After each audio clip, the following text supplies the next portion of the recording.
And it's do or die, gotta make it count. So lose your worries, let your problems go on until my whole body burns out. I ain't never gonna slow down.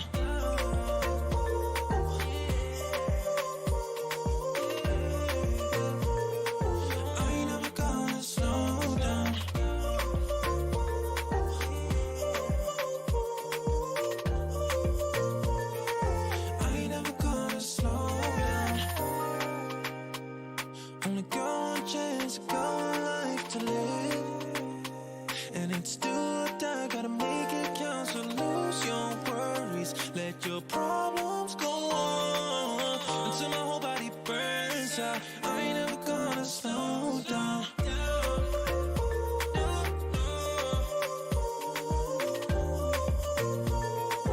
I ain't never gonna slow down.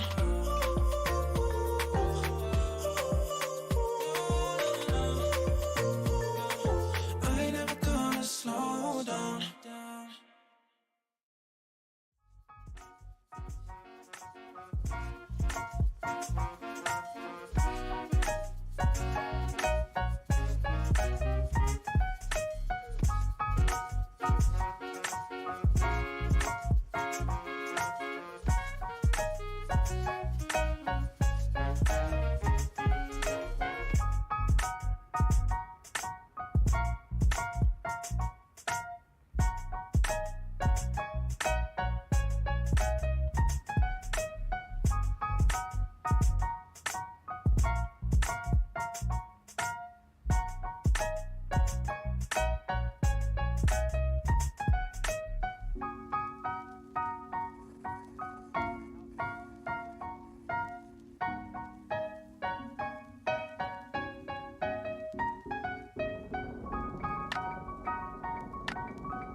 I mean, Landon just told a really great story.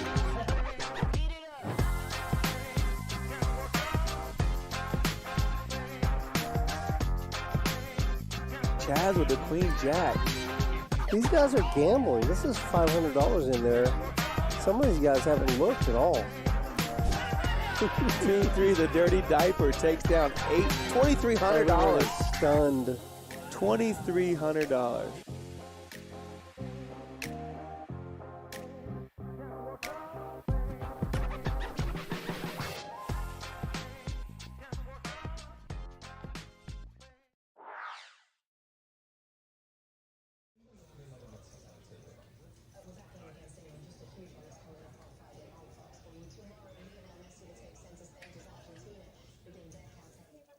Hey, what's up, guys? Today we're doing a PKO. I'm here with Justin Jones, aka Texas Poker Champ, one of the coolest guys, and I'm Ethan Bruin, your common analyst here. So good to be here, man. Good to be here. Yeah, it's great to have you here. It's been a long time coming. I've been really wanting to get on, so it's definitely we're gonna have a fun one. And we already actually start off to like a pretty Sal raising big with the King Jack offsuit, and we actually have some new faces that have played the PKO. We got Neff Rodriguez. I think it's his first time. I don't know if you know Neff. I don't know Neff. I really don't. Yeah, he's a little. He plays a lot of the games here in town. Ooh. Holly flopping the ace. Yeah, and this structure, because we do the $80 bounties, so when you knock someone out, you're getting their bounty. It can go pretty crazy because on this board, Holly's going to have a lot of check raises here. So we'll see how she plays it. And that'd be great. Yeah, and John already with the flush draw. This is a crazy spot. Yeah, so a little bit of information just about a lot of these guys. John, the one with the 6-4 suited here, actually won 2 events already. So he's been playing pretty well, doing really well. Last time he got a little unlucky, but we have a fun little cast here. Yeah, he actually won one of y'all's events recently with the series that you had going on. Yeah, he won the mixed games event. He's been doing pretty well. This is an interesting turn. What do you think Holly would do in this spot? You think she's calling with the 8 of hearts, or do you think she just folds to a big bet? It'll be interesting. If the bet's big enough, I could see her letting it go, but she can be sticky. She can be sticky at times. So. Ooh, yeah. Does make a good fold. Yep, good fold.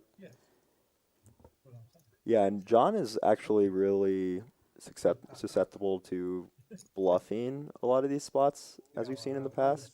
He's really balanced. Like he actually last week he flatted Jackson position early in the game. I think like first level he just flatted with Jackson button and then just check called down. And other times he's used blockers really well, so he's a really studied player. John, the guy who just took the first pot, is also a pro. So yeah, it was. I've only played with him a handful of times, but it was. I think I assessed that pretty quickly. Yeah, he's been doing really well. He actually does a cool. If anyone follows him, wants to follow him on Twitter, he's at the Esports Club plug. But he does a cool little. Kind of like a bankroll challenge, kind of like what you were doing. Okay, yeah. But he's doing it, so it's been 3 months, and he posts every single day. He just does a description of what happened, what he's up, and what he's down. Okay, so kind of an accountability thing, he's just showing. Yeah, not that he has, or maybe he has a goal. I don't know.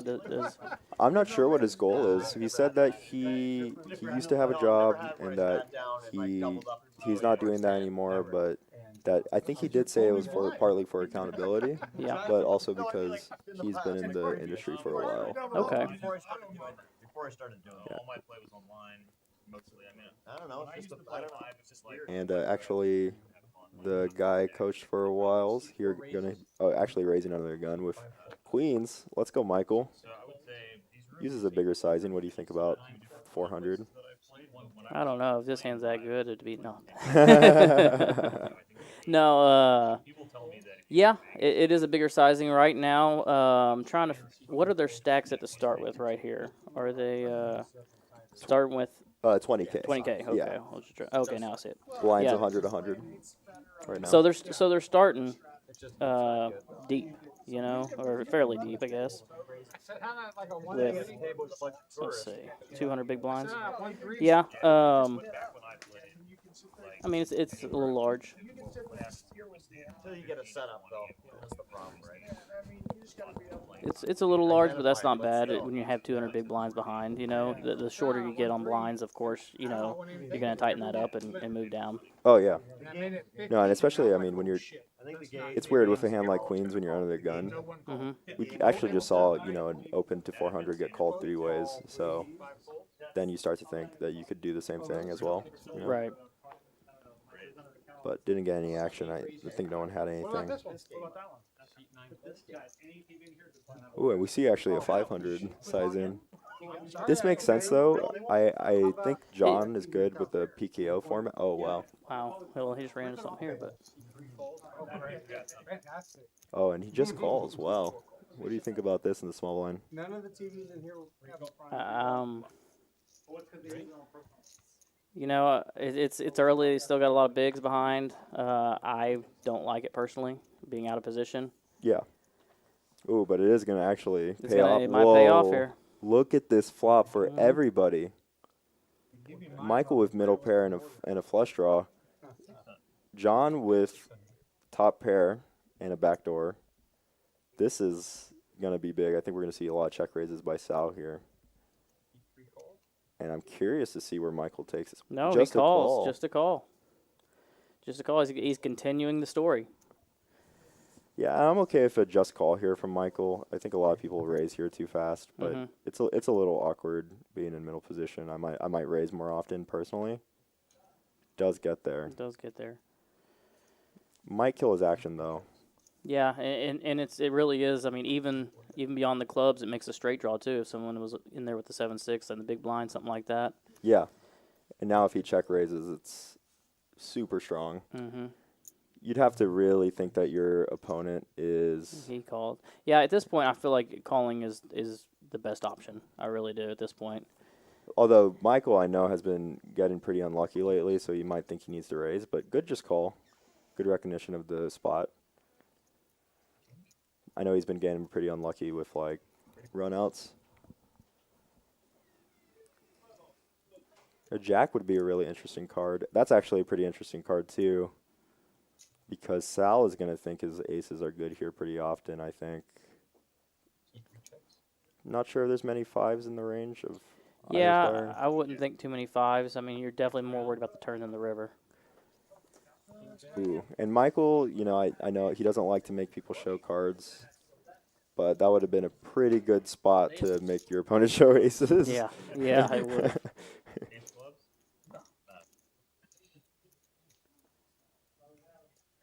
Could have worked out. The turn with a different card. Yeah. It was really interesting him flatting the small blind pre-flop. Yeah. If majority of the time my opponent's going to make it, especially a bigger raise like 5x, I'm assuming that he's going to have a substantial hand of some sort. Yeah. And he's going to call, the 3-bet there. So if I can get more value, more chips in the pot pre-flop, I'm usually going to take that line. Yeah, definitely. No, and a lot of the times there, if he had raised, he actually would have gotten a king high flop that would have probably had the aces. I mean, I think King Jack is going to call down on that flop for sure, especially when the river's a 5. Give us a second, guys.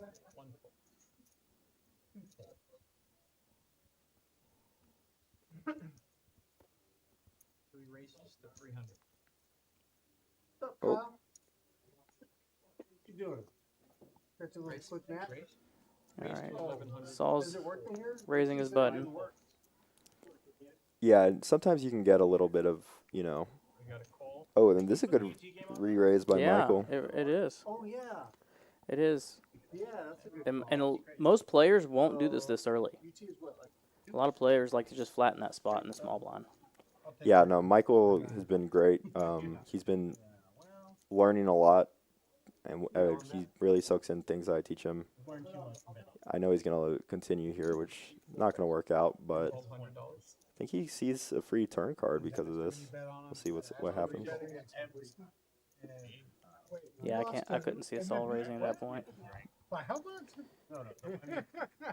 I'm curious to see where Michael takes this. Ooh, that's kind of a dangerous card for him.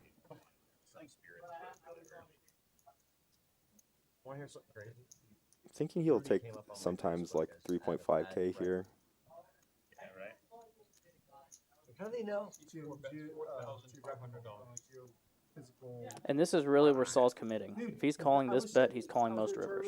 Yeah. I forget which tournament series it was, and I was sitting next When you see your opponent check the flush the hand before and then do this play, it's kind of hard to continue with King 9 if you just fold, or if you just played aces the way you did. But yeah, he's gonna shove or fold here for sure. I keep getting weird, like, add friends. I'm like, I don't know Who the heck are these people? Yeah. I mean, this is kind of the problem with calling with hands like King 9 as well pre-flop. Yeah, it's turned into a bluff catcher at this point. Hell no. Yeah. D9. I will. Delete. I will. Delete. I will. I'll add. I'll add What do you think about calling I'm gonna here accept and it. then planning to call this. most rivers? I wouldn't say all rivers. You know, obviously, deuce is a terrible card, and All ace that is set a up? bad card. Yeah. Um, I think if you're calling here, you just end up letting a lot of stuff bluff. So like if a club or a spade comes, I mean less so spade, but I feel like you're never comfortable on any river here, right? So it has to be like a very dry river. specific river. I know, All right, right? so now where'd you get the sweatshirt? Yeah, I think that's kind of what he's thinking. Is like, at best he's against the hand that he's against, but most likely he's against like King Jack or King Queen type hands, right? Made off with the horse? Especially with the re-raise pre-flop. I can tell you right now, he's not putting him on ace 9 of diamonds. I don't believe. Yeah. But I mean, he's definitely thinking he's got some kind of a draw. I mean, I guess a gutter is a draw. But yeah, you know, something with clubs, spades, or wow, okay, he did make the call. That's bad. That's the worst card that could come for Michael. That's for sure. Yeah. Now he's gonna think, he probably realizes he doesn't have showdown value at this point. Yeah, in this spot, I would like to see a check only because you're beating all the. But I feel like he was gonna shove.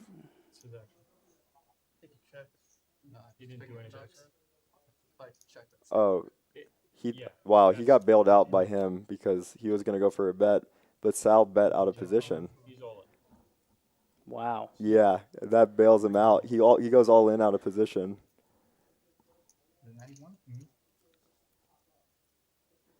But And this would be a hero call at best right here. I mean, Yeah. it's just you'd have to have some sort of a physical read, some kind of a tell on your opponent to know that they were on a flush draw and missed their flush draw. That's the only thing I can imagine him thinking about here. yeah, definitely.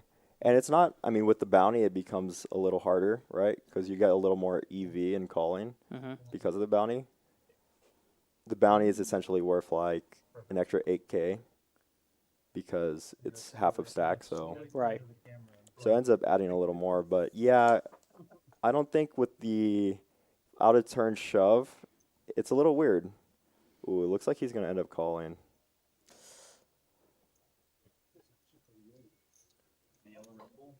He's been bluff catching a lot lately. He was telling me that he's doing it too much, so hopefully he can kind of sniff this and realize it's hard to have a bluff, but The OG Red Bull, before Red Bull was Red Bull. yeah, the problem is that there's not enough bluffs against kings that would do this play. Ugh. I agree. Yeah. Kings and 9. And of course he's not putting on King 9, so he's thinking, would he really be betting one pair here? Would he really be betting just King Jack, King Queen? You know, Yeah. that's what he's thinking. It's like a card, if I recall. Something like that. Yeah. It was okay. Yeah, and I think the bounty really does change. If he had seen the aces hand, the 10-8 with the 10-8 suited, if he had let his opponent show aces, he would have known to fold this spot, which I keep telling him to, because he every time he calls, he just flips over his hand, Right.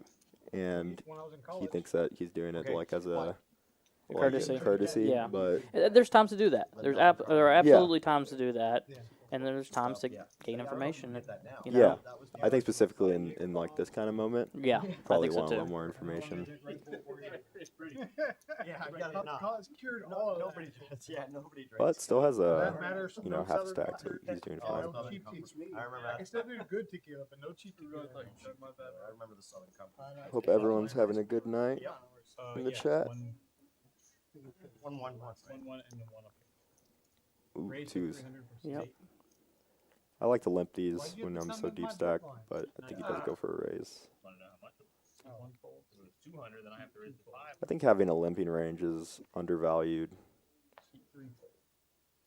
I believe so too. I'm actually I completely agree with you there. I think a limping range is a real thing, and of course everything depends on the game that you're in, you know, Yeah. and how everyone's playing. Yeah, I mean if you're gonna get called 4 ways with twos, you're never really even you're doing the same thing as limping essentially, except bloating the pot. Yeah, exactly right. If you have a table that's call heavy, then I'm not sure why you would want to just blow a pot out of position like that. Yeah, and we see some hands in here.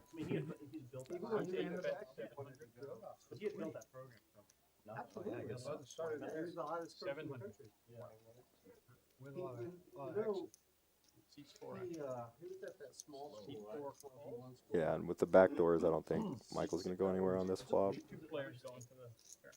That doesn't sound right. It was in Arkansas, I believe. Oh, then I can't remember. I can't remember which one. Whenever I figure that out, Easy game one. when I figure that out, I'm gonna be a good card player. He got the assistant job. But the last hand can definitely be in Michael's hand if he's thinking about calling here. He just made a hero call. He's probably It could be getting to him, yeah. He could be thinking it through. Of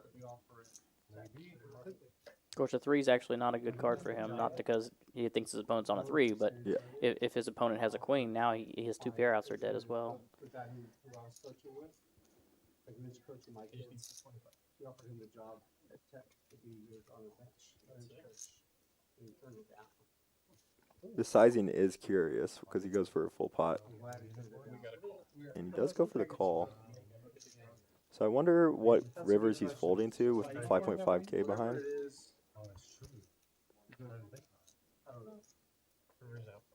Well, that's gonna seal it for. I think if JJ or John goes for a check.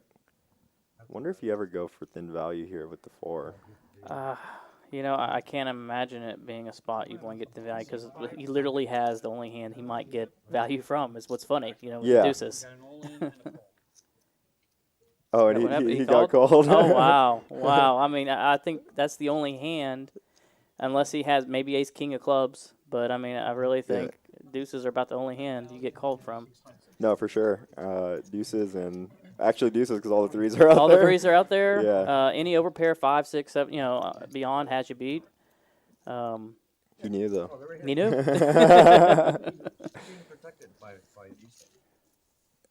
Yeah, there's a lot of factors in making that call. Sure. Lately, he's been telling me he's been overcalling a lot of spots, and that he wishes like he could stop. And I think he's just going through that phase where it's like you get to a spot where you're doing things right and you're undercalling and you're overfolding, and then you get to a point where you're overcalling and then over raising. Right. Right. Well, it's a mental game too. You know Yeah. what I mean? It's not just knowing what to do, but, you know, being able to follow through with it. It gets to us all sometimes. Yeah, for sure. It's a brutal game sometimes. You're a little sure of yourself there. Oh, and we got Trent here as well. Just sat down. Okay. One of the dealers here, cool guy. You gotta look like you're confident. His family was watching last time. I wonder if they're watching again. But if you are, welcome. He's gonna get 3 bounties right off the bat, calling it.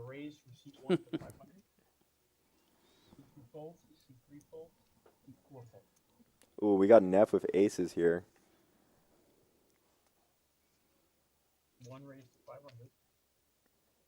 Neff actually went to school with my brother, so and he's gonna get re-raised here by Tony. This could be a cooler spot. No, it doesn't. Yeah, it doesn't look bad. I'll tell you one thing. You are brushing up on your skills, sir. You are quicker to read this board than I am. 7. I mean, 6 fold, 7 fold. Yeah, I'm wondering how Neff continues. If he just calls, he's out of position, so he probably wants to raise. 1 raises to 4,500. Yeah, and if you've played with Neff, which I don't know if any of these people have, you know that he's capable of 4-bet bluffing here. Okay, that's interesting. Yeah. Yeah, I have it here. Really? Take a little nip of that. Yeah. That does make a lay down. I think it's cool that he went for the raise with the King Jack. Yeah. Yeah, I mean, it's obviously he has the button, so three betting that spot, and if you know that he's opening light, I'm okay with it too. Absolutely. Yeah, it really depends. From what I've heard, it doesn't seem like they've known Neff, but Neff travels a lot, so he plays a lot of. He's actually going to the WPT in Vegas. I see the New York hat. Yeah. Yeah, he went to high school with my brother, so I've got some bias with him as well. No, you didn't need any out. Well, that's what poker is. It's a community, you know. So you get to know the players that you're playing with, and you get to play with the same ones a lot of times, and it's just I just love it. I love the friendship and the networking that goes behind it, you know. Oh yeah, definitely. I mean, all these players I've played with, known for a while, and I'm sure you know a good amount of them. Or I guess maybe not this table specifically. No, I know about half the table. Yeah. You just seem to be calling out the ones I don't. Yeah, we both know Holly. I'm pretty Oh sure. yes. Yeah, Holly and I, you know, we'll talk tournament hands sometimes. You know, I think that she's got a good tournament mind. You know, Definitely. I actually got the I-35 Cup that I got lucky and won about a year ago. Part of that was a big flip against her. Oh really? It was. That's Yeah. crazy. A big flip on day 2 against her? It was or- day 2. It was late in day 2. It was we were only a couple players from the money, or from making day 3, I should say, and I got into a spot where I had King Queen. I believe I was in the blind, in small or big blind, and she opened large to about 5x out of the hijack. And I thought it was just with the history with her and players in that spot, getting close to closing up for the day, I thought there was a good chance it was an under pair of some sort, you know, or say a middle pair, I should say. You know, jacks, 10s, 9s, 8s, 7s, something in that range. Yeah. And I felt pretty confident that my ship all in, which was about 22, 23 bigs, would have been enough to put her to a tough decision. Yeah, definitely. And maybe 25 bigs, something like that. And she made the call. It was she had 2 10s, I had King Queen, and I was able to spike one of the overs. So that's always the best feeling when you hit that. But yeah, we go ever since then. We go back and forth and talk tournament hands and things like that. And anyway, she's a good part of the community. No, for sure. I've actually talked a lot of tournament hands with her as well. Ooh, and Trent getting in the mix with Queen 3. Yeah, no, I mean, everyone I've talked to for the most part has been really cool in poker. I've met, you know, obviously there's some people you meet, you're like, don't want to be at a table with them for sure. But yeah, but that's life. That's people. You yeah, know? exactly. I would say like for me, it's been like 80% has just been great. Majority. I mean, anyone who stays in the community and is a big part of it, and not just here and gone. You know. Yeah. You know, you tend to grow relationships with these people, and the networking aspect is always understated. Yeah, and a lot of these, actually, I think every single one except for Neff on this table has been in this game at Okay. least twice. So you know they have a little bit of history together. That's where I was Monday. I finally went to the doctor. It's the hardest part of being a fan now. It's transfer. Getting behind. His doctor was like, well, can't do anything for you. It's already too late. Yeah, I'm curious as the blinds go up where, wow, Michael picking up kings. He's picking up some pretty good hands. 4 raises to 600. I like the sizing. 5 fold. 6 fold. It's like everything. Yeah, now that they've seen that what he did with the ace-9, I think 7 call. you're going to get more raises and more calls, as well as with the 6-4. Destroy a kid's trajectory. All right, I'm out. But yeah, you're not really ever loving this spot with kings when you're getting called Oh, no. 4-way. Ready for flop.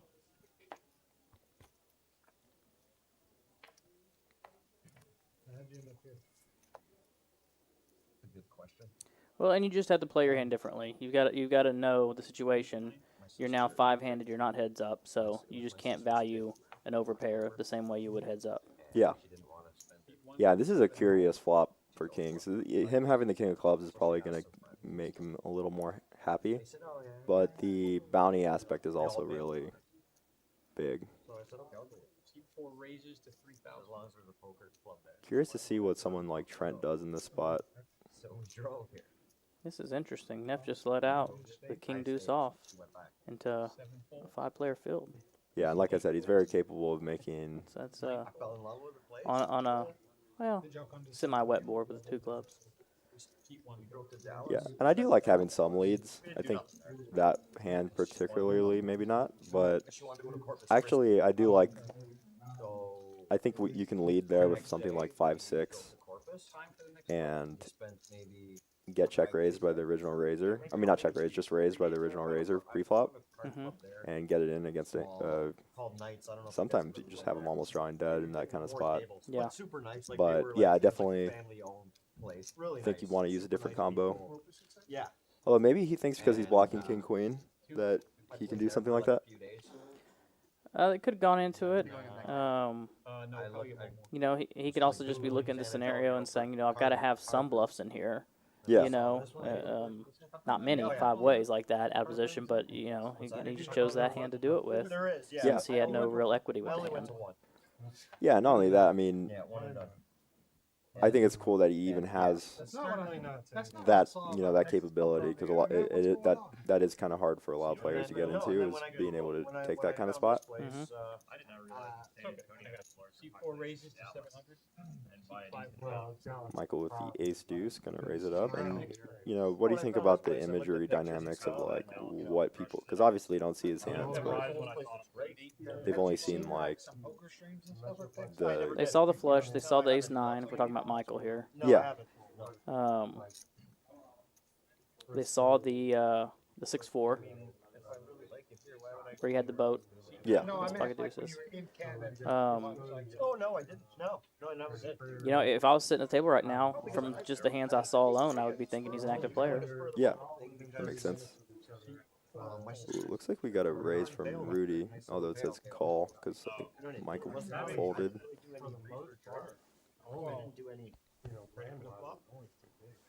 I like the raise with the ace deuce instead of just call. Yeah, yeah. Yeah, I'm not sure what position Rudy's in, but Friends and stuff. He's in the button. okay. Poker in Texas is really good. I'm like, okay, well, check it out. I just. I'm having a What do you think about this call from Holly in the big blind? Everybody's nice here. I mean, she's obviously calling because of her position. She doesn't want to, or I'm sorry. No, she's not. That's right, Rudy's on the button. Yeah, it's a light call. It's a light call. No, honestly. I'm curious, when you're calling pre-flop, do you call this flop, you know, because you're already there? And she does. Hmm. Yeah, I think it's tough if you, once you commit to seeing a flop the way she did. I think it's tough to just check fold on a flop like this. Yeah. Yeah, I agree. And this is kind of the, I mean, I think it's good recognition, though, because a lot of people will just call, see this flop, and then fold. I think it's good recognition, like, okay, I called, I'm already here. I kind of need to continue. Right. So in that case, it's good. But it can be the problem of, like, calling in these spots is that you're kind of making yourself do this kind of play. Yeah, and you can price yourself in. You know, a club peels off in the turn, and now you've got the 9 of clubs, you know, with your hand. Now it becomes more interesting and could cost you some money. Like Yeah. that 7 of clubs that come on the turn, you know. And I think she's going to get called here. Oh, well, she goes for a big sizing. I actually do like this big sizing with the 9 of clubs. I think it's going to work out. I think it will too. I think it will too because completed the flush. Any ace, you know, above a 4, or I should say above a 3, is going to have Rudy beat at this point. Yeah, I actually really like this bluff on the river. I'm sorry, no, above a 6, any ace above a 6, or any kicker above a 6. I was 19. Yeah, it's Canadian. I was 19 and you could smoke and gamble. Yeah, I hope if Rudy does decide to call that he raises so you can get that bounty. Because that's also a thing that we've seen is people not raising in that spot. Are you sure it's called Cloud 9? No. I honestly, I kind of feel like, yeah, Yeah. I think that's it. I mean, we know what he has or what they have, but I actually think I would make the same play in his position. No, for sure, I would fold too. I think that was a great play by Holly. No, you're thinking of something else. But if you were to think that, you know, he's supposed to call, some people might not raise there for the bounty because the bounty aspect is huge. Right, You know? right. Yeah, I think people forget that sometimes. Just as we've seen some 4-way folds where last act folds like for 10 bigs with like ace queen or something. Right, Right. So You were there in 2002. yeah, it's always good to know like, okay, if I'm gonna go with it, I want to get the bounty. Just for those who trying to learn bounty attorneys. Right, so I started working at. And you think about that too whenever you're deciding your bet sizing. You always want to be able to get stacks in on the river, especially in a bounty, though. Yeah. You know? Yeah, so you're 19 or. Yeah, no, it's big, and that's where overbets become a lot stronger in a format like Right, this. right. And we were talking earlier about them, you know, opening for 400 and 500, which was 4x or 5x at the time. Yeah. And that could have been going into the thinking is if we build the pot now, we have a chance to get stacks in. Yeah, for sure. And if I were, you know, going back and thinking about like Michael's spot with the 10-8 of clubs, for example, because I think that's one of the only examples that's come up, I might raise that more often in this format, whereas in a regular format, you know, you want to conserve chips a little more. Right. But with the 2 rebuys, you definitely want to be getting at it with hands like that versus like hands with the ace-9. Like you rather conserve with the ace-9 and only saying because we've only really seen a few hands and he's been involved in them. Hot Sauce Junkie, the buy-in was $200 and they have a total of 3 lives if they want it. Ace queen here. Holly picks up. Yeah, we're seeing just calls from the small blind. I think from the small blind, you're going to want to mostly just be raising when you're coming into a pot and almost like folding almost exclusively otherwise. There's some reason to not raise here and there, but you definitely don't like going out of position into a flop because then you kind of let spots like this happen where Joey kind of dictates just exactly what's going to go on for the rest of the hand. And you're kind of handcuffed with the ace-queen now. So what do you think about it being offsuit? I know a lot of players, you know, they see it suited, they think of it has more value, and they're going to be more apt to raise, whereas the offsuit are more apt to just see a flop. I don't necessarily agree with that, but I'd be interested to hear what you say. I actually like the other way around personally. I think if you're suited, you want to keep in a lot more hands. Like, for example, if she had ace-queen of spades here, she might want to call more often because you're going to keep, you have the nutted spades, so you're keeping a lot, oh, and he binks it. But you have a lot more opportunity to cooler someone, whereas with an offsuit, you really want to, like, get people off of their hands. Ace-queen is a great hand, but you definitely want to see less flops, especially multi-way out of position. Right. And you mostly would just want to be getting it in a lot of spots because there's still a lot of hands that you're dominating with hands like ace-queen. Absolutely makes sense. And you're lowering the SPR at the same time, too, whenever you're raising with an offsuit hand like that. Yeah. Yeah, lowering the SPR is huge. And just for people who don't know the term SPR, the concept just means stack to pot ratio. It's essentially a math formula that just tells you, hey, like I have 10,000 chips and the pot is 5,000 chips. that means I have 2-to-1 on my SPR or my stack to pot ratio. That just means I have 10,000, so 2 5,000s. So thinking about that can be really big when trying to get your opponents to call you or to fold, because if it's 4,000 for them to call and the pot's 8,000, they're going to be incentivized to call more often, and vice versa, where if the pot's 5,000, you shove 15,000, they're going to be less incentivized to call. Like close to a percentage runners. Like 5 3/4. And dynamics of stack really are pretty big here, like just stack sizes. Now that Rudy has 16K, it ends up being where someone like Sal, for example, with 30K, he's in a really good spot because he can take a little more liberty. Ooh, blind versus blind here. I think this is a spot where calling becomes a little more okay with hands like Ace King, even though I would mostly raise. When it's blind versus blind, I think a lot of ace high flops Sal's going to continue bluffing on. Does go for a raise. What do you think about just flatting? I think it's player dependent. I definitely think it's player dependent. If you think that the small blind's not going to be opening light and that they're going to have something that they can call a 3-bet with, then why wouldn't you try to get that value? Yeah, definitely. And in this spot, especially with Michael's image so far, it could look like he's doing this with a lot of hands. Right. Did you just pick up the bounty, right? You have them covered? Now, if it's an opponent that likes to barrel off, then yeah, I'm going to be much more apt to see a flop with them and hope for a flop that I can call them down every street or possibly raise on, on the river at some point. Yeah, especially because Sal could be opening, does fold. Yeah. I think he could go for pretty much anything there, raise or fold. Yeah, he definitely could. Us knowing that Saul had what he had, of course, looks like a great spot to flat, but Yeah. This is the round of virtual. Yeah, I definitely, that's another thing with the small blind is like, I definitely would like either fold or raise. So I guess that's kind of what he was thinking, like, oh, should I really take my blocker here?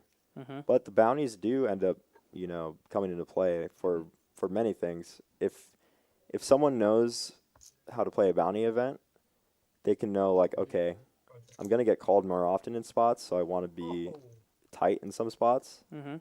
And also looser, because then, you're going to get called by a lot of king-9 suiteds type hands in spots where you normally wouldn't be. Not this year. But Wow, we've been seeing some big hands. yes.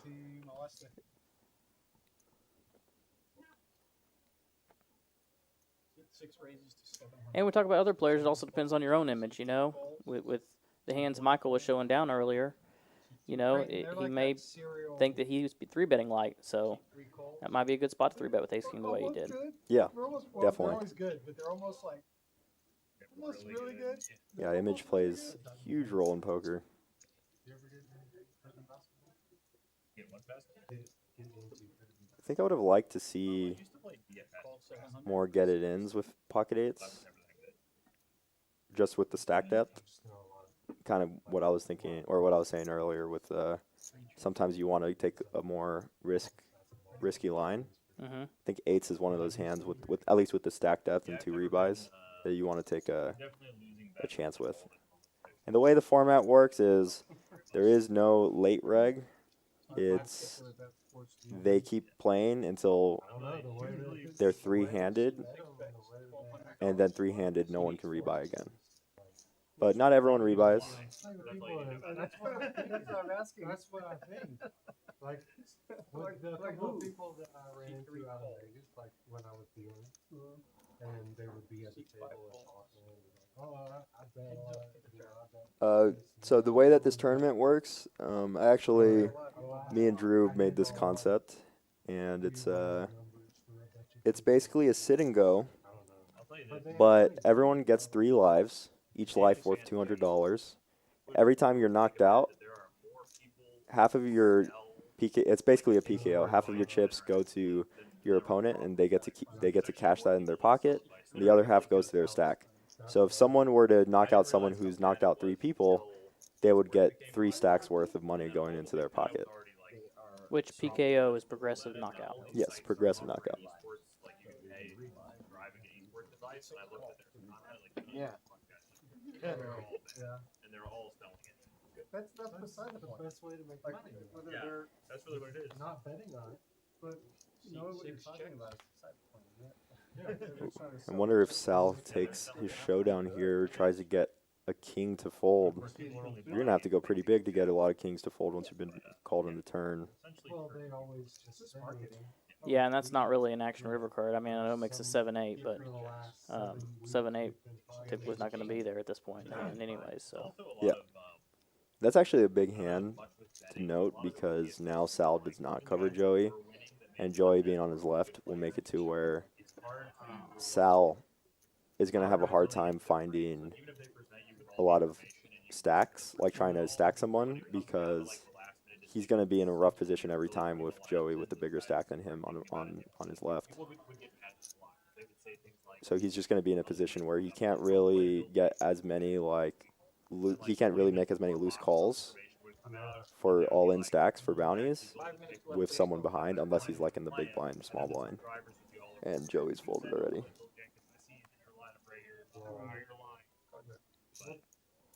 That's where your best. Yeah, it's something we've actually seen a really good. John George has used his stack leverage really well in the last few ones he's played, winning the first two that we actually had. Than everybody else, and you have it the last minute. Like that's usually information. And it's not even always that. Sometimes it's like. So have you played many sit and goes? in the past, you know, when I first started traveling the circuit in 2006, they were everywhere. Tunica, Biloxi, New Orleans, they were everywhere. People trying to win their seat to the whatever main event was there. Yeah. And the World Series too. I mean, and they still have them at the World Series. You don't really see them on the circuits anymore. It's just much more rare. But yeah, I played a lot of them back then, trying to win seats to the main events and things like that. And I actually think it was a great thing for my game personally because you get to experience full ring all the way down to heads up play. Oh yeah. This is actually my favorite format because of that. Mm-hmm. I love that every part of the whole experience is just a learning part. Like, literally, you learn every game. You learn 6 max, you learn 7 max, 8 max, 9 max. Right. Consistently. And it's still basically a cash game in the speed, Mm-hmm. you know? And I always tell people in multi-table tournaments, you know, your chip stack means very little until you make it to the final table. Where at that point, every chip you take is taking away from your direct opponent, you know?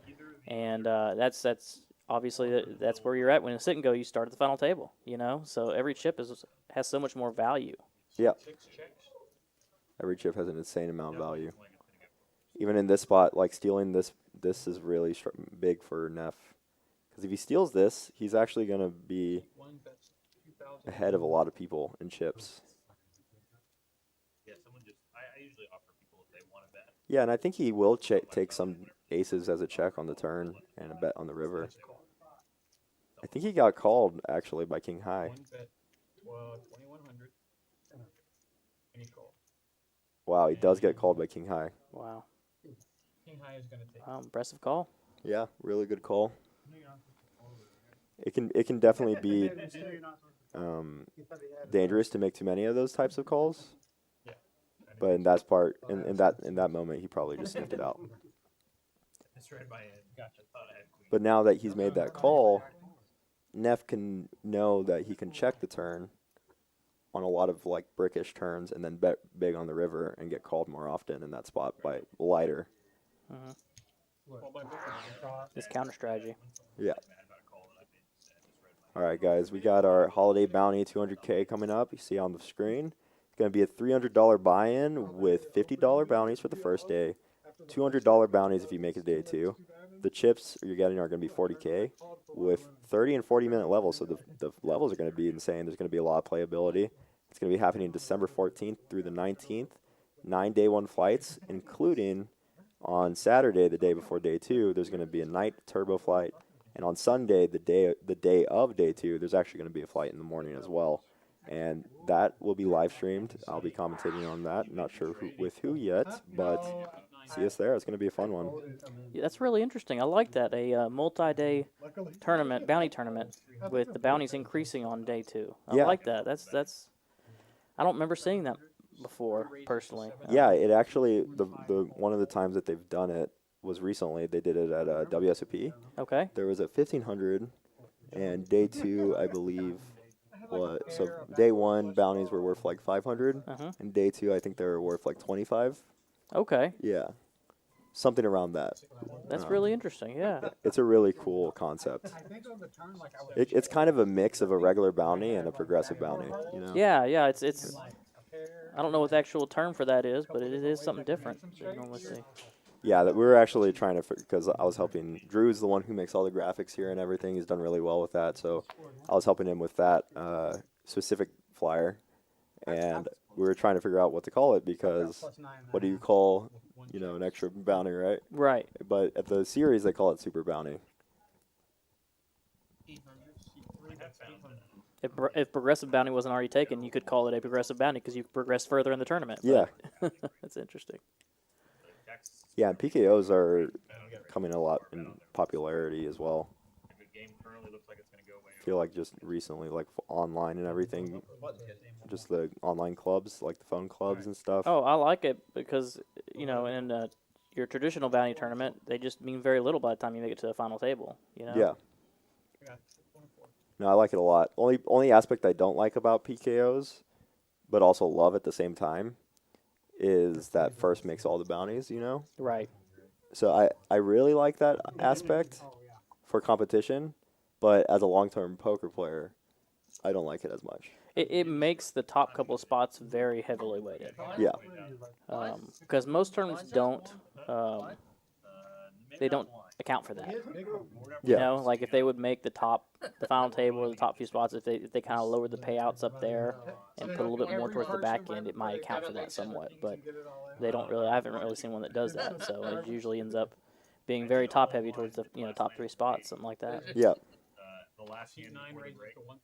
Yeah, and that's something that I've thought about a lot in poker, but it's so strange, because it's like, if you lower any amount of it down any further, it starts becoming harder to be worth. But also, like, it's so brutal when you're in a 4-day event, for example, and you're not paid till day 3, Right. and you're like there on day 2, and you're just like still tired and like. Oh yeah, I'm a big fan of, and I think most professional players would agree with me. I'm a big fan of a faster paced day 1. Yeah, me too.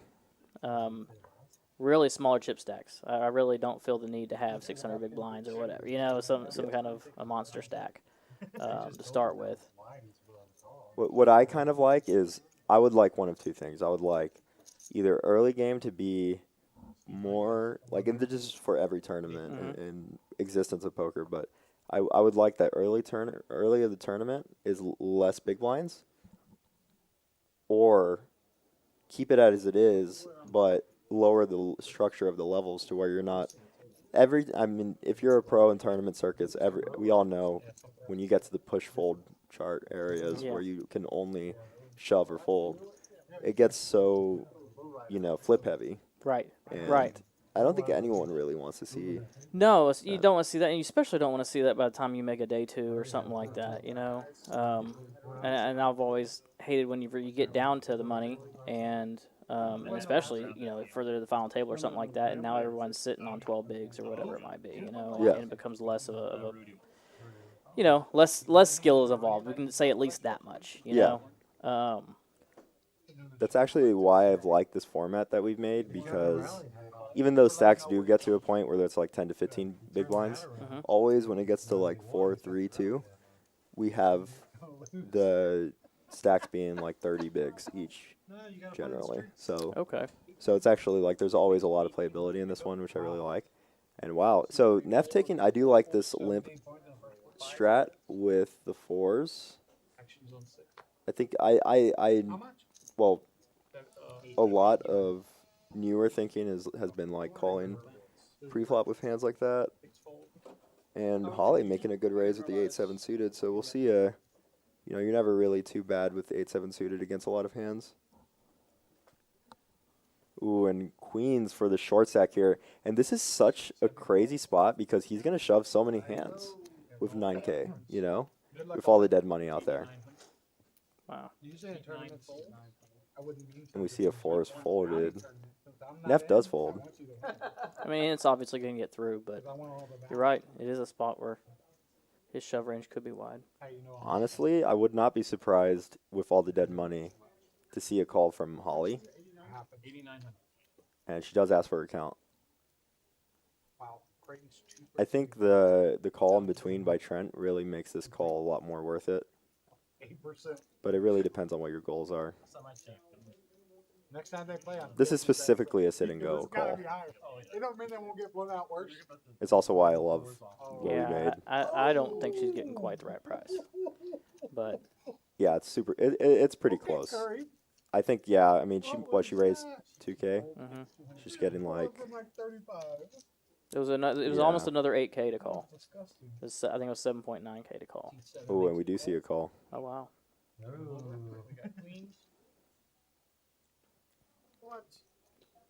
Yeah, and I actually. And part of that's because you have Trent behind you too. Yeah, I was thinking the same thing, but I'm not sure if she was closing action. I'm not sure if she would call regardless, but probably more often. Oh, Yeah. way more often for sure, for sure. If she was closing the action, it would be a closer decision for sure. And John has been running pretty bad in these spots. No, never mind. Having your opponent drawing dead on the Yeah, flop is I nice. think he's okay this time. And Holly would have turned a flush draw. Nope. Queen's full. Yeah, and I think it goes back to, again, like, if you call and you hit, like, calling again, it's not just worth the chip. Like, I think you're getting what? Because Trent was getting, like, almost 1-to-1, but then also a little more, but, like, that stack, that extra stack that you get from the bounties, it's not just really good for, you know, the money that you pocket instantly, but also later if you win, like, you'll have a big stack plus extra bounties, plus when you win, you're going to have that extra bounty in your stack. So it ends up being, like, pretty adding a lot of chips to that, you know, that 7.9K he has to call extra. I think it adds, like, an extra 8 to 10K in equity, but still, it's pretty close. Probably fold to 6-5. I think the problem is, like, cold calling in between with, like, 3 people left to act. Right. I think that's, like, probably the mistake. But once you've made the cold call, I think it's fine to call with the 6-5 suited. I mean, is it a big mistake? No, I don't think it's a big mistake. No, I don't think so.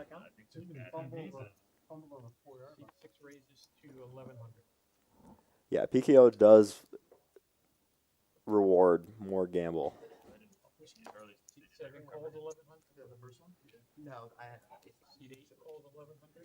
Ooh, and Rudy gonna wake up. This is another big spot.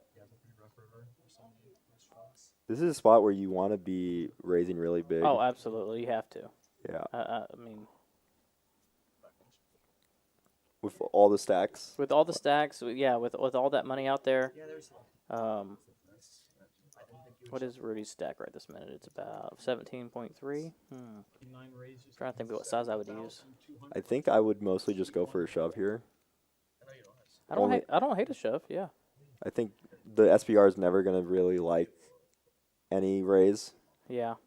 which is the problem. Ace King is just one of those hands in this spot with as many cold calls in between for 3 bigs. I feel like it just hates raising because then pretty much if you were to go 4 to 5K and then Joey calls, then everyone gets a better price to call, but this sizing is kind of an all-in, which is why I kind of like all-ins better. Is like you're doing the same thing. Yeah, I'd like an all-in better. I think the more we talk about it, and part of that is just part of that is because it is a knockout, because it is a progressive knockout. There's a good chance that someone behind you with ace queen just will not be able to let go, you Yeah. know, or ace jack even, you know, will not be able to let go. Yeah, and you actually the jam is I think will get called more often by a hand like ace queen. The jam looks weaker. Yeah, the jam looks a weaker lot for weaker. Sure. I said 9. Because you are gonna jam. I think you're gonna jam 8s and 7s there more often than raise that. Yeah, no, that sizing. the raise looks pretty nutted. Yeah, I think the raise is pretty much just ace queen suited plus, especially from the small blind. But the jam, That's not true. and that's actually a really cool thing that people can learn from, like when playing is just like, you know, you'd expect, well, I'm putting all my chips in, right? Like, doesn't that mean that I'm stronger? But no, it actually it's crazy that it's an inverse where you'll see that's why overbets are really strong, is because overbets look more like a bluff. Why would you? Don't you want value on me? You know, if you want value, why are you going all in, or why are you going so big? Right.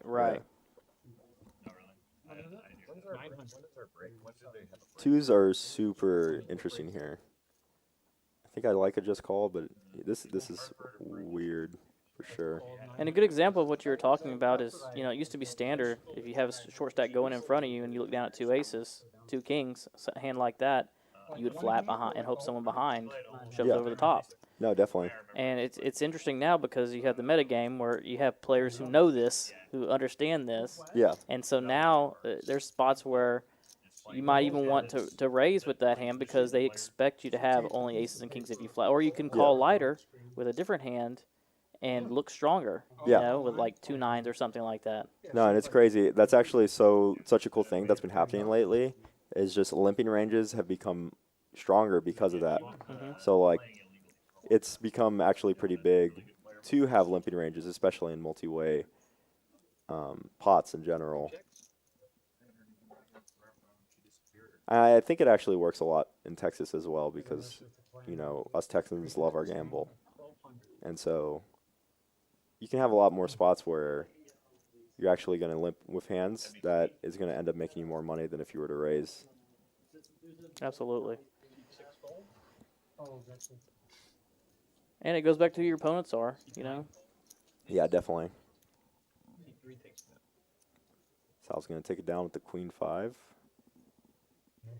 Huge for Sal to be there with that stack depth. Yeah, I think two of the key things that get overlooked so often and are incredibly important are table dynamics and your image. Yeah. Just a while ago, he was all to make it 62.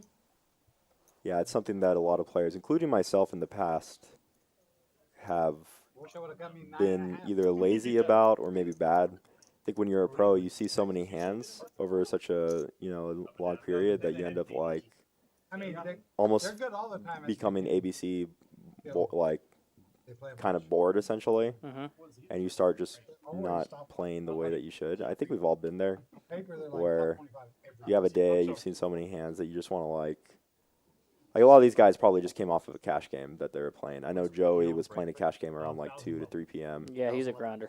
Yeah, and that can get, you know, tiring. You know, a lot of people. I myself, I used to be. You're gonna see a shove with the queen jack. I like this. John George probably came with a cash game too. Yeah, definitely. But yeah, I mean, like, I myself, like, I just had a visit with the chiropractor today. You know, I try to do a lot of stuff that keeps me in line mentally and physically. And Neff's really thinking about this one here. I think he already shoved, actually. Oh, did he? Okay. Yep. Yeah, and he's going to be ahead. This is product of the, I actually like the shove to the 8K. Product of the bounty. Trent is going to have to shove a lot worse hands. I think the important part is that your ace-3 is suited. If it was just ace-3 offsuit, it's definitely a fold, because you're probably just going to be dead against like ace-6 that's going to have to shove this spot. But yeah, the rebuys are a really big aspect of this. Someone in the chat's named Team Neff, saying, let's go Neff. Made 3 queens. No, not And he's going to take the lead. They only heard the first part. You're not listening. Trent's gonna need paint. Yeah, you Yeah. Ooh, Got it. brutal. Waited That to be hurts. hit. When it's the last card, it just hurts. Yeah, it's always the worst. I got both of y'all. Checks in the mail, Fig. Good pickup for Trent. That's actually really huge. You got it. Minute and a half. After. Sometimes there's actually a Brings them back around a starting stack, right? yeah, definitely. It's like I think he has like 17 or 18 now. Sometimes you actually want to bust so you can rebuy early, because as the blinds go up, rebuying becomes less impactful. But you almost never want to just throw away your chips. Have you ever done that? Well, I mean, say you make it down to in this format that we're looking at right now. Say you grind it down to, you know, I guess you said once you get to three-handed, there's no more rebuys, right? Yeah. So if the fourth person that goes out, can they rebuy instantly or not? Or is Yeah. it done right? Okay. So say you make it down to four-handed, and you're only on your first bind and you go bust, but now you're looking at three stacks where the chips are evenly distributed, let's say in this case. Yeah. So you really don't have a bounty incentive at that point. Yeah, you don't have a bounty incentive, but you do have the fact that you could make third place, Exactly. if nothing else, and cash. So it's interesting, you know, because if it was strictly a cutoff like a normal bounty tournament, then I would say, you know, you have incentive to give up at that point because the stacks are larger. There's less, you know, less chance of you winning bounties and things like that. And you still have a long time to get to the actual money itself. Yeah. But in this format, it makes it very interesting. Yeah. No, we've actually seen it before. I believe Joey got knocked out on last one and ended up. We're gonna see Michael just calling with queens in the big line. I like this. I think Tony might be c-betting too often if he's c-betting this board. It's not like a board you absolutely love to c-bet with your under the gun range. No, it hits Michael's range so much better. And lucky for Michael, it actually hits his range so much better. Yeah.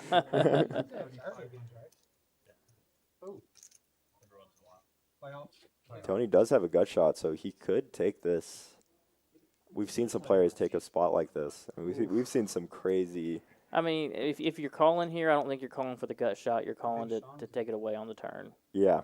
Well, we've seen some really out of this world calls and raises. We saw some great bluffs by Jason Belden. I think Jason Belden was his name, or Beerham. He made some great bluffs and great calls last week. I can tell you where all the money was. Yeah, I think that's the correct decision. I think it's just a good spot to give up. I agree. And the thing about like just having we've been seeing a lot even in the cash games. A lot of people are having like 100% c-bet range on every flop. I think with a hand like 5-4 suited, you have so much equity that you're buying your turn card. So you can just see it, and a lot of the times you can improve in a spot like that. Whereas when you bet, it's kind of hard to really put your, like, even if your opponent calls in that spot, when you bet at 1K, their range is still extremely open. There's not as many things that you're going to be happy to see. Like, even if he hits his gut shot straight on the turn, you can't feel happy. You can't feel good about it. And you know, you're trying to represent something. You got to think about the story you're telling. You know, but by opening under the gun the way he did, even if a skier card comes, now your opponent has to believe that you have that hand. Yeah. It's much harder to represent there. He's the second. Don't ask him. He's the second best dealer in this place. In the whole place. Right this second. Yes. No, like, yeah. Number one. Thank you. But yeah, we did see last week, as I was saying, Joey That's a me number one. in the blue shirt here. You are. Mhm. I believe that he busted in fourth and then had a rebuy and ended up making third. Okay. Yeah. And third gets, I believe, 20% of the field. Right. No, it's definitely the decision I would make personally is to rebuy that hand for sure. Yeah. Try and make top three. And 20K even at that point, a lot of the times what we've seen heads up ends up being each player having like 150K and 150K each. And you're Okay. given 20K, so you're not like in a absolute terrible spot. Okay. And we've seen that happen a couple times actually, where people have decided to rebuy at that stage.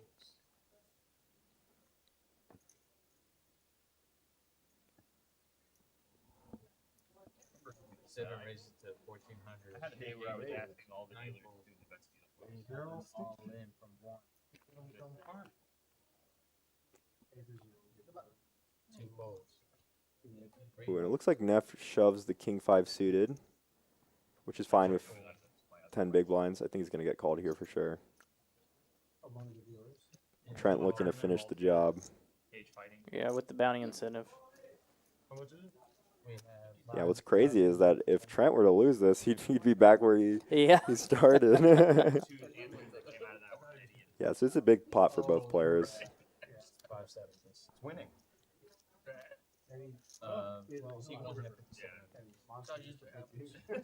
Oh yeah, look, he's busting out the. Oh yeah, nice. Yeah. There we go. Listen, put on your backpack, stand up, go stand over there. Oh, They're already there. Yeah, it's crazy how much Drew has improved the stream as a whole, and really has put so much time into it. He puts like a lot of hours into it, so it's really cool to. Ooh, that's an interesting board. Yeah, it is. Wow, this is a board where we could have seen stacks go in without even if they'd seen a flop first. Yeah, for sure. And neither player likes that turn. I feel like with Neff, you just want to see the heart on the turn instantly. Cause whoa, wow. Man, making both at the same time.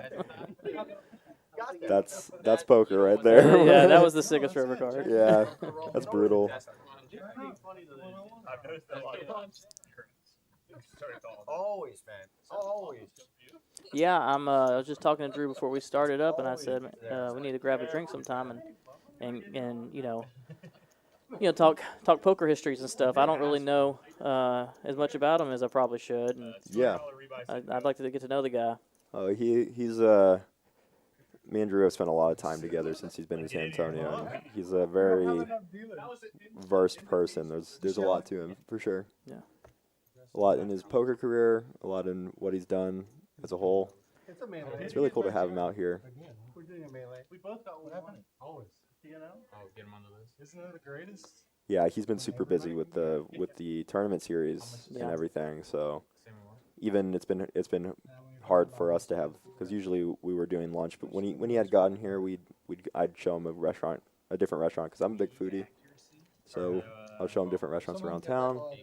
But with this series, he's been super busy. Yeah. We'll make time whenever we can. But I think it'd be interesting to talk to him, because I think our poker paths have been very different to get to where we're at. So I think it'd be interesting hearing.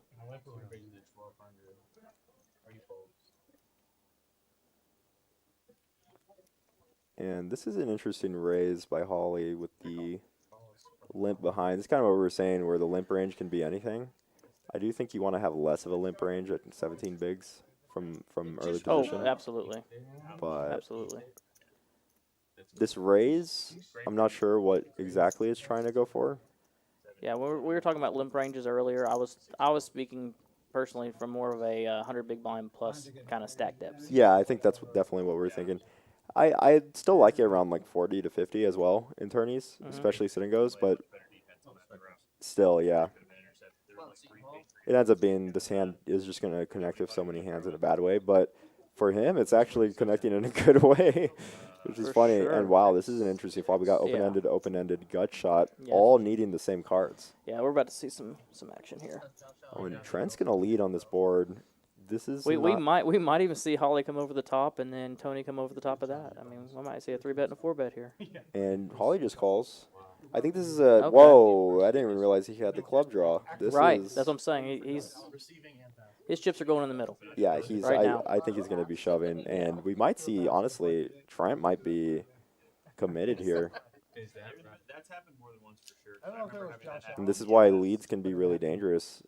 It's cool. It's good. It's good to have a leading range, but not in a spot like this. Right.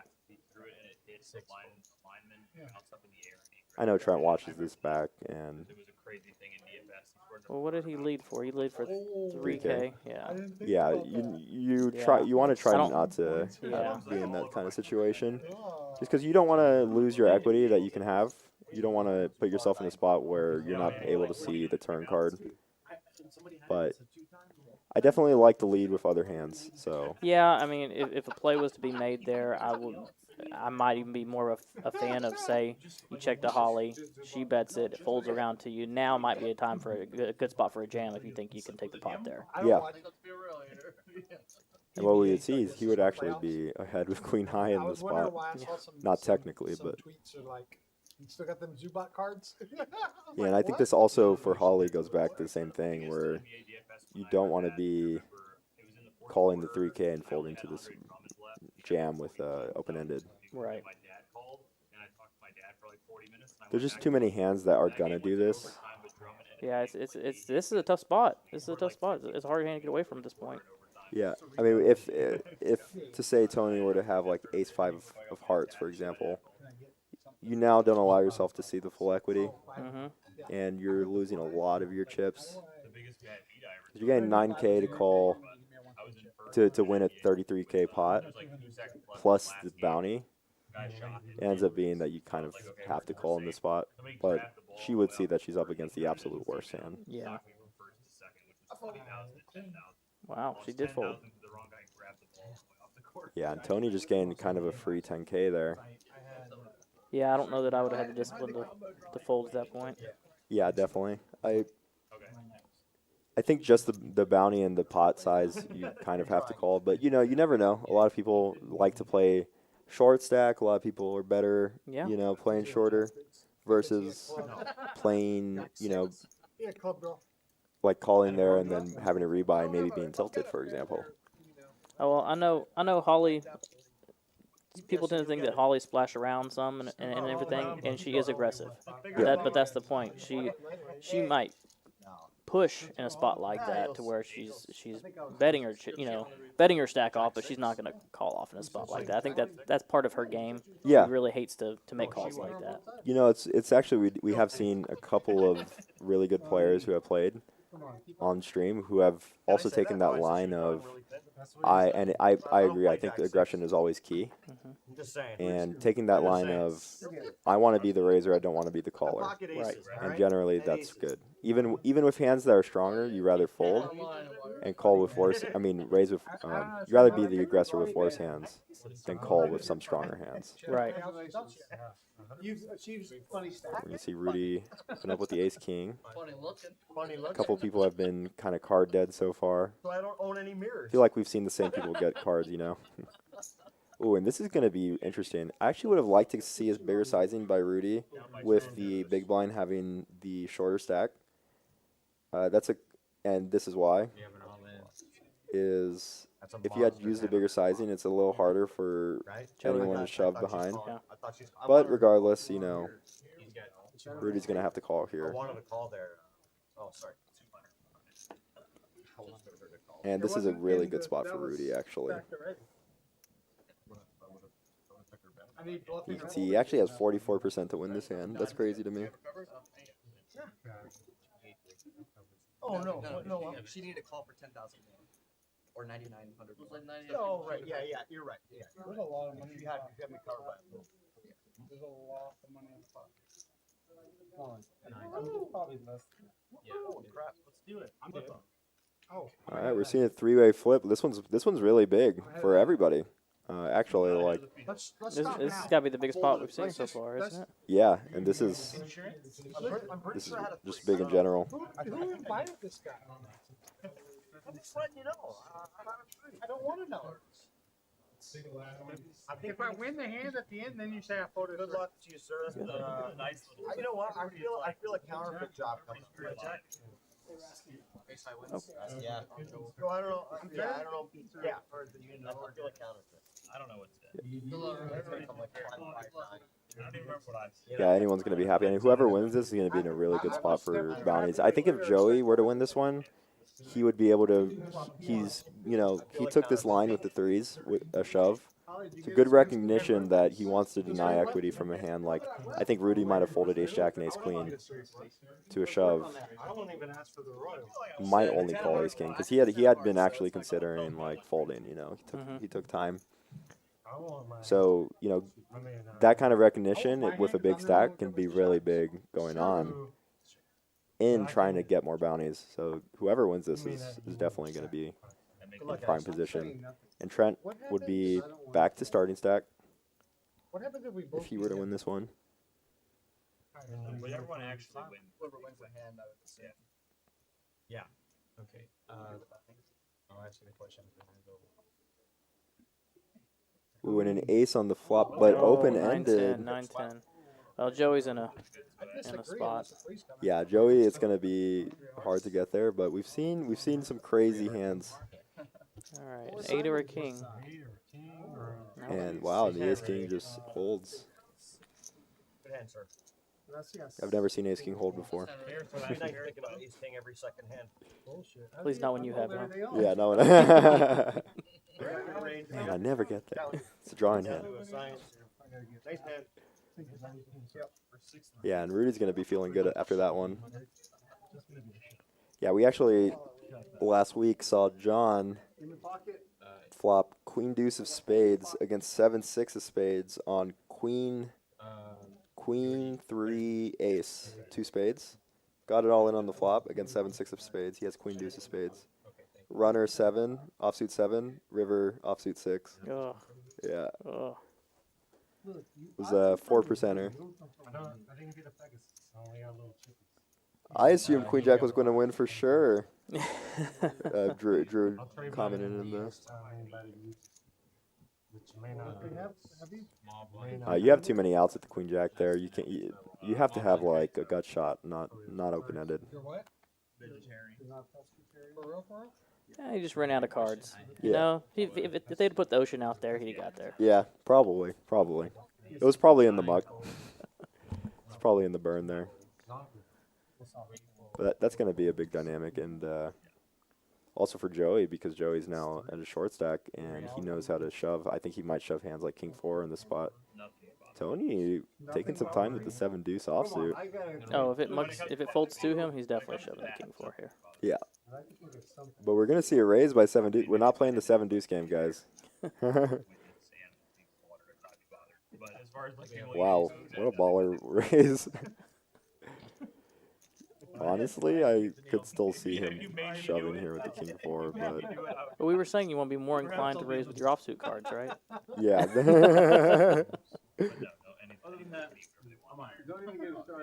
This is a very surprising raise by the 7 deuce here.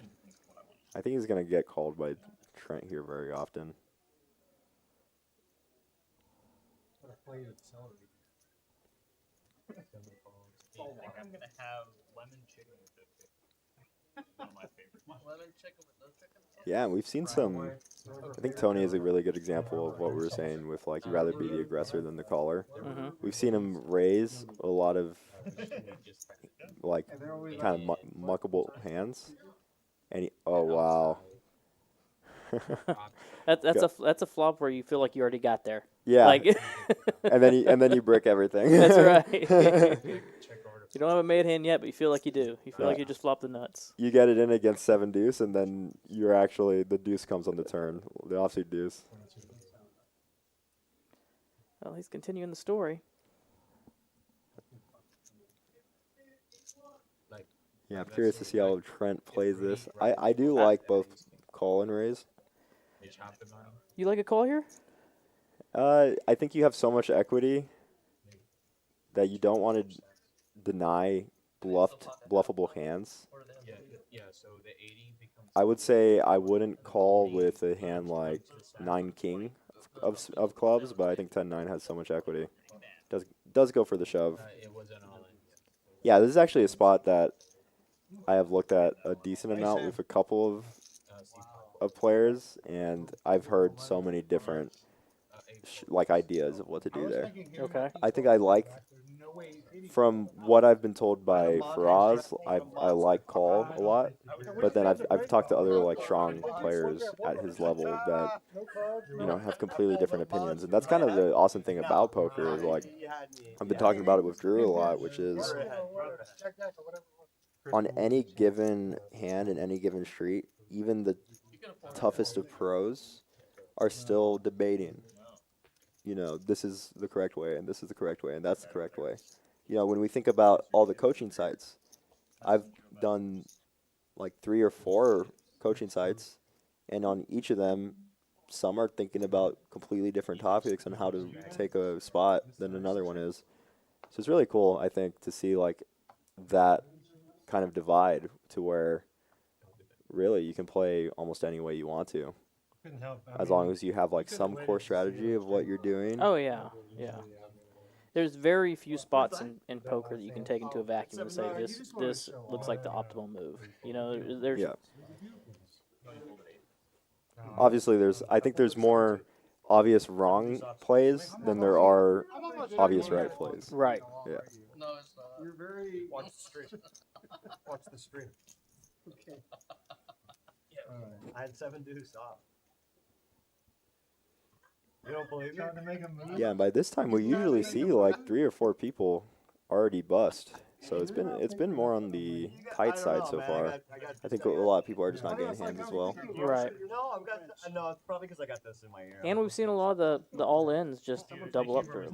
Yeah, that's true. We have had a couple of all-ins that have just been, I'm on the phone with flip-floppity. I'm on the phone with Daniel Negreanu right now. He's giving me instructions. He's not doing very well. I got Vegas on them.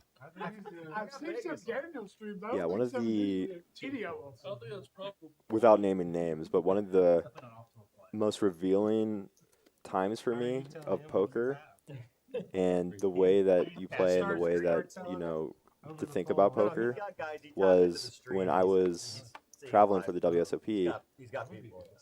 Again, I wouldn't name names, of course, but like, talking to people and them being like, this X player is a fish, and this X player is someone that everyone knows is a really good player, but like in the top echelon is considered a fish.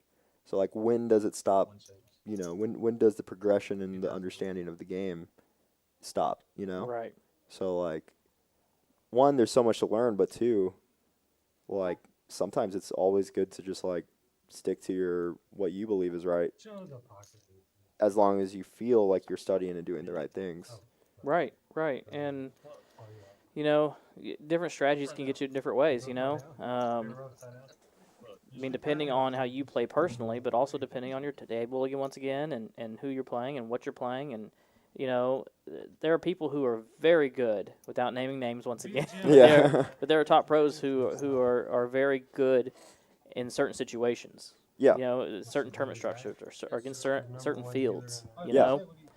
But then you wouldn't want to play with them against a different, or you wouldn't want to back them in a different field. Yeah. How's he number 1 in the room, man? And I think people out-level themselves a lot, too. Oh, If 100%. they're too used to playing in a field of top-level pros or whatever it might be, and then they play with recreational players, they tend to make a lot of mistakes that someone who plays with recreational players often won't make. Yeah, 100%. And it's pretty crazy how that actually a lot of people I know who play full-time in Vegas don't want to come to Texas because they can't take the swings.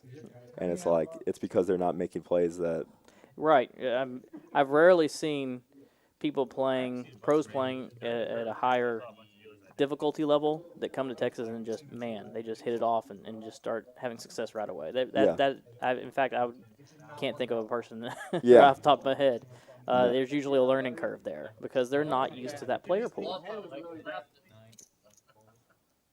And we're going to see a min raise here. I'm curious how Michael takes this min raise. Ooh, if Holly shoves, I think Michael... Okay. Yeah, I'd like to see a raise from this sizing from Michael, but more so than a call. But I think he's going to go on the call line. Yeah.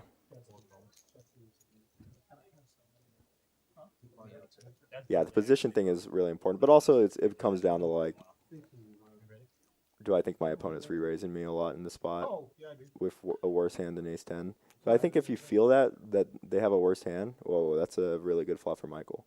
If you feel like they have a worse hand than ace 10, then you should just probably raise it more or fold it.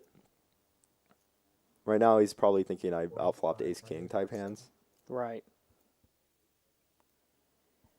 Ooh. Yeah, if I had Michael's spot pre-flop, I'd been more inclined to either raise or fold.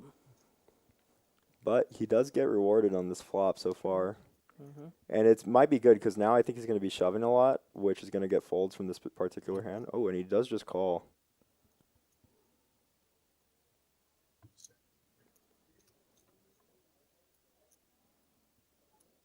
Does get a clean turn.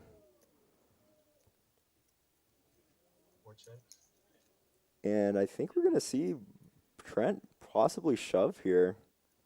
Yeah, I think you could be right. It's definitely the kind of board that you're going to get a lot of hands to fold. Just not ace 10. And this is going to work out for Michael. Oh, but he kind of hates the spot. Again, he's been running really bad. I mean, if you're flattening the flop, I'm not sure what you're hoping for on the turn beyond this exact spot. Yeah.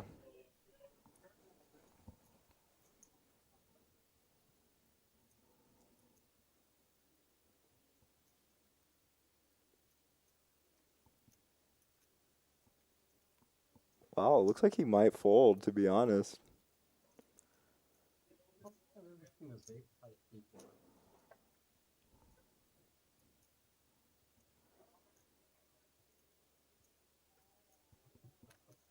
And this is what we were talking about. If you think your opponent could have jacks, queens, jacks plus in this spot, you just called. I think I would have gone ahead and put it in with the draws out there. Yeah, I'm not sure what this just call is. But yeah, this just call is pretty bad. Yeah. I only say pretty bad again, because and now you're going to miss a value from. Oh wow, he is going to go with it. Okay.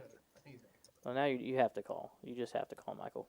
yeah, I hope he doesn't fold. Again, he's probably scared right now. He's been getting unlucky, but How much is it? 85.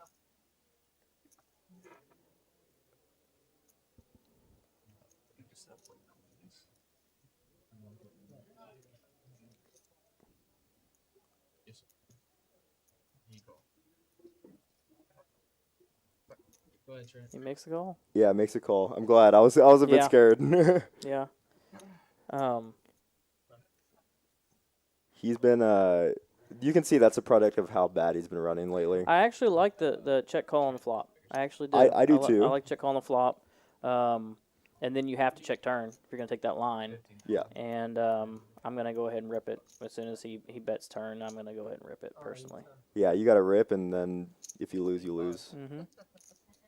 But again, like the bad beats he's been sending me, that kind of stuff gets in your head. Absolutely it does. Yeah, like just the other day, he was telling me how he got in a big pot where, even I wasn't. He had a queens versus aces recently for a huge hand, blind versus blind, where he had queens, and then another spot where he has pocket eights, and then it's like bad runouts for him. So a lot of that. It's not just the day that you're playing. I think we've all been there where we've had days and days, and you're like, oh, will I ever stop getting unlucky? And that's just like constantly in your head. But sometimes you gotta just ride the variance and understand like if he has me, I just need a call in that spot. But regardless, does get the right call. Good job to that. And I actually like Trent's. I don't like the river barrel as much. I think he sized it wrong on the turn. I think if you're going to fire a turn like that, just go ahead and go all in at that point. Yeah, I agree. And all in might have actually worked. Or the other option, what was the flop bet if we could go back? I know the turn bet was 10K. Flop bet was like, I know it was on the smallish side. I think it might have been something like 2.5. I was going to say the only other route you could go is to do something super small on the turn and then pile jam river. But Yeah. I don't think you're deep enough. I think I like just the jam on the turn. Yeah, and I know Michael's gonna go back and watch that and be like, I don't even know what I was thinking, but like in the moment, Yeah. And he's taking a break from poker too. We're gonna see a domination here. Ooh, but no one likes that flop, but Sal can definitely rep more diamonds here. I had at least. Yeah, I found monotone boards like this are actually a great spot to take a pot. Yeah, definitely. Especially when your opponent checks to you. Quadruple with John. That's an interesting turn because Michael's going to have a lot of aces, so Sal can't really rep anything. Yeah, I think we're just going to see a bet fold. Yeah, Saul's giving up at this point, I would think. It's hard to turn a check line into a bluff. Yeah. Although I would check my flushes there. I'm sure we all would. Yeah. Well, a lot of people would, But yeah, definitely. It was like a 7. But lately, I've actually kind of liked taking those spots. Not in cash games, but in tournaments. Taking those bluff spots because if we can say that they don't have many bluffs there, then it ends up being the same thing, right? So you don't have any bluffs. Yeah, well, I guess if you're playing GTO and your opponent's intelligent enough to recognize that, then you have to find something to bluff with there. Yeah. Yeah, it's pretty cool. I've been seeing those situations come up more often. 2 aces for Trent. Ooh, but he has 3 bigs. He's gonna get called here many ways. Oh yes. I'm glad he did. He just went ahead and piled it like he should. Ooh, and Rudy's gonna have ace deuce. I mean. No, but what's the scandal? Kind of has to call here. He might raise with the ace deuce. 7 went on.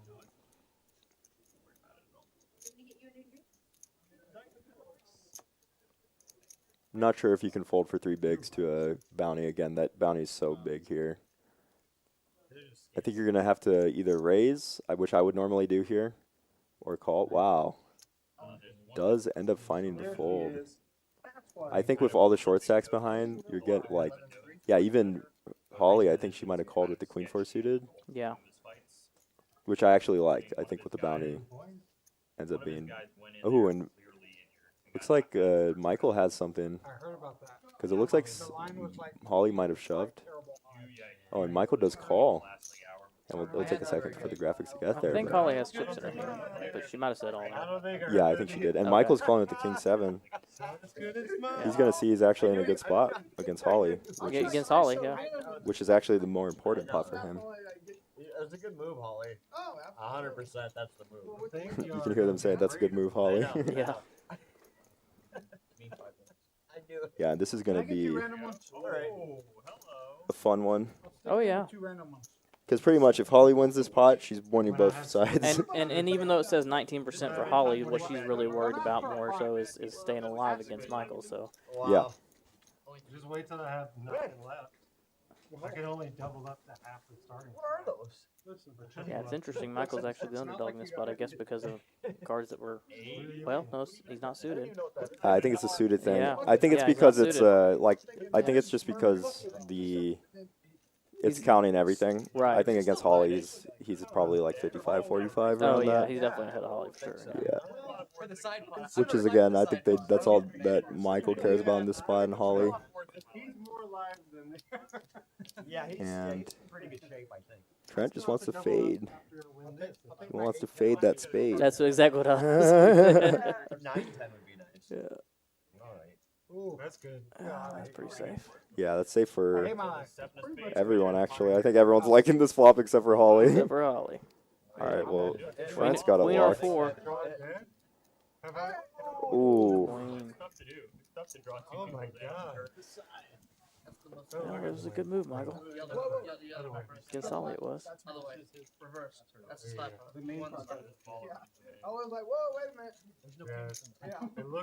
It looks like I should be getting the most, but it didn't happen, unfortunately. I only get the little bitty one. Surviving. I still got a double. Yeah, and hopefully Starting my shot. have a little bias with Michael, obviously, having coached him for the last year, but I mean, hopefully you I can wasn't exactly. recover mentally from that, shake that Yeah, off. Yeah, that's a spot. It's real easy to be results oriented and go, what was I thinking with the King 7 here? You know, Yeah. but I mean, as we could see when the cards were turned up, he had Holly in a, you know, he had the best hand against Holly. Yeah. And a chance to win the bounty. 2 bounties.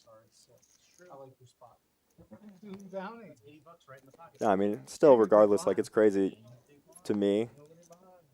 Literally, he never had been in a casino before last year. How did you come to know? Did you know him outside of poker before this? Yeah, I knew him through gaming. Okay. So we play, you know, I was pro at a couple of different games, and he plays one of the ones I was pro at. So he used to go to my local tournaments, and I met him there when we were like 16, and then we started talking again like maybe a year and a half ago. Mm-hmm. So I haven't talked to him since I was 16 before that, but then he has the discipline and the understanding of how to get good at games because he was pro at a different game that we didn't play together.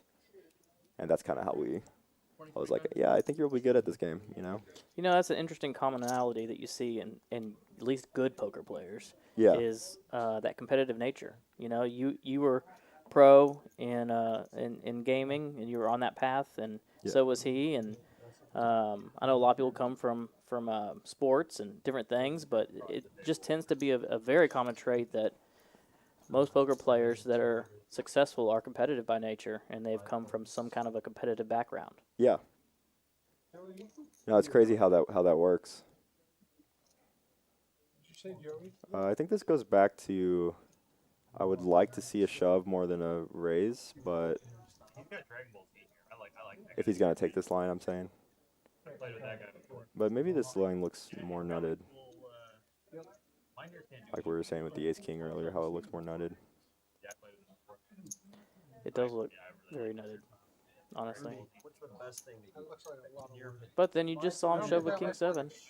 Yeah. So Nothing gets could be going through Saul's mind.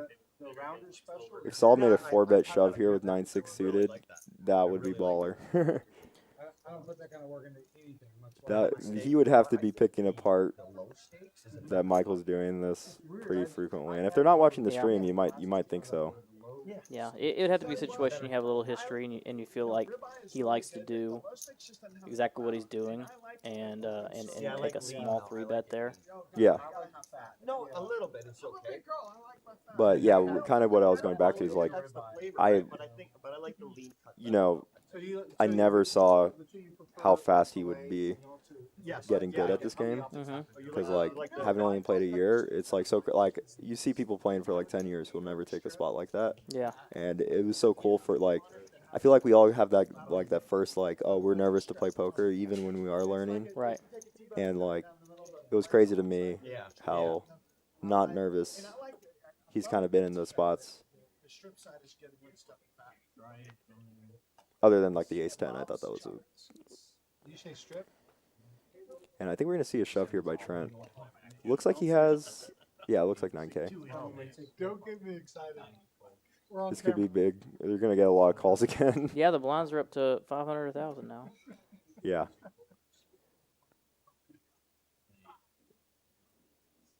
I think that there's a color up after this level. Shit, and we see a shove with the 6-5 suited. Wow. That might be a little too wide. Yeah, I think it's too wide personally, but he could also. Well, actually, with the I didn't see that Joey was in the big blind with 6K. Actually, I kind of like the. I definitely like a shove better than a call. Yes, for sure. Yeah, if you're gonna make the move. Now that I see that Joey is in the big blind, yeah, you're not doing terrible with the 6-5 suited against like any hand. Ace-X suited, but or Ace-X. I'm sorry, like Ace-6, Ace-5. That's about it. I mean, Yeah. you know, some middle smaller pairs. Yeah, he's actually doing pretty decent here in the spot. I'm surprised he only has 20%. I think it's because of threes. Yeah, I mean, Joey definitely has the pair that he wants to be up against. But You don't count it. Plus block. We can show flush blocker. Oh, baby. Yeah, they're just getting pots ready, I think. First? Yeah. My hand was I don't have another gun. I think it's that one. One flush. I think it looks like that. One flush. One flush. Flip them over. No. Show us. Jesus Christ. I need one card. I'll show you both. I got the ace of diamonds. Y'all just keep getting all in behind. I mean, I don't know. Yeah, I'm surprised to see Sal do this, given he's been on the tighter side, I feel.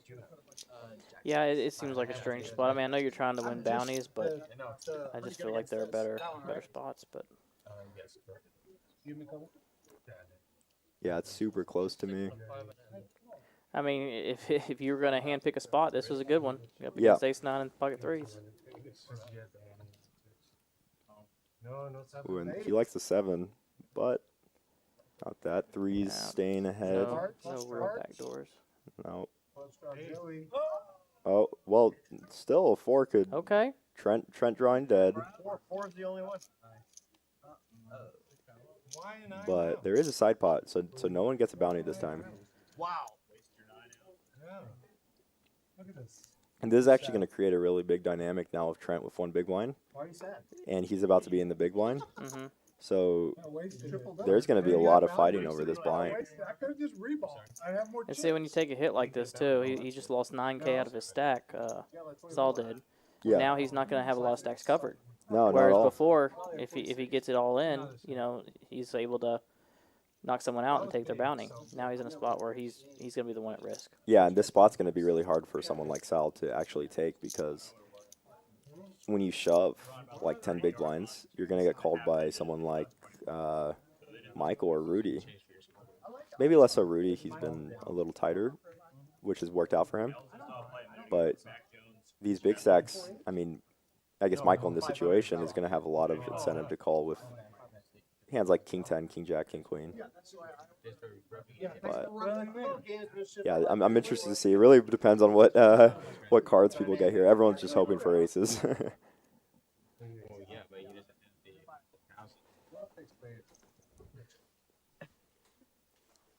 And also, Michael and Holly with the King 7, Queen 4 hand, they actually have a lot of experience playing against each other. They've played a lot, so, or at least a decent amount. But it looks like we're going to have King 6 limp under the gun by John here, which is really surprising to me, actually. You already know what Well, it says Trent all in.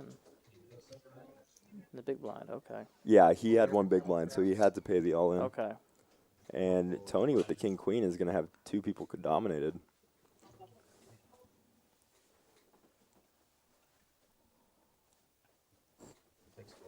I've only looked at one card. 2 all-ins? Yes. 3 all-ins now? Yeah. When I looked at it the first day again, I was like, We're all going after Shrek. Dang. Everybody wants Shrek's Actually, belly. I knew it. Oh, man. does John have them both covered? At first he didn't, but We got pocket looks pair? like his stack. I think he does, yeah. Okay, you guys Wow. are sharing. You and him are sharing. This will be really surprising. This is kind of what I was talking about with the bounty incentive. It's crazy. I mean, you see him raising with King 6, calling off here. Viewers at home know what I have. This is definitely bingo. You got ace 4? I think it's a little too wide. I think Oh, so. I got you beat. Let me Well, you guys know what the other one is. do this one. I only know.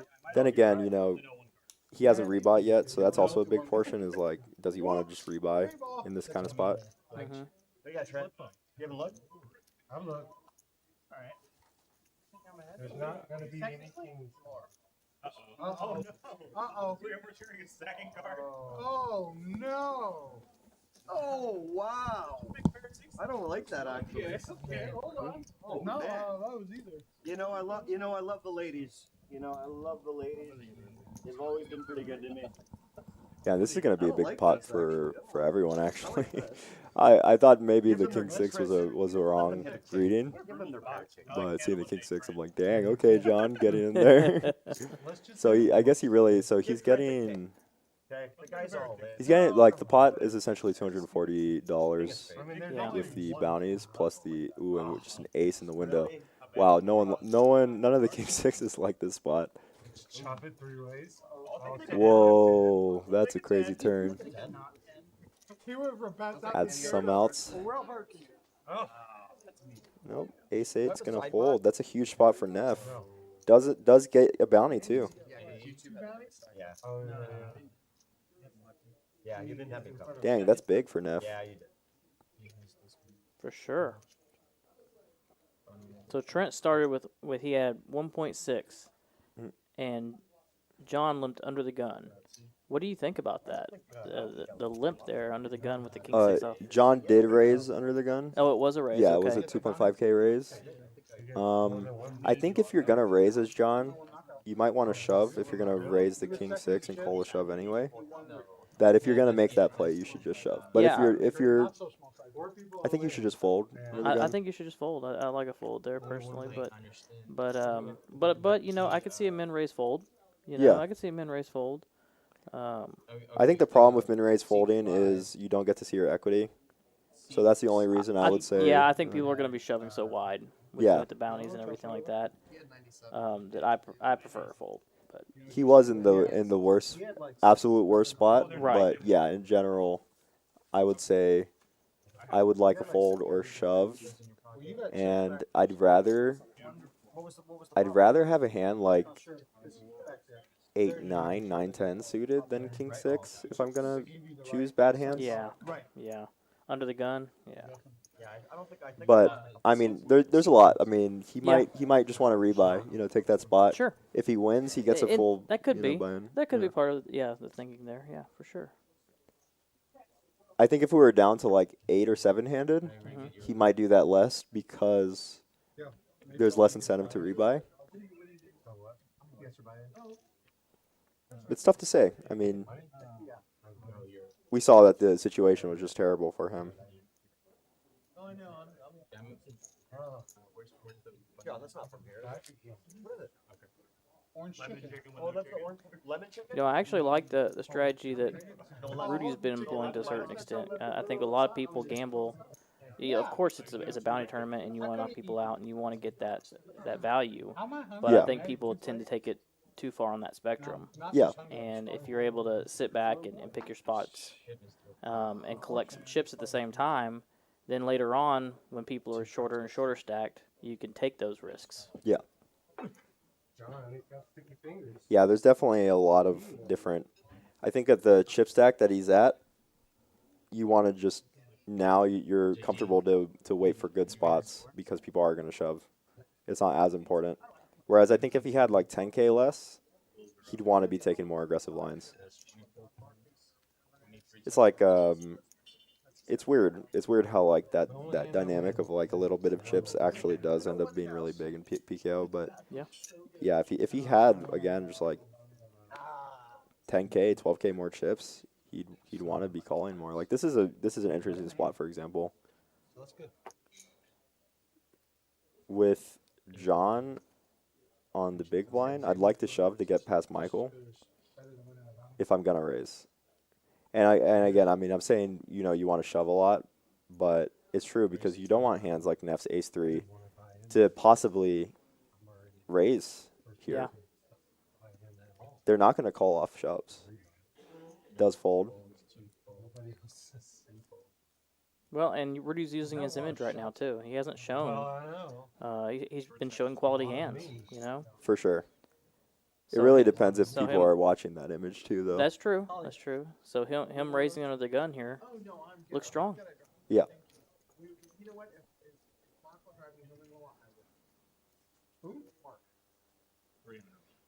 And Tony's sitting on 16 bigs here. He made the call. Is that what it was? Yeah. Yeah. I think I'd want a little more bigs if I was going to call with this type Yeah, of hand. I don't. I like a fold there. But I just to counter, it is with the big blind having a shove here, a little more incentivized. Sure. If you know that like Joey's going to be not raising as much, but I'd be a little more afraid of Joey just shoving here. Oh yeah, I did. He's a real good player. I've known him since we were 13. Where do you live out there? excuse me. Where? Oh, yeah. I live. He's all in, so he's You go to the making tri- calls. But I need 500. Yeah, and I'm curious, 10 high flops are going to be really I mean, pretty much any flop is going to connect all together. Everyone's going to be connected on the flop because they all have literally the same cards, pretty much. So it's going to be a lot of connectivity with each Yeah, other. position could win this battle. Though I don't know how much of a side pot there is. Probably. There is a chance that John wins based on bet. Yeah, like if Fruity were to... oh, wait, no. Joey just flops trips here.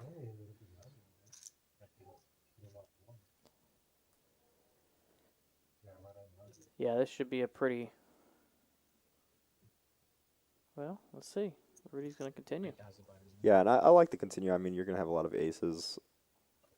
I think if I was going to continue, I'd use a little bigger of a sizing if I was going to bet this flop. But I'd probably go like 5 to 6K. But yeah, I think this is going to just shut down most of the time unless we see a 7 on the turn. Actually, that is an interesting card. Yeah, and now you built a little bit of a side pot, too.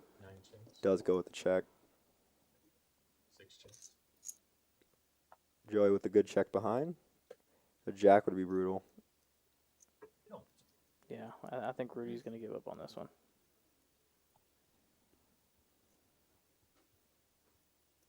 Oh, well, what do I know? Really surprised. I'm not sure what the bet's really trying to accomplish because you're getting called by like everything.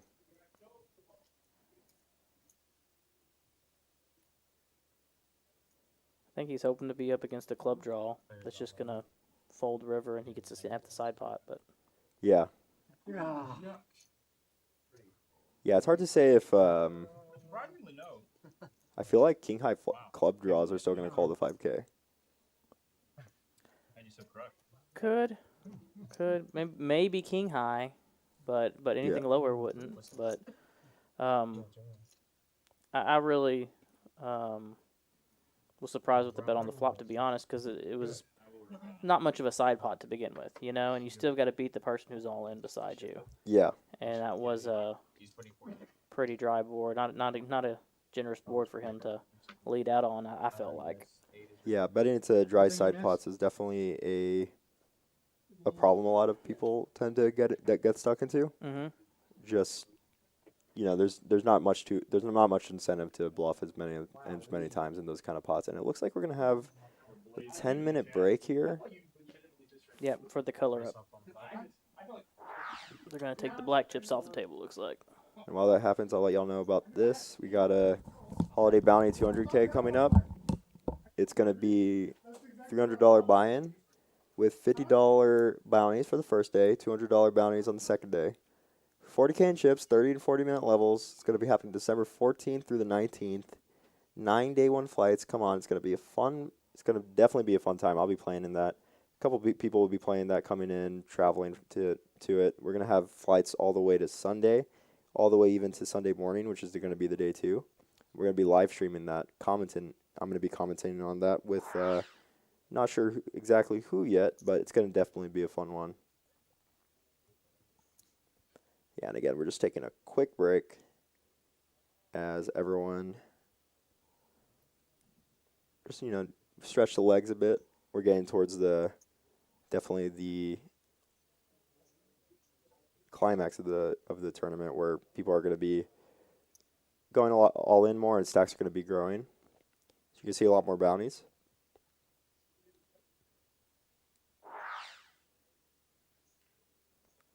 Right now, I'm deciding what to eat.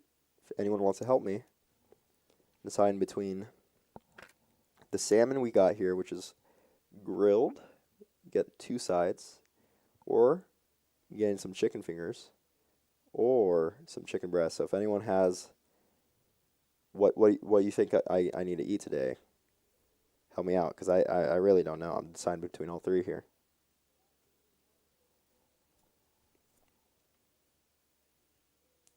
Hannah just got salmon. Does that mean I have to get salmon, or does that mean that I shouldn't get salmon?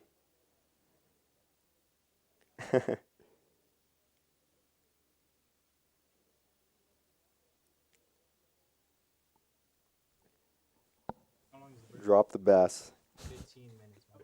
Drop the bass. 10 minutes left. All right, I think I'm going to go with Josette Dawson's recommendation here. I'm going to go with the chicken fingers. You know I got to get fries on the side. Calling Drew. Whatever Neff is eating. Did you go to Antonian too, Team Neff? My brother was really good friends with Neff. They used to hang out a lot, Javier Brun. It was really cool when I met Neff that we got that kind of thing to bond over because it was crazy. I was like, where'd you go to for college and high school? He's like, I went to Antonian. What year? Whatever year my brother was in, I forgot. College? Oh, that's cool. That's sick. Yeah, Neff is a homie. Neff is super cool. Seen him in a couple places, traveled with him a bit. Not together, but I've seen him around a lot. How's everyone liking the stream so far?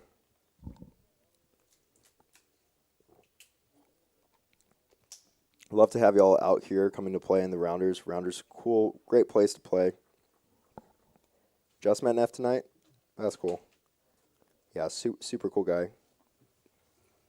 Neff plays a lot in some of the bigger cash games. So a little out of your league, Drew.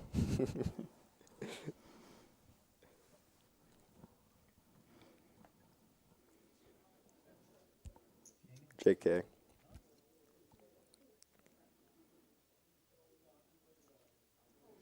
Yeah, I think we're going to try talking about bigger cash games. We have been running a 5-5-25 PLO game over here at Rounders past 2-3 weeks, something like that. It's been getting going on Fridays. If anyone's looking for a bigger Omaha game. Yeah, that's awesome. If I had the roll again, I used to play a little bit over there at the King's Lounge. Oh wow, Quite a bit of the 5-10-25 that they run there. Saw some cool people play, but it's a great game. I mean, oh yeah, that game. It's crazy. I got into a big pot where I got a 5-bet by 10-7 4-deuce offsuit. No suits. Oh man. Pre-flop. So I know that game can get pretty crazy. Oh yeah. Yeah, PLO is great. I love PLO. And if anyone's interested in getting a round of each, like a round of Hold'em, round of Omaha going at some point. Yeah. I'm actually trying to get a list of people who are interested in something like that and plan a day for that. Yeah, Drew actually asked, are there smaller games going for newer players getting into PLO? They'll run some tournaments here sometimes. Yeah. They'll have the PLO tournament. When was that? Do you know what day they'll? I think that's actually tonight. Is that tonight? I Okay. believe so. I believe that just got going about 30 minutes ago. I think that's probably one of the best ways for newer players to jump into PLO and kind of, after they've, maybe played with some friends or played online, something small. Once they're ready to go into a card room, step into a card room and play, playing a smaller tournament like that's a good way to kind of get your feet wet and test the waters a little bit. Yeah, and I mean, I love PLO. That's one of the games I've been playing a lot. But it's really hard to find good small PLO games in San Antonio. So because still the 1-1 and the 1-2-5 game PLO games still play pretty deep. You're right. The PLO in San Antonio, there's no real small stakes PLO in San Antonio. It's all pretty big. I play PLO at least a couple times a week here in San Antonio, but the games I'm playing in are much bigger. Yeah. So. Yeah, it'd be great if we could get something going like that. Yeah, I'd love to without having to go to there are a couple PLO games I know of, but they're home games, and I'm like, no, I don't want to get. Yeah, that's a lot of the ones I play in. Yeah, home games, things like that. Yeah, they build up a lot of general problems I've had with home games. So I'm like, try to stick to card rooms. You gotta be careful. Careful. It's great that we have these card rooms. I mean, I'm a big supporter of Texas poker, like we all are. Everyone here obviously loves it, or else we wouldn't be here. But I mean, it's growing up in Texas and having to travel outside of Texas to play, traveling the circuit and doing things like that. Living outside the state to play cash games for years. Once it came here and came into the light, I guess I should say, with these card houses, man, it's just a blessing. It's just a blessing, and it's something that's provided jobs. It's done so much for the economy, and it's provided a safe place for players to play. You Definitely. know? I mean, for just for my example, I was playing online poker before I was 18. Before I was able to. But when I had finally became 18, at the time, card rooms were only just starting to begin to be things, but I didn't even know about them. I would actually drive all the way to WinStar and Choctaw, go there with like $600 in my bank account, and like try to run it up or try to play. Well, I was newer at the time, like to live poker, but also to the idea of like putting $300 on the table, whereas online I was playing like somewhat micro stakes and stuff and just building through there, and like ended up, always most of the time it was pretty soon that I found out about card rooms, but like I did that like four or five times, and just go there, then barely have enough money to pay for gas to get back to San Antonio. So Oh man, I know exactly what you mean. When I started out, I was a student at Texas A&M, and I would drive 4 hours to Lake Charles to play 3, 6, 12 limit. yeah, And that's crazy and limit. grind that out. And man, so I would definitely remember that, having a couple $100 going to play and grinding it up from there. But yeah, it's just a blessing to have these card rooms now, and with everything that's going on, it's great to try and get support from the people who play, and we want to let people who know about poker, throw their support out there, and try and spread the word to other people in the public and let them know what they have here. Because a lot of people just don't know about these card rooms. Definitely. I mean, I got lucky to find out about it myself. Yeah, and a lot of the ones that they might know it's here, but they don't know what it is. They've never been inside. You know? Or they're like, what? Legal poker? They probably see it as like another bingo hall, for example. Right. Well, it's such a gray area right now, and it's something that we need to get the public support behind so that we can keep these rooms here. Yeah. No, for sure. I mean, it's. I'm hoping that as people continue to learn about it, that people just keep playing at places like this, so we can establish it more. But yeah, I mean, it's pretty crazy. I mean, I remember the way I found out was I had a friend in the gaming community that I was friends with on Facebook, and he happened to like a post, and Facebook just shows you like advertisements of posts that your friends liked. And it happened to be for a card room. I was like, really? You can play legal free? I mean, you can play legal live poker in Texas? I couldn't believe it, There was also a play where Mac Jones, he like moved that in the pocket, and I swear there was 15. Didn't mean to interrupt you. Yeah. Yeah, no, you're good. Yeah. And it was just crazy. Like, actually, there's a Hearthstone player, and Hearthstone being the card game that I was top 40 in the world for, but one of the Hearthstone players that he was one of the guys who started like Twitch, basically. Like he didn't start Twitch, but he was one of the first like famous Twitch players. Okay. Me and Drew actually, well, I had played with him before, but me and Drew saw him in Austin, playing at the lodge, and it was crazy because we were talking to him, and he was like, "Yeah, the way I found out about this place is I was checking my mail one day, and there happened to be a flyer for the lodge." Wow. And he just happened to be like, he usually throws out his mail, but he was like, I'm gonna look at this flyer one time, Yeah. And then now he plays like every day. Well, I'm trying to get something together. I've been talking to some of the local card rooms and things like that, and I'm gonna try and start putting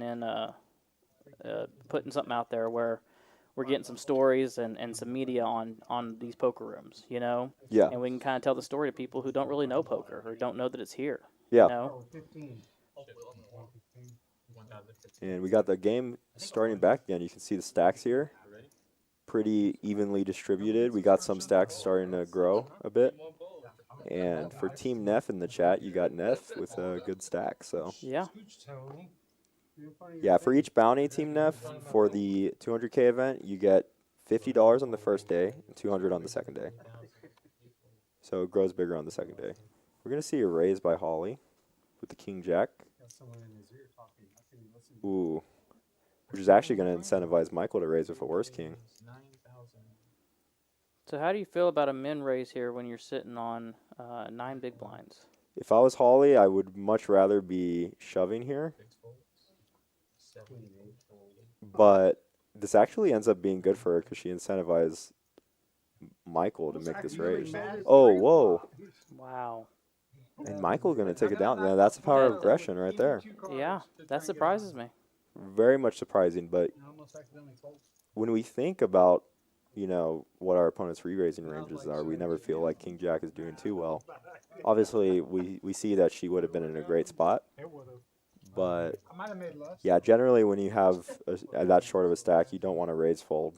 You just end up making things harder for yourself in the future. Yeah, yeah. And it might be unthinkable to some people, but, I mean, if you're not prepared to put your stack in there, I'm even okay with open folding that spot, being in early position like that.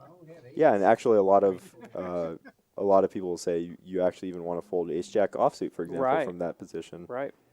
But it gets really close. I think live becomes really different to where you're seeing so little amount of hands compared to what, like, online you would, that you start to want to take spots that you normally don't believe you would, in theory. That's very true.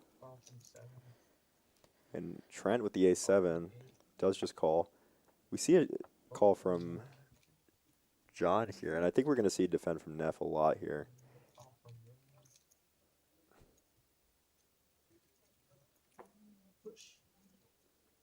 Yeah, and thanks for coming out and listening in chat, guys. It's cool to see that so many people are. We are really trying our best to make this, very enjoyable experience for everyone, but also a really cool thing going forward for San Antonio. I'm a San Antonio native, lived here for my whole life, and I've loved it. As many places as I've traveled, there's nowhere that I'd rather live in, personally. Oh, I brought my family here for these card rooms here. Oh, that's awesome. Yeah. That's crazy. Yeah. In a cool way, not crazy. Yeah, Texas born and raised, but we were living in Dallas-Fort Worth at the time whenever I found the Big O games over here, and we picked up and moved down here once we decided, my wife and I decided I was going to start playing full-time again. Oh, that's awesome. Yeah. That was about 3.5 years ago, I think. Yeah, and you were initially playing full-time when I was like 6, so. Yeah, way to age me thinking. We are going to see an all-in and a call by the 2-pair. This is kind of the reason that not shoving the ace-7 pre-flop sucks, because if he did shove ace-7, the queen-9 would have folded and the king-jack would have called, and he'd be in a much better spot than he is in now. So just a thing to think about, but still, you can go. I'm somewhat fine with calling pre-flop, especially from late position. But when it comes to late position, you definitely want to be raising more. That's an interesting turn. It has some more outs. Wow. Not the exact out he wanted. And what's funny is John's not even going to get the bounty because he has 500 too little. Oh, man. Brutal. And Trent is on the roller coaster this time around.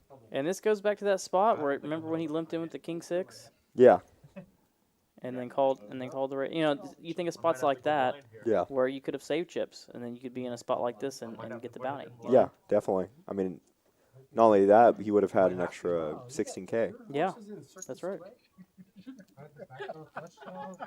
This one's standing on a lake. But also, it's always funny because, this wouldn't happen if he had folded the king spot. Like this exact spot. Oh, yeah. The cards would be shuffled differently. There's that's absolutely true. I like to think that too. Yeah. I don't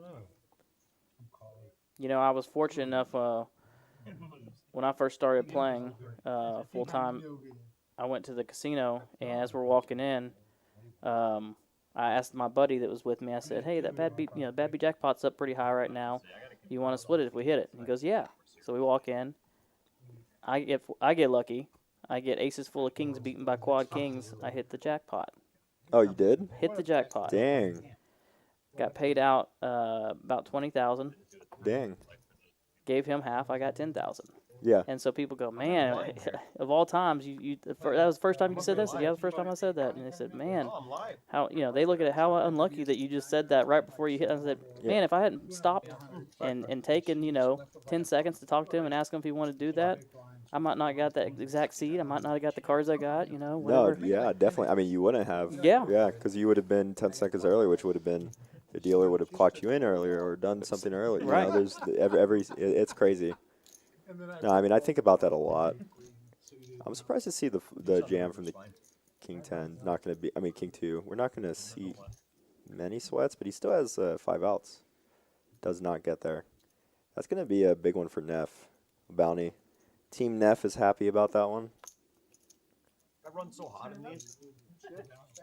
I do. I run super hot in these sit goes. Yeah, no, I mean, that's, the worst parts of my, career when I've had downswings, and the best parts have all been very much time-based. Mm-hmm. Like, if I had just left 5 minutes earlier, like I said I would. Oh, or yeah. If I had stayed Yeah. longer, there's so many. Oh, so much of poker and even and especially tournament poker. I like to think is timing. Yeah. I mean, I've only made the worst. Yeah, It's not just a matter of catching aces. It's a matter of catching aces when someone has kings or Yeah. I mean, Yeah, it's pretty crazy. And the thing is, it can also, I think it's a big reason why it's harder for people to learn the game, is these spots can happen short term, and as humans, we're just wired to believe more in the short term than we are in the long term. Absolutely, and it's one reason live games are always going to be better than online games because you're seeing less hands. It's more time consuming. You got other things going on, and people are seeing the short term. Yeah. So it affects their play. What's that? I said we can lock in you coming from behind. I never do. Okay, I never do. Well, Never- see, never now that you happens. said that, though, we can guarantee that happening later. Oh, It's gonna be a brutal one. Just It does. it's gonna be something. Yeah, it's gonna be a disgusting one. Nah, but because I usually Yeah, we get start it to in see the- that starting stack is now 13 bigs. Man, So is Joey just keeping those threes? is it? I think it's the Yeah, you third got to time. turn them in every once in a while. I is that know. what Daniel said? Yeah. So Daniel told me to put it in. He goes, Tony, you gotta put it in blindness. Ace queen suited. Yeah, this is a strange one with against the bigger stack to where to go. But with the just limp, yeah, I mean you're always gonna raise. You're always going to raise, yeah. It's so curious what size you're supposed to go. Oh, is Rudy thinking about calling here? Ace 10 live. I'm surprised this isn't like straight in the muck. Not even a sweat. Nothing. Whoa. Not a couple of spades. Nothing. Bad timing. No sweat. Nothing. Talking about timing. Talking about timing, yeah. He There thought we about go, it for a yep. second. I would have been beyond surprised, but ooh, and this is gonna incentivize Joey to shove too. Against John specifically, because we've seen Yeah. John has been capable of going in.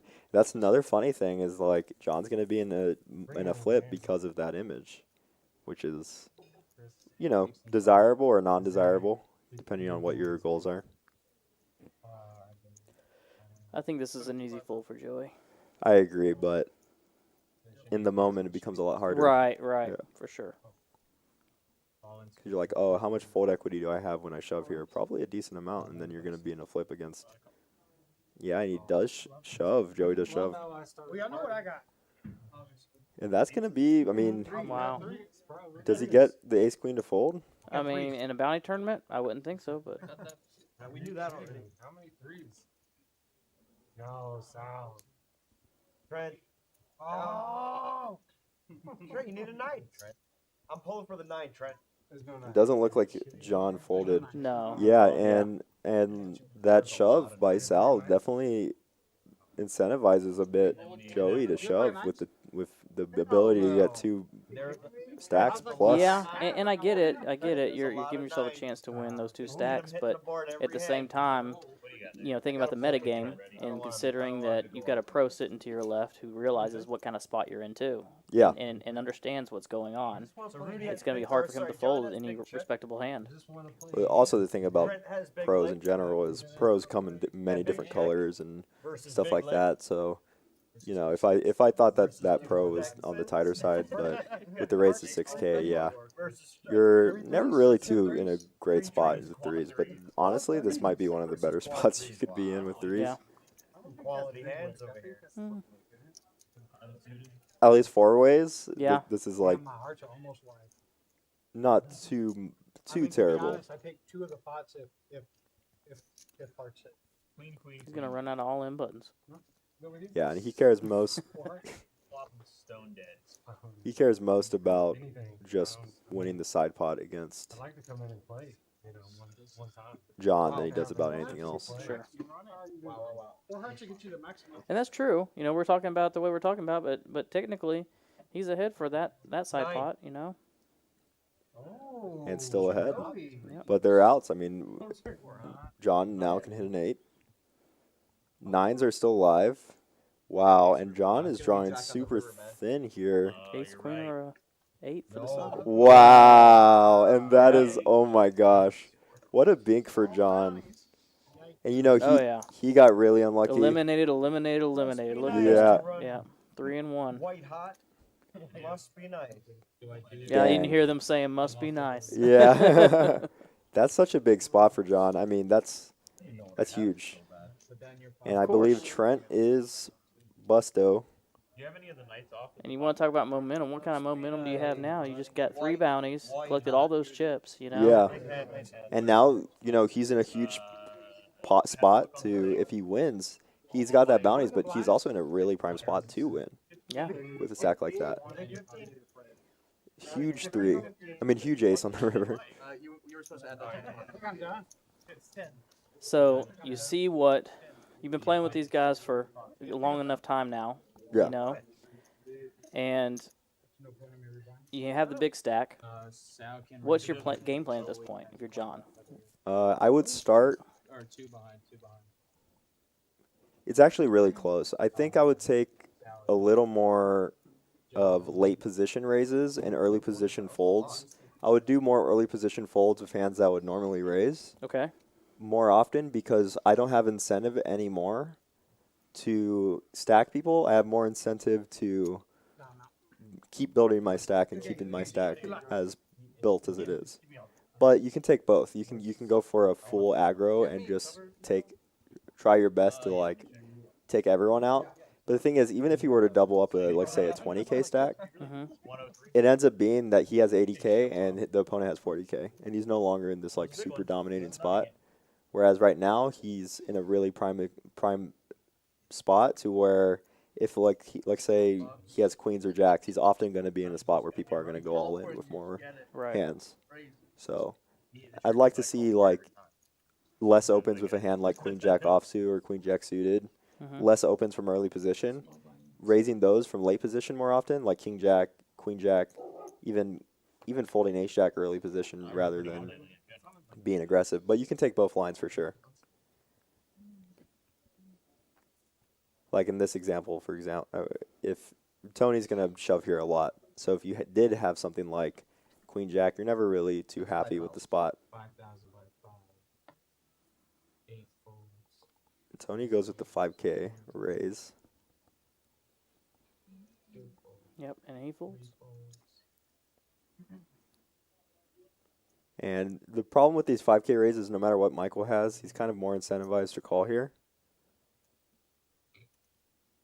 And you're never like too happy when you get called. Well, it was over a 3x raise. Yeah, only because of how big Michael is. Right. You have to shove. Yeah, I think shoving's the. Yeah, I think this might just go check. Yeah. This might just check down. Whereas if you shove, Michael never sees his flop. Never sees flop. Yeah. But he does turn Club. and it goes check again.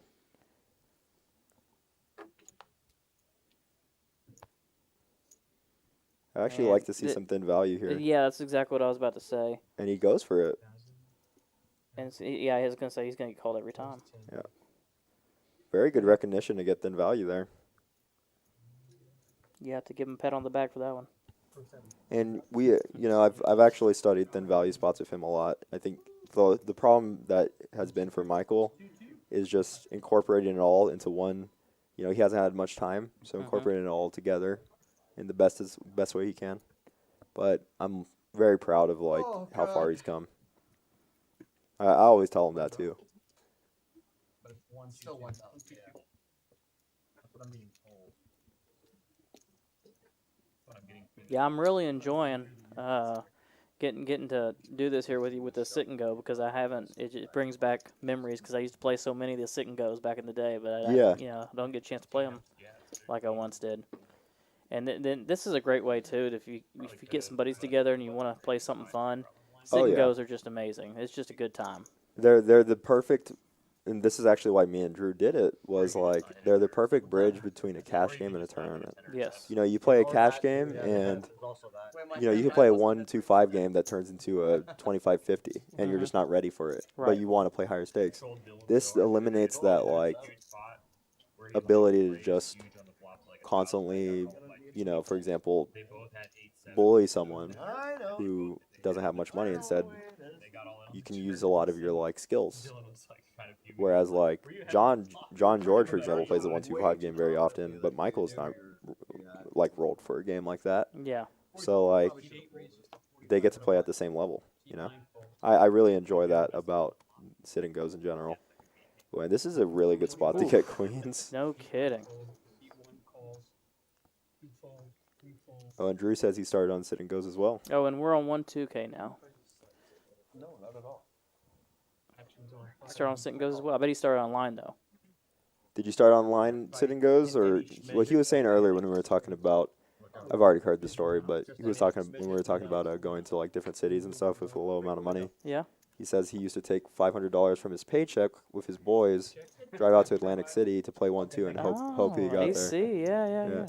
Yeah, he says online sit and goes. Ooh, and this is such a bad flop for Oh Neff yeah, here. it's a disaster. Super disaster, especially with the sizing that John goes. Right. I mean, how many bigs they have behind too? Yeah, Both my cards rough. added up to one of those cards. I mean, honestly, if you get shoved on, He's- the jack sucks because Right. You're blocking some of the draws, but but it's hard to have a bluff here as John. I know what you're saying. But yeah, I think the problem is your jack. You're like, well, maybe I can hit a jack, Yeah. or maybe I can hit a He 10. can't have ace jack of clubs. He can't. You know. That also eliminates his bluffs, though. Yeah. I think that's the main problem. Yep. But again,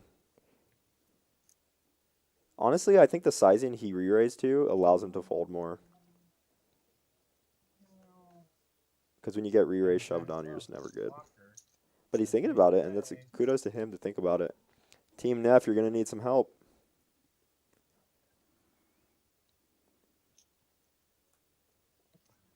And even in the spot, he's still 1-5 dog. Like, it's not as bad as. It's not as bad as you would think. Yeah. Yeah, does put it in.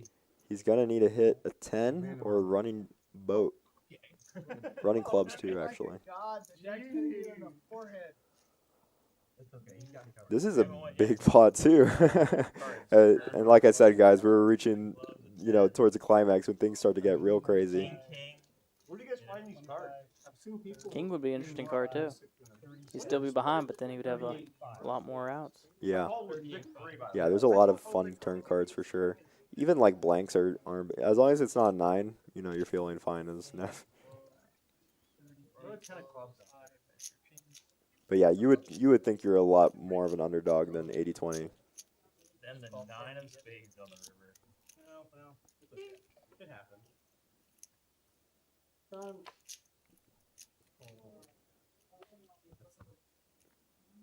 It's gonna need to hit the 4 outs. Oh my gosh. Buddy, John is running bad these past. I mean, for him it's good that he won with the ace queen. Right. We give and take. This is in the game that we play. Yeah, it's all relative. It's all relative, but that is wow. What a hit for Neff. I'm gonna have to send that one to my brother to show him Neff because they haven't seen each other in 9-10 years. But Oh wow. yeah. And you did say John's won 2 of these tables before, so Yeah. Not sure how bad he was running whenever he won those tables. Last week he played pretty good and got it in pretty good, but made the wrong, what would be a right fold, but in the wrong spots, and then just got unlucky in a lot of spots. So, but he's still in a prime position. Like that isn't that bad of a hit, and you definitely would have wanted to take out Neff, but I don't blame you at all. Right? Have a drink. You can't hear me, can you? Yeah, I can. Oh. ooh, and Neff is gonna get jacks right after that. Talk about momentum. Yep. Queens every second hand, ace king every second hand. That's free flop hand I've had this whole tournament was ace queen off. Yeah, oh, I know. And I couldn't even play it. I mean, it was. Oh, and Michael looks like he has a decision to make. I lost to 10-7. Oh, A lot of times when you just win a big pot like this, that's what I was about to say. That's what I was about to say. A lot of times people like to come over the top of you if you open. He's after you actually- won a big pot like that. damn, Michael. Okay. Do you need to know the time? I didn't teach him this one. He was telling me he did this at the WSOP too. Oh, did he? Really? Yeah, he 6-bet a spot with King 4 suited, and his opponent almost folded, but he got called by nines. I mean, 60K is actually going to make Neff think about it here. Yeah, I mean he's not even in a terrible spot with the King 6 against Jack specifically. I probably have some behind. Drew says whenever I have Jack here, the King always hits. I agree. And it looks like we got 2 all-ins behind as well. 57.5. Damn, what a play. Oh, 2 8s. Dang. And that's big because, oh gosh. Oh my gosh. Oh, and he gets Neff to I was fold. going to say, Neff folded, yeah. All in behind him. Yeah, that's crazy because Michael doesn't actually like that Neff folds, because if Michael were to win this, he would also beat Jacks most likely. Wow. Give me that. What are you doing? They're saying, what are you doing? There's a lot of action. I am surprised that John put his money in there. Yeah, I think that's a tilt. Yeah. That's That's yeah. I think that's been a fold. But Michael is only a 28% dog here, actually ahead of the 5s. Actually, I can't blame Neff. I mean, when you see John put his money in there too, and just He snapped put it in too. yeah. It's gonna come 6, 7, 8, 4. This is huge. I mean, this is $131,000 or 131,000 chip pot. And considering the size of the other stacks, actually, Rooting for my boy, of course, but no matter which one of us we'll wins, see. everybody else is pretty short, so you're kind of like locked into cash. So they get my chip. I can't get over that shove. Man.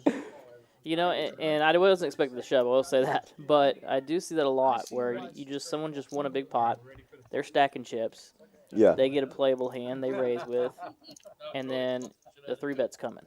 Yeah. Wow. And he would have beat the Jack so far. We're going to need to see an 8 and an 8 only. Oh my gosh, he Man. would have beat the Jacks. Genius fold, Neff. Genius fold. And everyone is. What's Team Neff think about Oh my that? god. I gotta say, I'm rooting for Michael, of course, but that's hilarious. And all that run bad just. Sorry, guys. I gotta be laughing in this spot. Pretty hard for me. Oh my gosh. Don't blame me at all. Your stack goes in your pocket. Oh, here, you can have that one too. So I haven't been coaching him for the last year now. You have or haven't? No, I have. Honestly, I don't hate the play too much. I think I don't hate it. I don't think he needs to do that. I think he'd get the same information from a much smaller 3-bet, but yeah. I don't think he needs a pile. The PKO, I do like a shove against the 5K if I'm gonna raise. Only because you deny. I mean, we see Jacks folded. Well, yeah. You know, you can see the power of. I think the stack, specifically because he has the stack that he has. Right. If he had like 49K, that play is never doable. But having 60K there specifically is fine. But still, it's like really.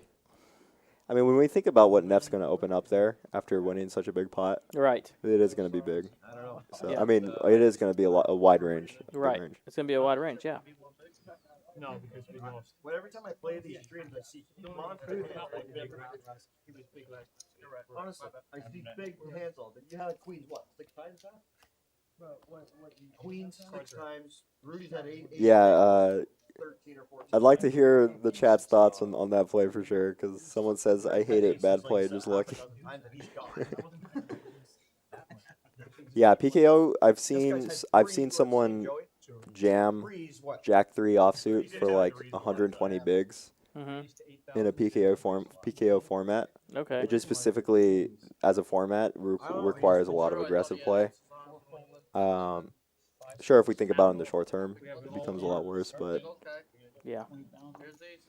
Yeah, and it's the wrong stack to target, I feel like, but you yeah. know.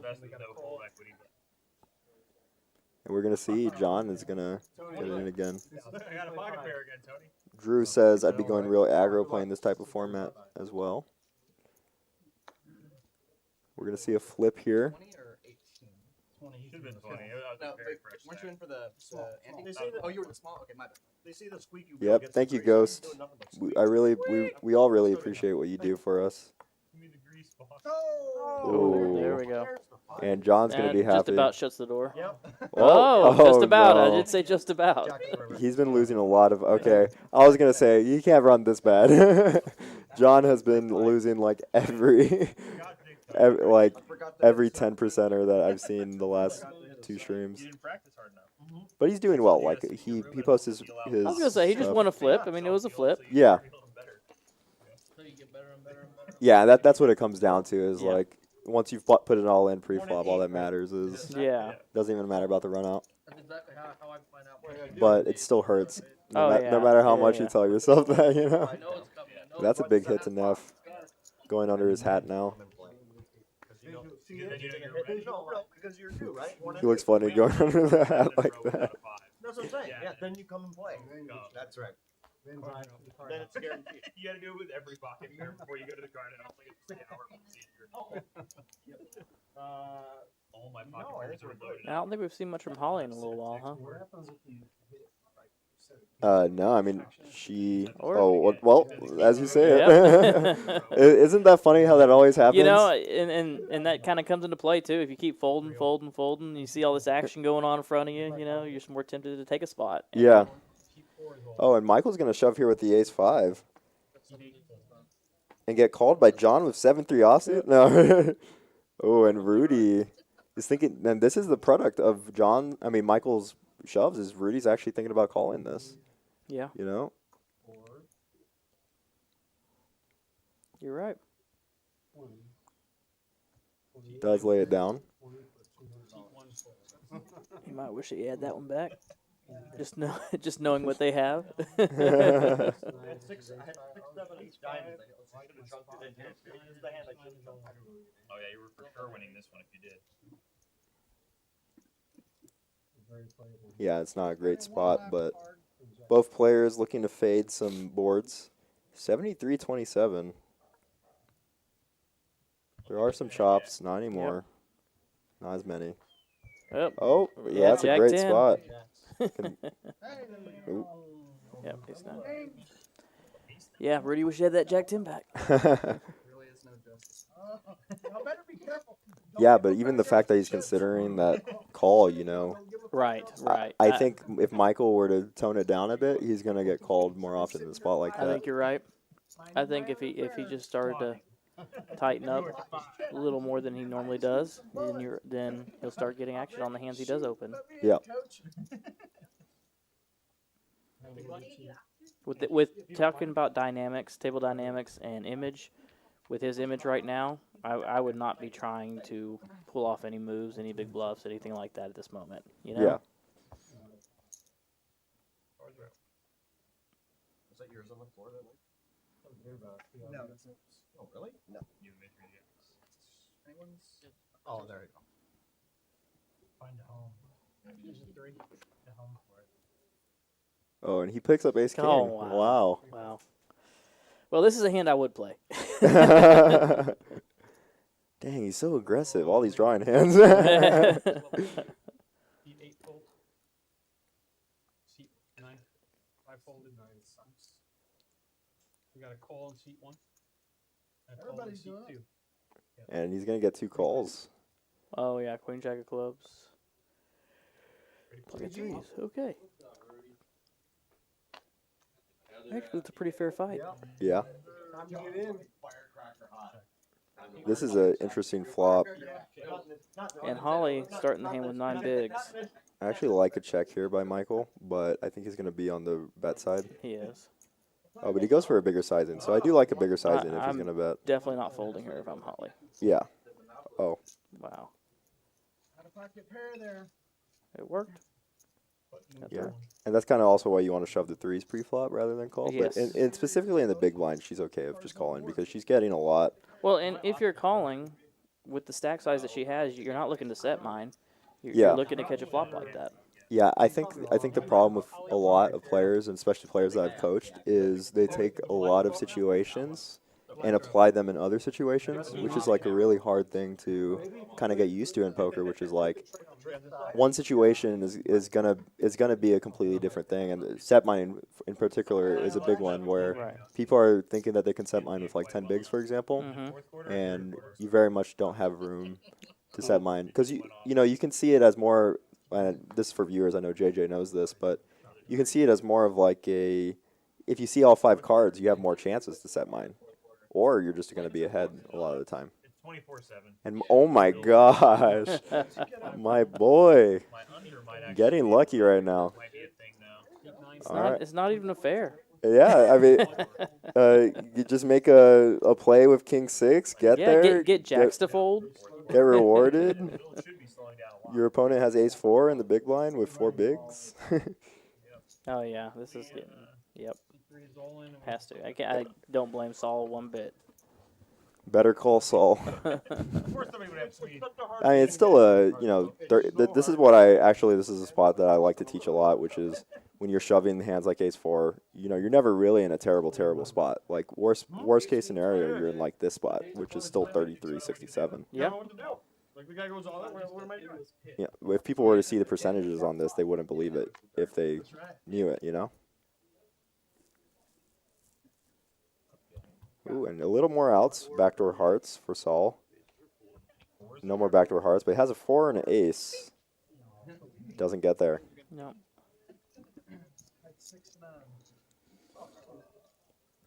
The kid is rolling. Drew says, I can't remember the last time I saw heat like this from Michael. Yeah, he's been running pretty bad, so it's nice to see. At least from my perspective. But I like all these players I've spent a lot of time with, and they're all really cool people. Well, if you can show me how to catch ace king suited and queens and all that, hey, man, I'll take coaching from you too. Yeah, and 4-bet or 3-bet king 6 suited shove all in. That's right. And almost triple up. That's right. So this is concluded in my coaching plan. Oh, man. Yeah, that's what I'm thinking. It'd be tough to get there.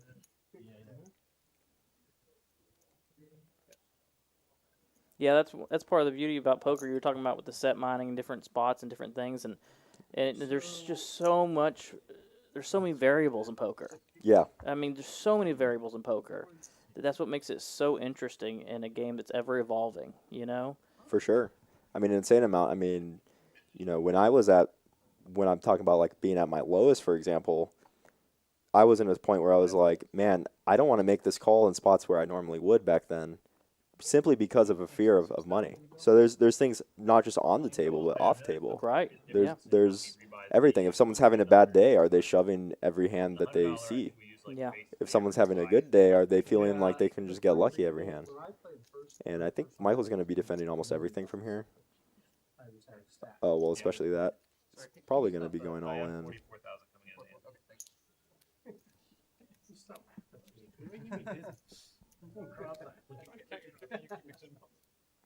Yo, what's up? Nice to see you, Electro Man. Having a fun game. Michael does call. I do like calling with a hand like Ace 10 suited. It is a very strong hand. I think you could take it either way. What do you think? Yeah, I mean, I don't hate the call. I don't hate the call. Take a flop. You can take either way. You're right about that. You could just go ahead and rip, but I think if you're taking a calling line, I might not float on this board.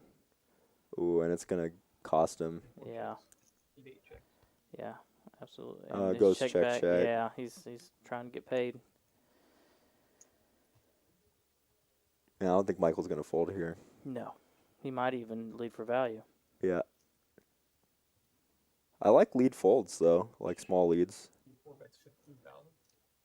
But now that sizing's gonna make him have to call the shove here. Right. There's no way he's getting away from it. See the 8's all in? I gotta count.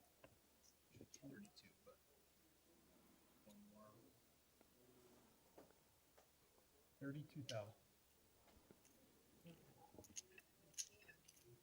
Yeah. But I think it would have happened anyway. I mean, I think if he shoves, he probably gets called pre-flop by Queen Jack suited Yeah. with his image.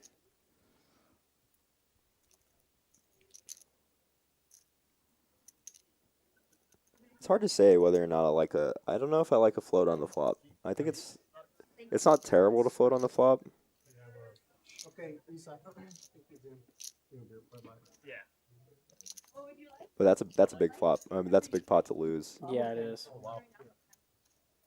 What is that? Yeah, it is. I mean, the more we talk about it, the more I'm thinking, yeah, I just like the rip pre-flop, you know? Yeah. Just put it in pre-flop and not have to worry about it at position like that. Yeah. If I am gonna go for the call line, I think I'm gonna fold that flop.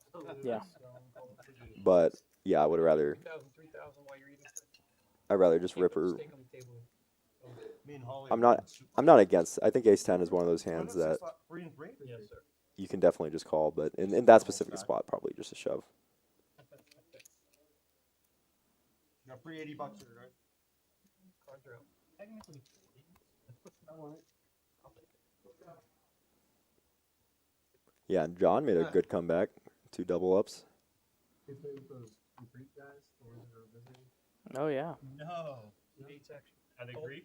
The two new guys? So, there's 3 of them. 9 fold.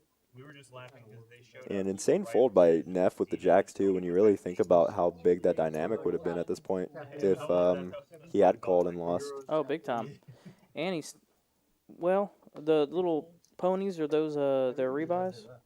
Yeah. just left Friday. So your boy still has 2 rebuys, huh? Not that he should need it, Wow. but yeah.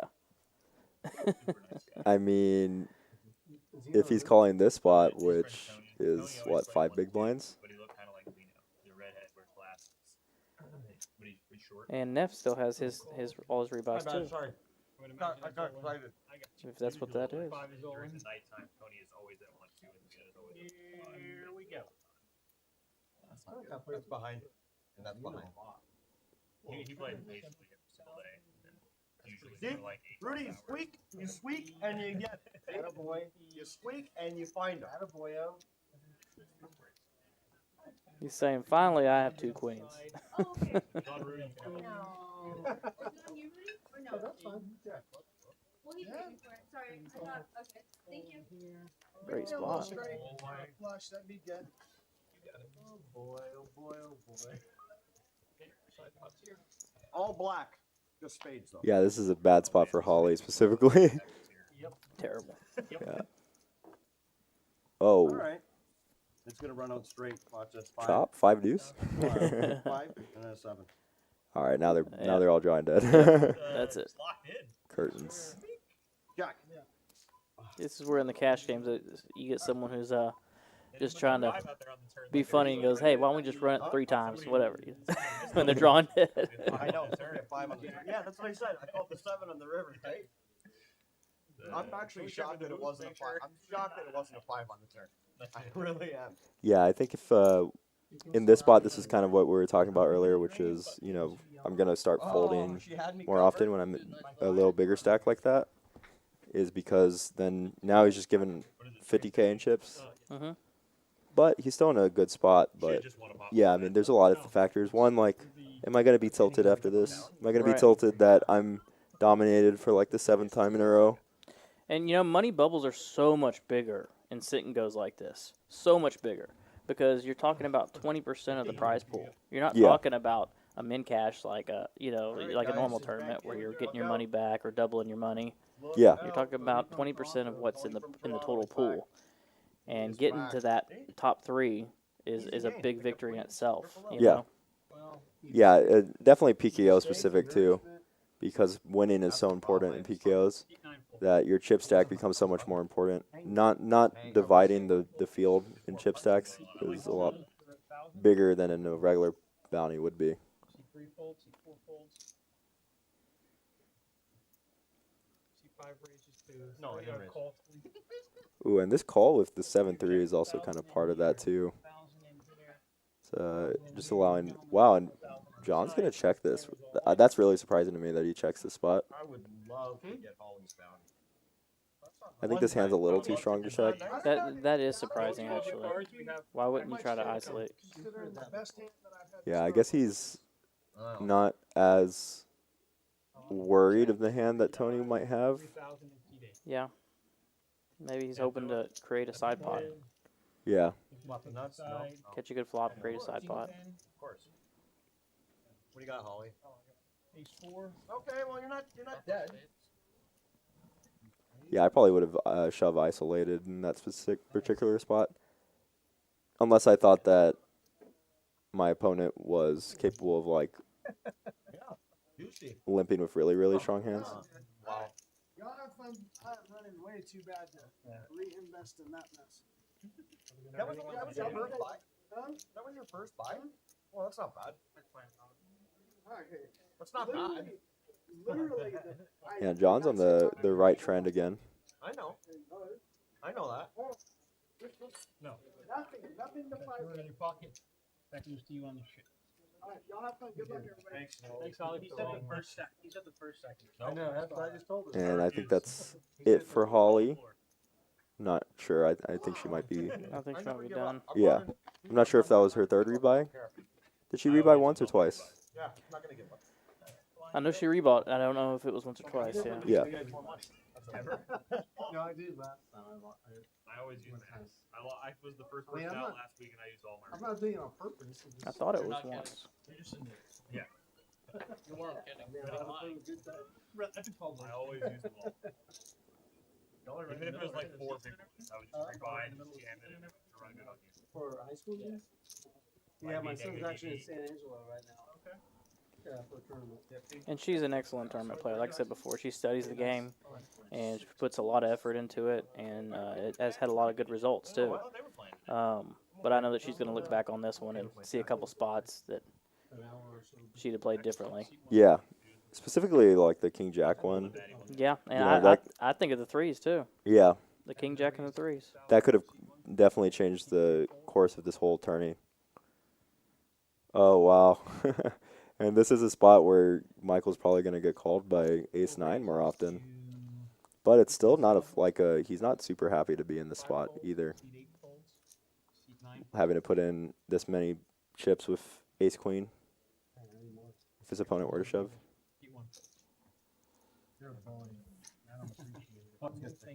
Oh, and Neff does fold. Good fold by Neff. Yeah. That time I had a good. Where are we at now? 6-ended? Looks like 1, 2, 3. Yeah, 6.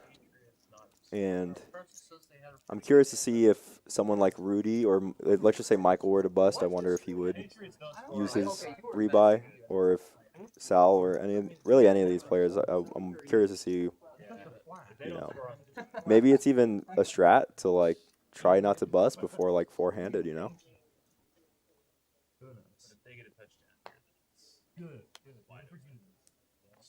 Oh, this is happening.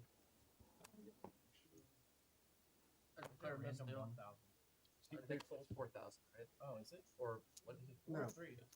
It's 15-3, right? No, it's still yes. Okay. You did 3 and 3. That's true. Yeah.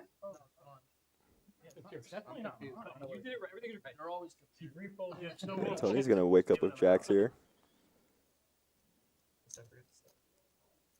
It looks like he's going for too big of a sizing. You don't really want folds of hands like jacks.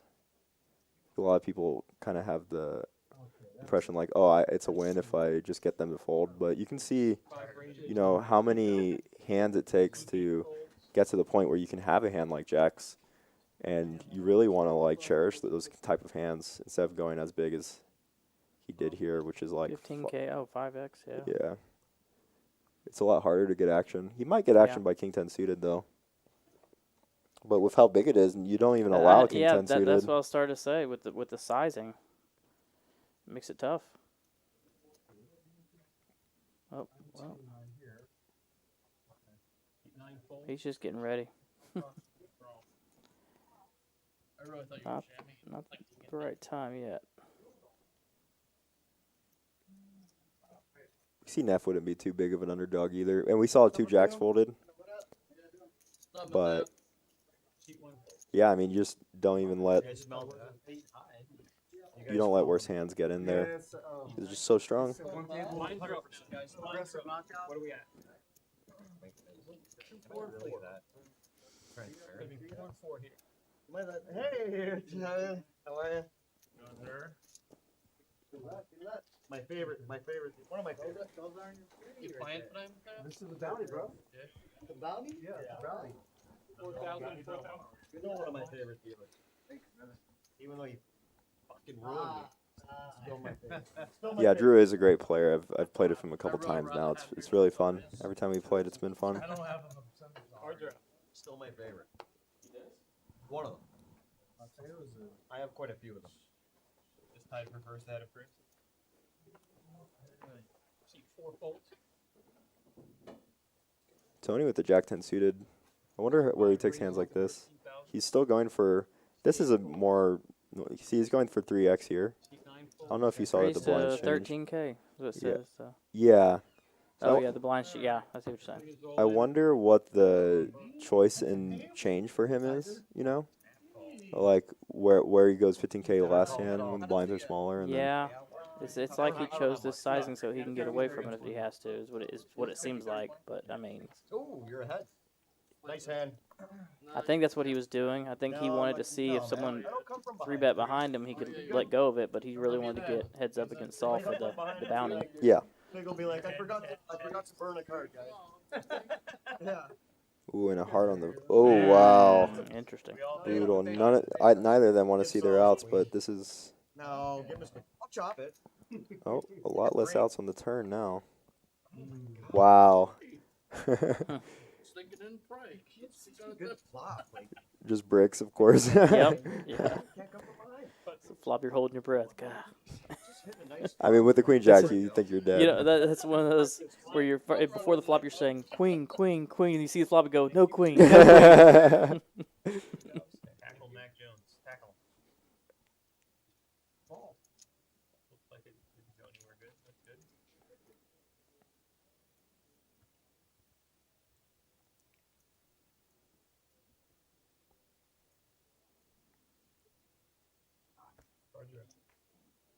Okay. Oh, back. Yep. No, short-lived. Gamble mode That card engaged. should have went to C3. Did it register? Huh? Bring it back? Just keep going. You'll fix it. Okay. Or we could have Sorry, Joe. My bad. Could have took him Went back. to C2. Time to vent, guys. Okay.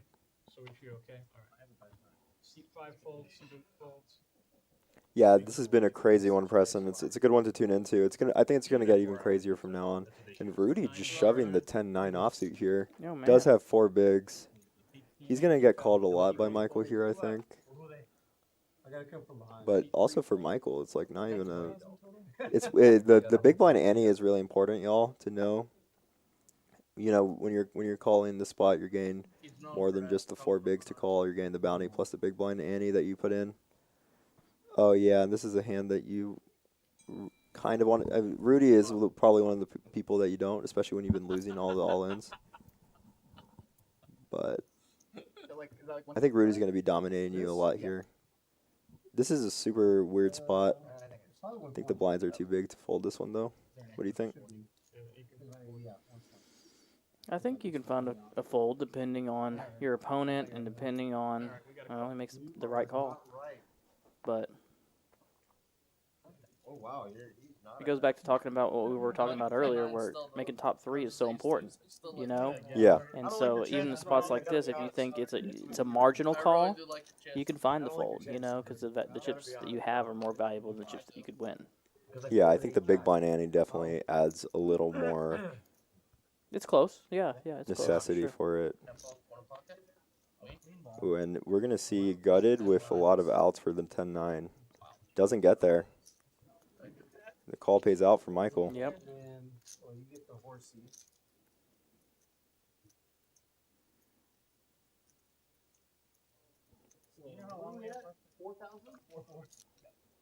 In a cash game in most tournaments, super easy call. Yeah. Yeah. No, I mean that spot I couldn't even. I think that's one of the harder spots for sure. Yeah. 4 big blinds. You have a big blind and a big blind ante out there already. You're getting 15K to win I'm not a quitter.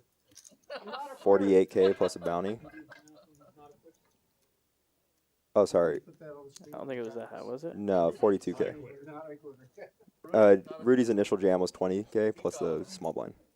Plus a small blind. Yeah, so you're getting 15K to win 42K and a bounty, and you already have that ante in there, so it ends up being Yeah. I mean, it's definitely not a bad call. I'm not saying that at all. yeah. I'm just saying whenever you're in a sit and go situation and top 3 get paid, and you're sitting on a stack the way he's sitting on, Yeah. you know, it's a decision. It's a Yeah. decision. Drew says he thinks it's an easier call if he had his pass stack. So if he had like, I guess, because right now he just had 100.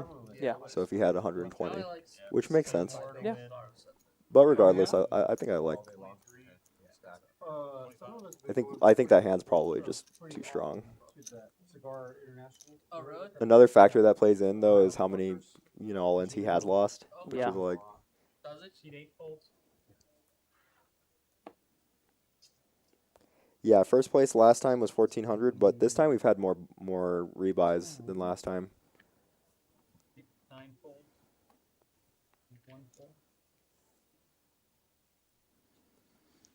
So we have some, talking about rebuys, you got some bigger ones coming next week, huh? Yeah, we got a 525. I believe that's next week, and wow. So I was gonna open or wake up with kings here. Yeah, he does have to shove. Yeah, we have the 5. Wow. Sorry. These guys aren't going to give us a chance to talk about it.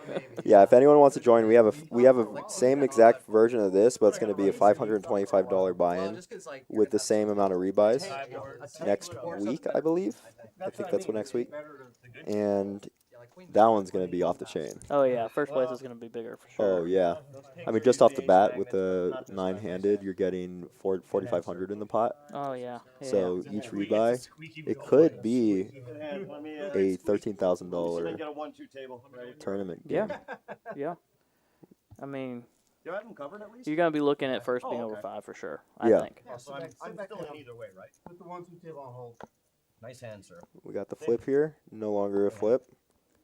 Jack Some on the backdoors, turn, though. and a jack. Oh, Ooh, and there's one of them.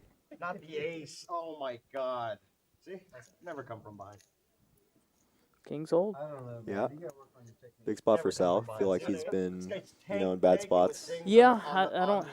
I think he's been taking the worst of it for the most of Oh, it. what should I do? What should I do? Yeah, look at that. Look at that. And it's a cool dynamic because No, of course it's a snap. everyone kind of is out of their rebuys now. So No, I wouldn't have. it's going to be interesting to see how this continues with the rebuys and where people are going with this. Yeah, I see 1 or 2 on Neff stack, and then of course Michael has a couple, but you know he's really hoping he didn't have to use them. Yeah, it would be pretty brutal mentally. Yeah. I went from 50 to 6,000. 50,000. He did probably pay for it with bounties at this point, though. I think I call you a shove with King 7. Oh, yeah. 73K. I don't know. I have 20. Rudy wants you to know he Get gets some one. kings on the butt. All right, cards are up. Hey, Jack.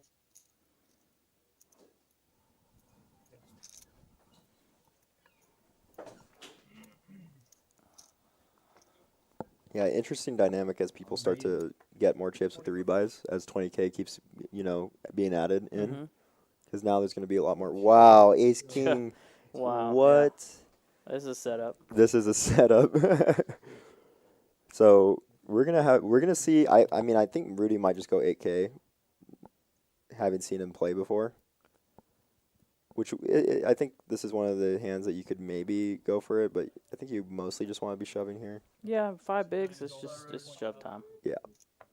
And we're gonna see a reshove on the most likely here. Yeah, snap reshove. We see an ace is folded. Oh, don't count the stack with that hand. Oh, so Neff just called? Still not good to call with the 9-7 here. You know, it's almost like Remember that episode when Tony still help you? I've got nothing. Yeah. You know what? I have no choice. I don't even have a choice. I really Oh, that's surprising to me. But it does look like he has less than what it I don't have a says. choice. I'm in trouble. I would have called. I'm live actually. I would shove every hand. Am I live? 500. Jesus. Yeah, he has 5 bigs as well. Yeah. Guys, dude. Wow. I think he had a little less, unless we Yeah. don't see Okay. purple or pink. I mean, These hands. yeah, it looks like he actually had 2 bigs. Oh, okay. Well, you just be quiet. And It only happens when Big's dealing. you gotta be well behaved. And then I am well behaved. I'm like the happiest guy in the room, and nothing. No love. Yeah, Nothing, this is no love. another really big spot for a lot of reasons. It's crazy how many big spots there's been. Oh yeah. Literally, it's been like all in like every hand, which isn't normal either. It's funny because what normally happens is early we see more rebuys, Mm-hmm. and late when at like this point we have like 5 or 4 people, and it becomes like a lot more close, like not this many all ins. But it seems like they did the inverse, which is cool to see. Yeah. Tony's in. You didn't shove on. When you're in there. Don't start. Don't do that. I run terrible in these situations. Don't you do that either. Are you kidding me? Look at this. Come on. I need queen on the flop. 3 queens on the flop. Very possible. They're just like max jinxing. It's like Tony asking for 3 queens on the flop. Yeah. Very nice. You got other outs. Red. Yes. Yeah. Oh, All he needs is wow. 1-6. Don't put a 6 on the turn. Do not. Okay, perfect. anything but 6. You're like Anything but a 6. Damn. All right, kings are gonna take. Oh wow, Michael would have got there with the 9-7. Oh, he sure would. I'm back in. He'd have flopped up Counting either. 10 Yeah. plus 8. I had 1 big blind left. Yeah, I mean, I'm not fully, not fully any hand. No. I also would have. Oh, it looks like Rudy's got one more. Does he have one more? Yeah. Well, he actually won the hand with the kings. Oh, that's right. He had the Yeah. kings up. I think he was just doing the old backpack get up trick. Gotcha. He threw me off. He threw the cards off too. When they bring him out there in the middle, sometimes you forget who's whose. Yeah. Still 2 and 4. This is baloney. We have 3 official baloney. Calling official baloney. Yeah, and everyone's really at like very similar stacks now. Not even on the bubble yet. What are we 5-handed now? Yeah. Don't worry. Very close. Good game to Tony. You got 2 rebuy chips. This could be forever. I'm not. You're not using it? Tony, another one of our stream regulars for this event. Mine's about to go up. You have like 1 big You got like blind. 3.5 bigs. Don't you start with. That's a lot. I only have like 8 bigs. You know what? You shouldn't even rebuy. This is all your fault. Yeah, it's another thing to note, guys, is that there is a big blind Annie. It plays a lot more into aggression than people realize. Actually gonna be You don't have to walk over there just if you can get her attention. Ooh, and he's gonna wake up with pocket throw nines like here. Oh wow, 26-5. another clash. It's not non-stop. You don't usually see this many hands. Seat 9. And 2 queens have been folded. Pair of 9s against ace queen. The 9. Who's who? And I believe that the card tracker actually does account for folded cards. Oh, it does? Okay. Sometimes it does. It doesn't look like it in this spot. 54, 46, that looks about right Yeah. for just 2 random hands like that, or 2 hands like that. Good. Clean flop for Neff. Just Not a clean turn. 6. Alright. And it stays. It's a big one, too. Yep. No, I was good. It's crazy. People are just waking up with hands and hands and hands. Funny guy. No, 6 wouldn't even matter because you made hard trader. Yeah. I'm always rooting for a chop because it's annoying for everyone. Surely I would. Something I just want to watch the world burn. Especially if you have chips. Yes. 1 minute to the level. Can I get another one? Well, I'm gonna be on here next week. Yeah, that's on the 525. You The think? 525 cash Oh, game. it'd be nice to see you. That's exciting. Or it might be 10 and a quarter, something like that. Whatever it is, but it's a cash game next Tuesday. Oh, 10 and a quarter cash game. Okay. I have to look it up, or I have to ask Drew. Maybe he can chime in. It's either 5, 10, 10, or 10 and a quarter. Just no limit hold'em cash game. Ooh, and pocket sixes. It's definitely going to be another open and probably call a rip. Can I see your stack book? It's 85, I think. Oh, but John actually has a lot of chips. I didn't see that. This is actually a rough spot. C4 is all in. Yeah, I do like an all-in. Yeah, absolutely.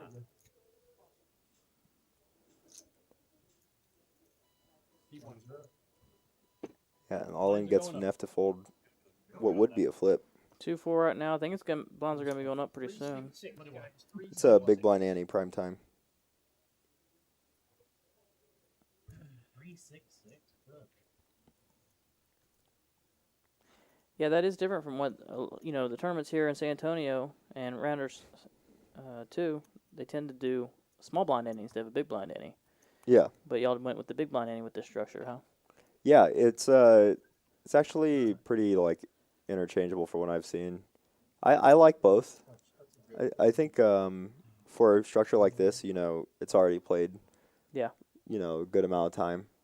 So it ends up, making it to where it's a pretty good amount of time for the game. Raised to 12,000.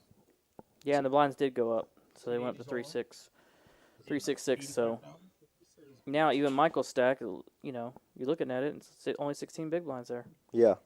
I'm surprised to see a shove here by the ace-3 offsuit, actually, but I guess that's how much he thinks Michael's opening range is. Yep.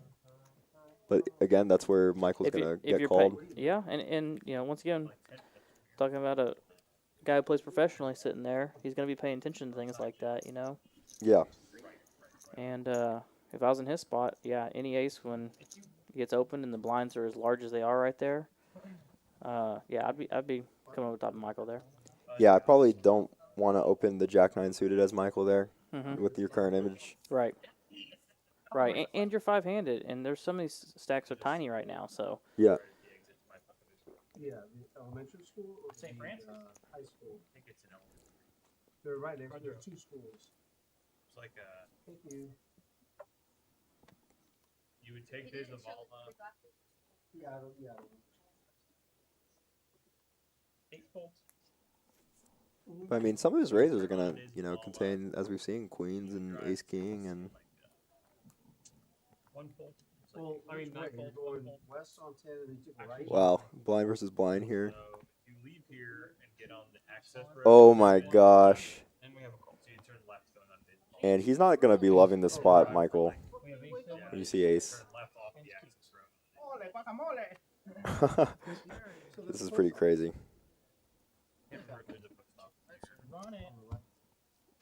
There's a Walmart. You pass a Walmart. Yep. Go past that like another 3 Ooh. That's pretty good. Oh. Oh, Yeah, Oh, I mean, why hit one when you can hit 3 of them? And he hit the Hit 4 of them. Pretty rough. Oh, and he makes a full, quads full of 7s at the end.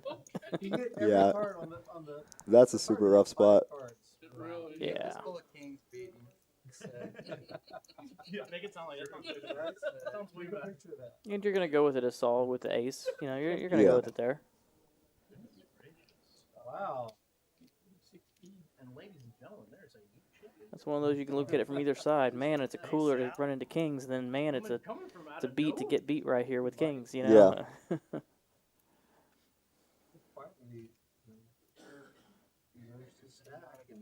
You guys both weren't supposed to rebuy. It's just be down to 3-0. And just like that, Michael's left for 4 bigs. Yeah, They brutal. Yeah, I know, but what you help me do? I'm looking to be naughty. You be naughty. Oh yeah. Here's a small ball. Pick up WB later. We're here till 11. Oh, We're till 11. I'll get breakfast. Hey, you could have avoided the Jack 9 spot, but you're not avoiding the King spot. Yeah.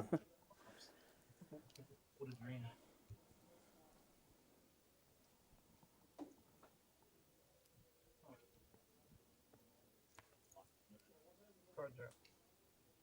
But this is where saving chips comes in. You know, I don't remember he Yeah. opened for, was it 2.5 bigs? He opened for a 2 with the Jack 9, yeah. 2, you know? Yeah. So now he'd have 6 instead of 4. I mean, it doesn't sound like a big difference, but it is. Yeah. Seat 9 holes. Beautiful. There is some unluckiness as well in having John on your as someone who will do that yeah. play. Position matters. Ooh, and he's gonna, if he were to shove this, which with the amount, it says he has 26.5K, but he doesn't look like he does. Yeah, I think you can actually find a fold here. I mean, you gives you a few hands to catch something. Yeah. You know, you're pretty much never getting a fold here. I mean, not from any reasonable hand. You know. Yeah. Um, This is his hand, though. This is his favorite hand. No. Good to know. Oh, you're ahead. Yeah, I think he called dark. Come on, how am I dominating there? Thanks, Mike. My favorite hand. You're gonna hit. Yeah. And he's in a rough spot, too, against the... Yeah. Tell me when you're ready for it. Then ace ace. This is a lot of bounty for That's a lot. 20,000 chips or whatever it was. Yeah, you're. Thanks, Rob. 5. Thanks, Mike. That's not good. Clubs. He was supposed to do something. No, he did. Okay. Uh-oh. 9. 9. 5. 9. That's a huge bounty. Oof. That's a huge bounty is right. Shit, John. I don't like that guy. That goes directly in your pocket. I don't know his name. I don't like it. What do you think? You rebuy here? Yeah, rebuy. Legal move. Yeah. Don't have much to play with it, but I'd be trying to eke into that top 3. Yeah. And you definitely can now that you have 2 rebuys. All right. Or anybody. Did oh no, he gave it up. One big blind. 6 and 6 for you already. I mean, Well, I mean, you would be, you would have the odds stacked against you at this point too. So Yeah. I can't blame him. Yeah, after the King's A7 hand. Yeah, and you know, I probably wouldn't even want to play after that. You know. Yeah. All right. Time to do some work. Yeah, such a big spot. Mm-hmm. So it was he had like almost 100K. What do you have? 5-3? No, Yeah, it's crazy because the A7 hand, he would have beat every other hand Oh. on the run out, except for A7. You have an ace? Never really an ace, yeah. Yeah, like 10 big blinds or something. Hey, take a picture with me real quick. Like 12. It's like 12 C8's all in. Send that to my wife. It's just us. Ooh, we got an all-in by... Oh, it's blind versus blind. He is going to get called by Rudy here. Hey-o.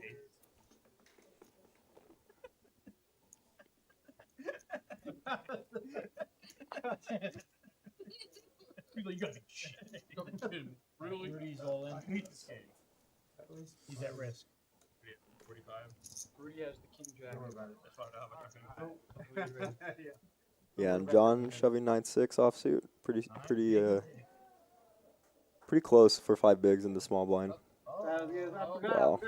Yeah, and he's shoving into a player that he thinks can fold a lot of hands. Yeah, and I do think he might get a little more folds. Oh, bad beat. Rudy holds. Yeah. Again, I'm gonna. He runs so fast. I'm so tired of this. They're like, oh my gosh, how many people are going to double up? Stay there. 44-5. Thanks to a better go.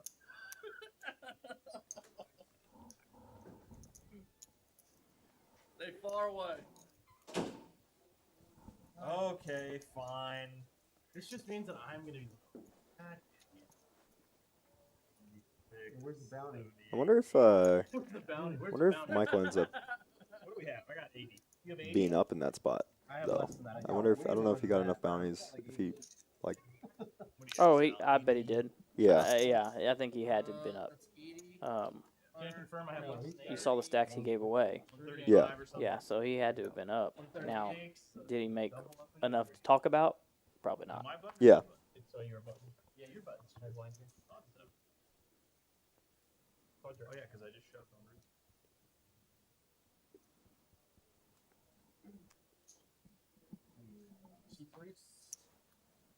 Fold. Yeah, and it gets super interesting now. Just based on like knowing blinds and correct moves now with like the ICM. Like I think I would. No, actually probably not. I was looking at stacks. Like never mind. I do like the fold. I mean, in this scenario, if you want to get, like the progressive bounty is what throws it off somewhat, but Yeah. outside of the bounty, I mean, you're really supposed to knit it up at this point. Yeah. Yeah. Like I said, 20% of the prize pool is what's on the line for third place. I mean, Yeah. that's That's a chunk. lot. Especially because second gets 30%, so Mhm. you're getting a lot from getting that. Oh, because I was like, I'm gonna use this chip to cover the small. You'd be surprised back in the day you play these satellites, and a lot of them were, some of them were one winner, but a lot of them were two winner also. And you get down to 3-4 handed, and people are still playing it like they're trying to win the tournament. Like they're trying to win the whole thing. Yeah. Sorry, Coach. Registration's over. Okay. 88.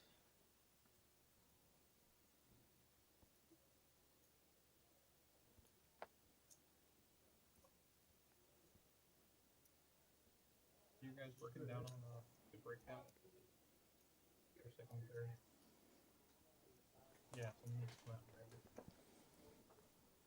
We got a raise to. Oh, I like the raise from Rudy And C3 What do you- with his image. Min raise 12, yeah. Yeah. Yeah, that's where we're at now. Every raise should be a min raise right now. Yeah. Or an all in, of course. You guys play along. Yeah, sure. I'm sorry, it is.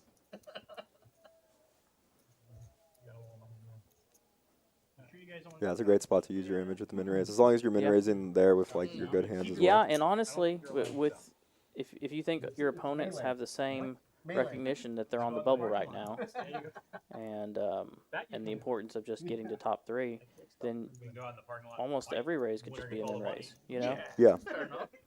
Because you're not going to get 3-bet light. Yeah, the only problem is John is capable of making the like the ace 3 shove. Sure. Yeah. I mean.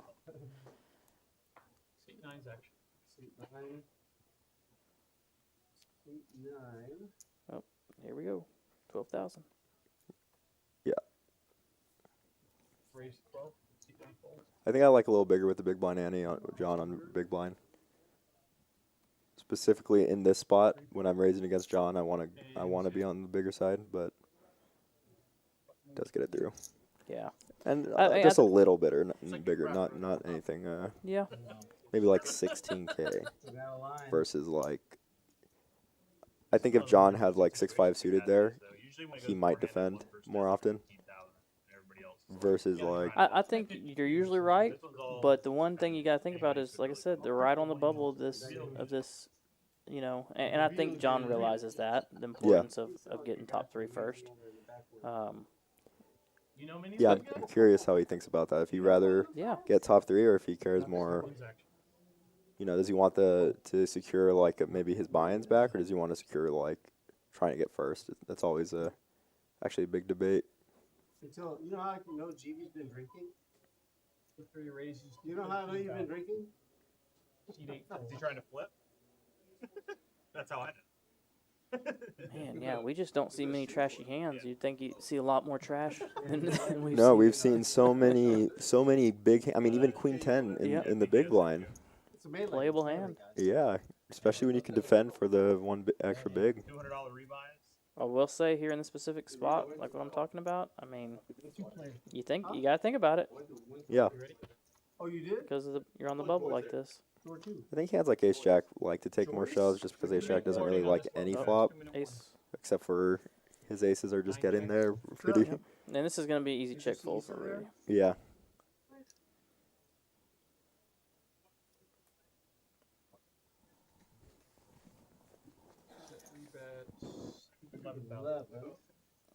I'm folding. I just hold on a second. I'm folding. Stand at this level. Let's get that size. Last hand at this level. Yeah, Ghost, you got to come out and come play these. These are really fun. I mean, you see all the action, and that was the goal, try to get some good action, some fun, you know. I think this is super fun from every standpoint. You see a lot of lines that people wouldn't normally take. Oh, so every year you're gonna get 1 year older? Oh. Hey, that math checks. Read that math checks. Well, I'm glad she explained it. I'm interested to see if he shoves the twos here. He does shove. And I like the shove. Oh, yeah, especially with 86, Neff. blinds 366. I can see it either way, but once again, I really think you can get the same information with the min raise here because of the situation, and that's the only reason. Because I think they're only coming over top with you with a hand they're not going to fold anyways. Yeah, for me, I think it's big to know that Rudy is going to fold 4s and 5s there. Yeah. So he might not fold to a min raise. Yeah. I think that's specifically. I think Rudy might even fold 6s and 7s, whereas Neff is going to have to call like ace 3. Yeah. Because Neff is the one with 5 bigs. 18 to 7. Yeah, I didn't know. 18? Oh, because that's food. Because there's food, right? You can't work at a strict bar. 8 folds. But you can work at a restaurant that sells alcohol. Yeah, like this is an interesting spot too. I think he does go with the min raise. I like the min raise. I like a shove and I like a min raise. I think min raise is better in this scenario as Rudy because he has John and Neff who are in a messed up spot. An ace jack for Rude this time is going to get through. It's crazy how the stack shifted. We definitely would have thought Sal would have been out by now, but he actually is now the big stack. Yeah. Yeah. Rudy was limping along for a lot of the tournament too. I've been trying to get her to apply here, and she said she was going to this time around, but I don't think she did. She works at a really small bar that's not paying her appropriately, and I was like, "She's over here, dude. They make so much money here compared to where she's making. She doesn't make anything for what she's doing." Yeah. Yeah. She works hard. I really like the setup Drew's made, or I take it Drew, but with the background, with the plants and the cards and everything like that. Whoever designed that right there, I like it. It's going to be 8,000 to go. Yeah, no, he it was actually, I forgot what. Oh wow, aces for Rude. And I hope he just goes for the min raise. Most likely will. Nice. Good sizing, Rudy. Yeah, no, Drew has done so much to try to make everything look cool. He definitely has a streamer in mind. Short the pot. Now you don't want to put enough in. It looks like we're just gonna see max folds. You know, I've been the. Ooh, he does defend. Huh. This will be interesting. It's kind of what I was talking about with earlier when Rudy just min raised. I felt like John would call more often with. And obviously, this spot you want to call, but yeah, in the other spot, you don't. Ooh, this is a really bad flop for John. Curious to see how Rudy plays it. 9 beds, 9,000. At 9.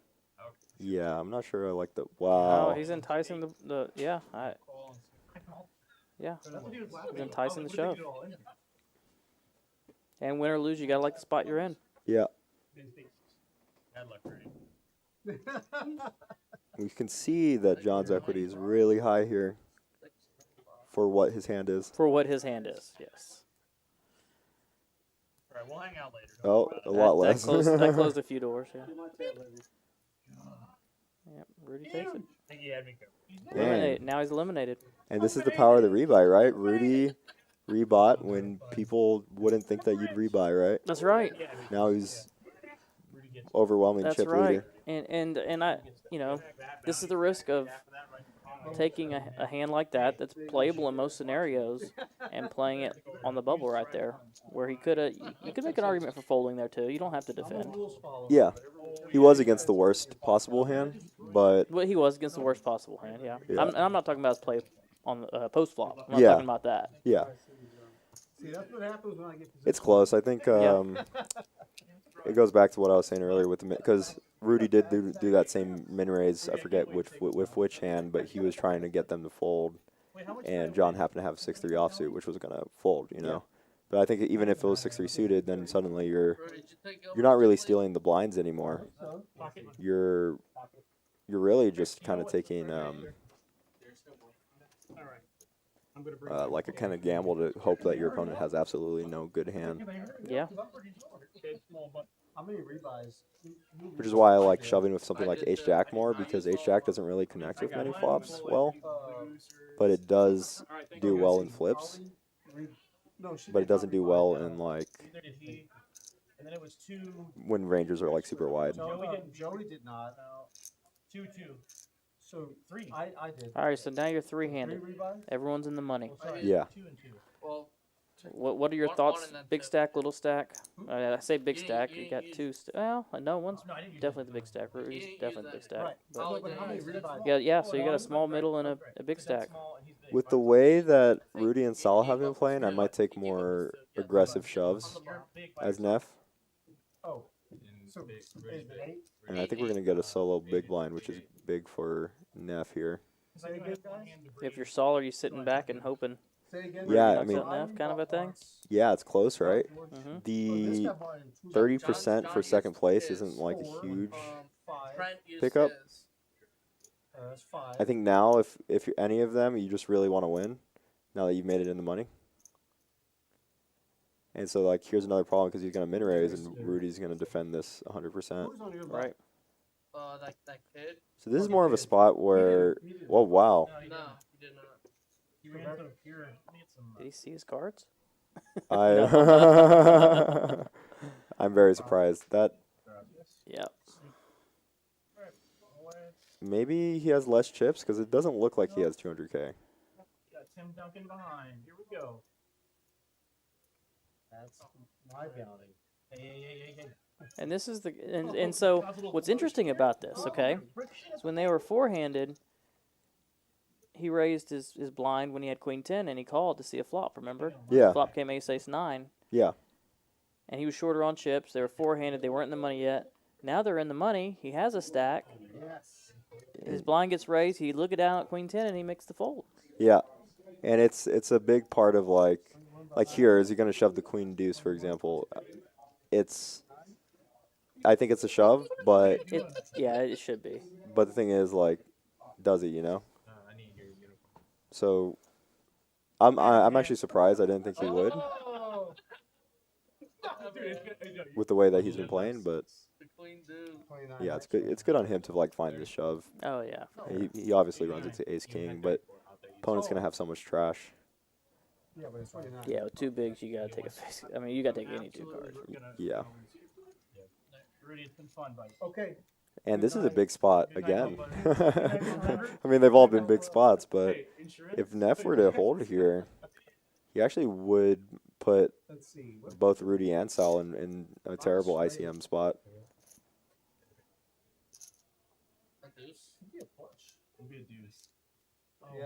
Ooh, you don't want to see this as Neff. Now we know. It doesn't seem like he's flopped anything. Oh, now he's got some outs. A lot of outs. 4 diamonds. So brutal. That's it. Diamonds. Yes. Neff really hasn't run well in those spots. Just wait at the other table. Just wait at that. Yeah, no, you're good. That's right. Yeah. Well, GG's to him. It was nice to see Neff. Yeah. Glad he came out. I think it was his first stream game. Where's he from again? He's from San Antonio. Yeah. Okay.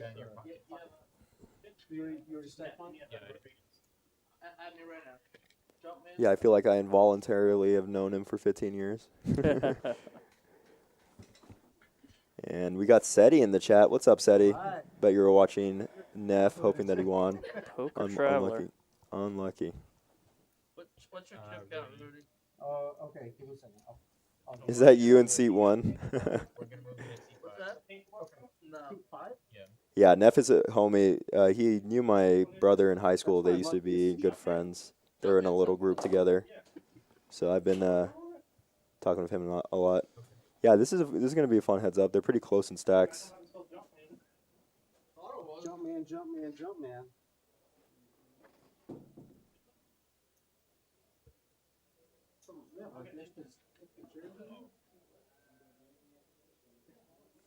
Yeah, Neff played really well. Made a fold with the jacks that I think many people wouldn't make. And obviously, you know, he was against what he didn't think he was going to be against. But I think that fold is so disciplined, and it shows like that he's played a good amount when he folded the jacks to Michael's King 6 jam. Yeah. Thought that was a really good fold with the jacks. Even though Even though he folded the best hand, I mean, it was a spot where seeing, you know, the raise, re-raise, re-raise, you know. Yeah. Raise 35,000. 35. Yeah, I'll try to get Neff on more streams.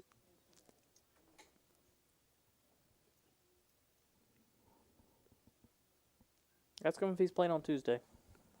Oh yeah, for the cash game? Yeah, for cash game. Yeah, that'll be fun. How's your heads up game? Very strong. Ooh.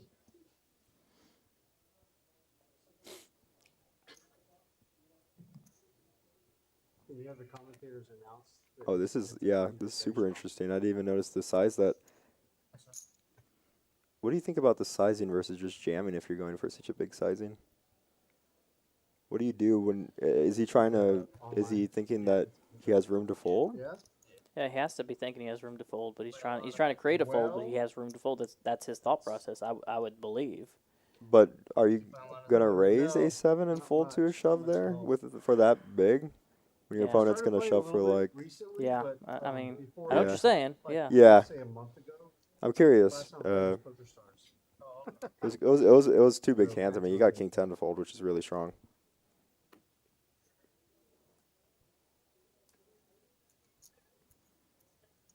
See you, Seti. Nice having you in chat.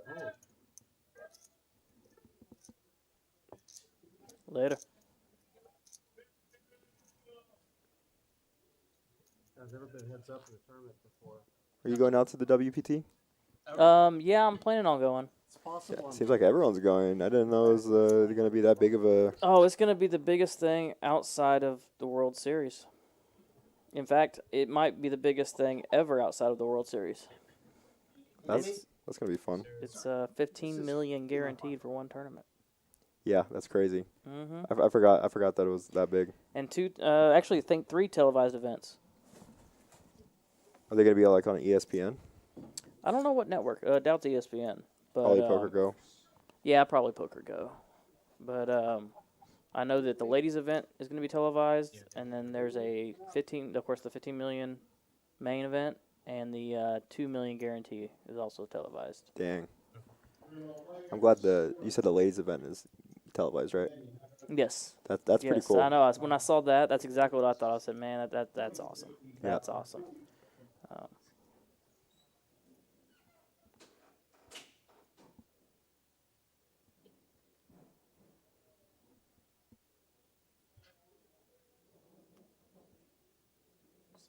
Did you play basketball? Or you just did your what is your Twitter or something or Instagram?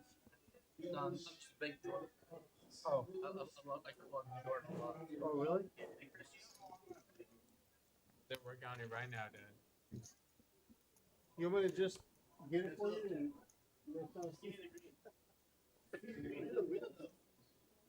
hey, we're heads up. I've never been heads up in a tournament before. Okay. No, not really. They're thinking it's 475, sir. Yeah, I think because they both play tight, the person who goes the most aggressive right now is definitely going to be the one to win. Like if Rudy starts taking hands like this Jack 7 and raising, then Look, the shorter hand you get, the more aggressive you have to get. And when you get the heads up, aggression wins. Putting pressure on me. Heads up play, and I mean outside of catching, hitting some cards, of course, it always helps. But outside of that, aggression, you can just grind down your opponent if you're not going to defend. No, I mean people forget that aggression is what You went downtown like with generally another you man. make less, like this flop for example. Mm-hmm. Like you kind of just throw away blinds by not raising and allowing your opponent to see this flop. Whereas I think if you Ethan and JJ. made a big raise, you could get a lot. This is a It's an interesting spot to lead. yeah. I think I liked checking here and giving my opponent a chance to fire at it.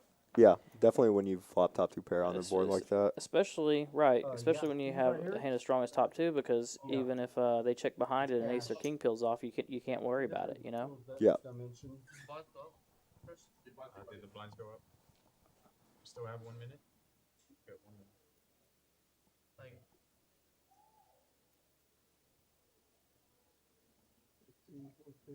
And you've got to make lighter calls heads up. You know. Okay, I finally have a count. About If you flop a hand as strong as he flopped, and it happens to come a heart, and you know, it doesn't matter. You're never gonna fold 2 pair like that in a spot. Even if he has the flush, he has the flush. You know. Yeah.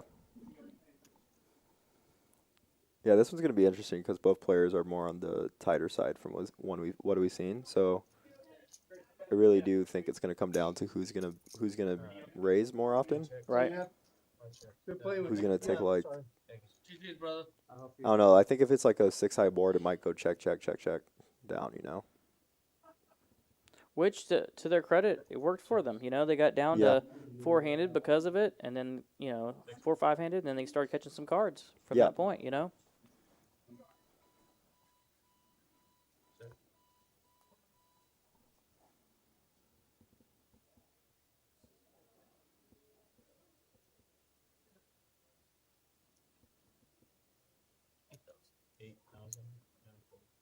What do you think about this? Rudy flops a pair and just check folds. Yeah, I think it can come down. A lot of people. I mean, it's hard to get a heads up experience. Mm-hmm. It's hard to get experience to where like flopping pairs is a lot stronger. You Yeah. know.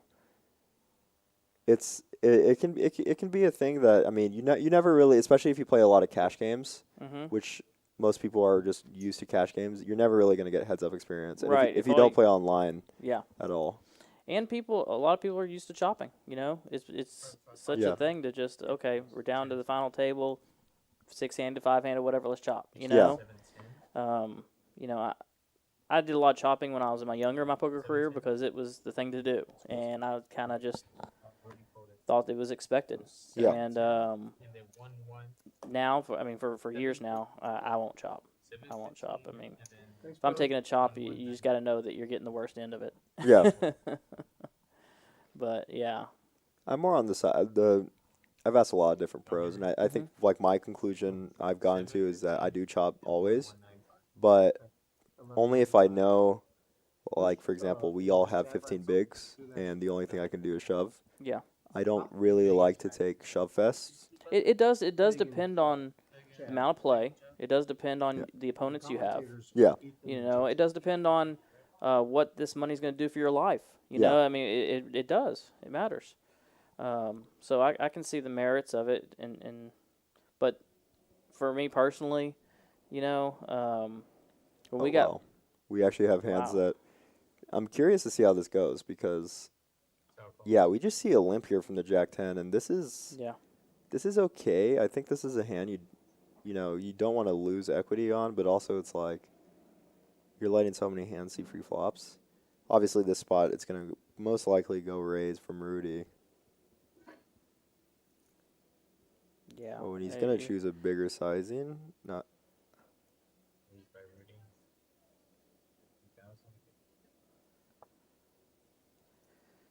Raise fold.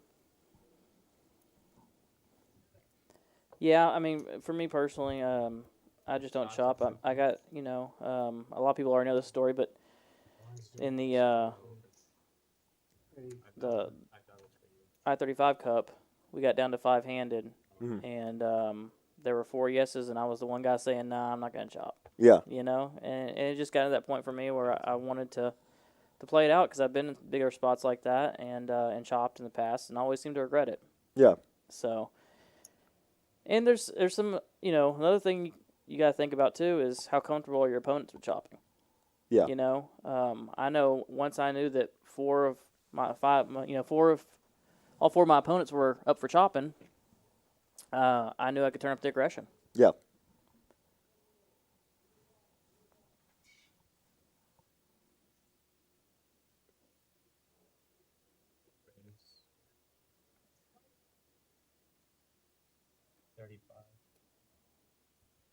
I'm glad to see Rudy take a raise here with. It's a substantial raise. Yeah, I think his sizings are a Yeah. little too big, but they're also 5K, 10K, 10K now. So actually, I think if you're gonna go big like this, you might just want to shove. If you are gonna take this big of a sizing, you don't really want to see flops of Jack 3. I think people forget like what the point of the raise is. Yeah. You know. When your opponent has 11 bigs, it's either a min raise or a ship. Yeah. It's one of those two. Yeah, and it's important to like take if you are going to take hands like Jack 3 suited, which is good. I like it's good to take the hand. You really don't want your opponent to have to either fold or jam. Yeah. Because then you're just doing the same thing that you're doing with the shove, but then now you have to fold to a jam. Right. And actually, we did see like in the 1 mil guarantee, we saw a 4-bet shove jam bluff in that exact kind of scenario. Yeah. Where someone 3-bet and the other person 4-bet shoved with, lighter than they normally would. Okay. And like you allow your opponent to do something like that lighter. Oh yeah. And we talked about earlier how much more the chips mean whenever you're playing at a final table. And every chip you earn is something you took away from your direct opponent. Yeah. At the table with you, and of course that's amplified when your head's up. Yeah. I mean at this point, that's another reason you just want to turn up the aggression and you want to take every spot you can to win every small pot you can. Yeah. You know.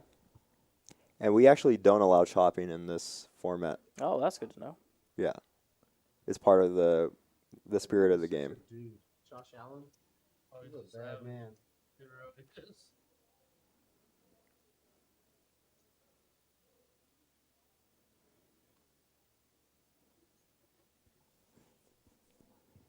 It's interesting in progressives as time goes on, your bounty chips become almost a stack of their own. Yeah. Yeah, Rudy has a lot right here, actually. Mm-hmm.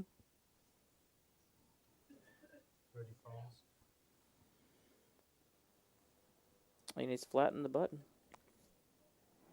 I just don't think you're deep enough at this stage in the tournament to flat any hand. Yeah, it's close. I remember me and Drew were talking about it. I think this might be. I think 11 big blinds might be okay, a little more, but I would rather see just raises in general, but only because I think a big part of it is that Sal's over folding. This could be interesting here. Rudy might stab at it with a gutter and an over.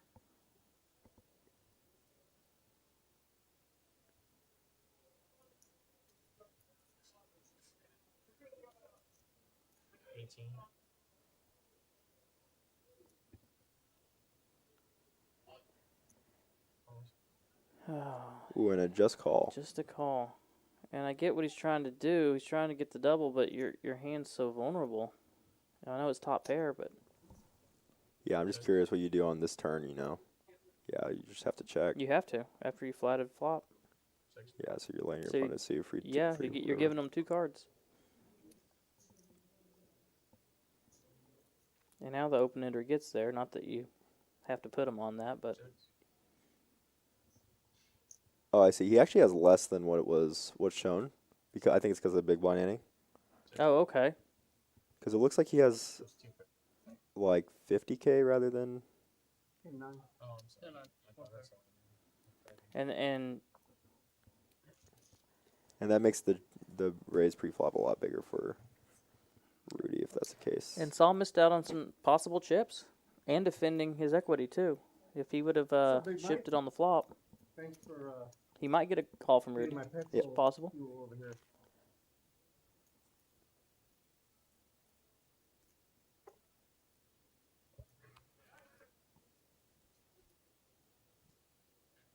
I think Mike is a man of few words. Yeah, big blind ante's huge He likes to text. for heads up. Huge, does? huge. Burning up the, I mean, it doubles the time. burning Yeah. up the group chat. A lot of rooms are going Yeah, turn his standard to, notifications you know, here we do small blind ante, The private but group chat. most places across the U.S. do big blind ante. Well, a lot of the rooms are going standard to once you get 5-handed or less, it becomes a small blind ante. Yeah. Sir, don't be anxious, sir. Yeah, we can see that, you know, Sal can't really take spots where he can steal with, you know, small cards. Like he's only pretty much going to be opening. I mean, if he's limping in Jack 10, you know, what is he opening a lot of the time? So it's kind of a Yeah, he limp folded with the Jack 10 on the button. yeah. They tell them in the back. So yeah, that's definitely a good Yeah, thing we to should have learn a when time you're around. playing heads up. I guess it's just like your opponent's going to have as much trash as you are going to have long term. Right. This is an interesting Can't play spot as on well. that. It's not on the app. That's why there's no TV. The clocks you see on the TV is the poker. Yeah.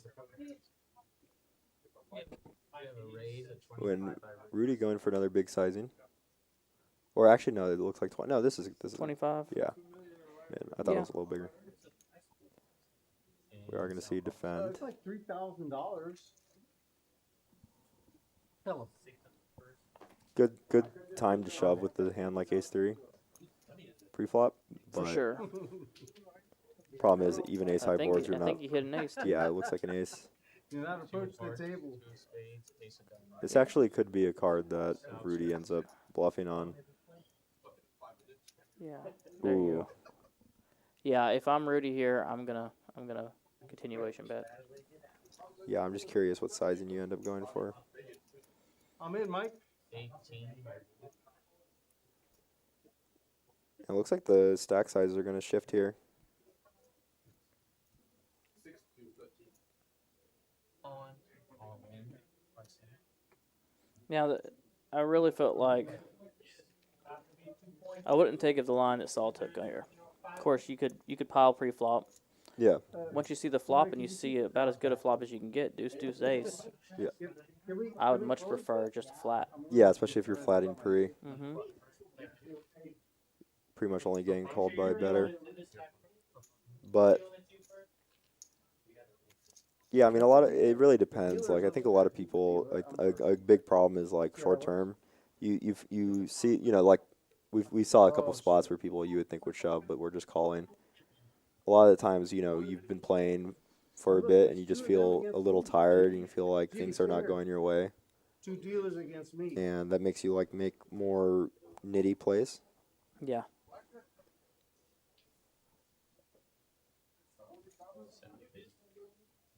I think this is another call here. 23? Or is this a raise? All right. It's hard to tell. 23. Thank you. Oh, It is a raise, okay. No chance. And Rudy's getting blinded out here. What do you mean two dealers against you? Dealer. Yeah, he's about to have to start picking some Against spots you? to just ship it. I'm just passing out the card. 14 bigs. I mean, you can still min raise with some hands, I'm and you know, if your opponent's playing as snugly as he is, then I guess maybe min raise would be the better route. But beat ace king. Yep. That was pretty badass. That was pretty badass. That was pretty gross. That was. What? Oh my god. Oh yeah. Yeah, That yeah, was yeah. fucking super gross. Lord.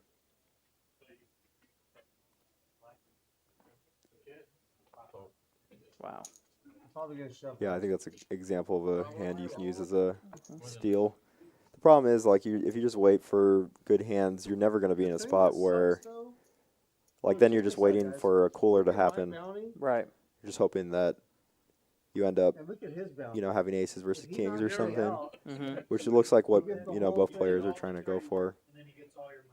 Which, you know, people try to, like, lower variance by doing this, but it actually increases variance because then you have to go in on a flip versus stealing blinds, which then you don't have to go in as many Right. flips. Especially if you're the shorter stack in this scenario, you know. Yeah. When you're the larger stack, you can. Oh no. I'm not saying you need to, but it can be part of the strategy to wait out your opponent, you know. Yeah. Bit of a head scratcher. What's worse than queen deuce? Queen 3?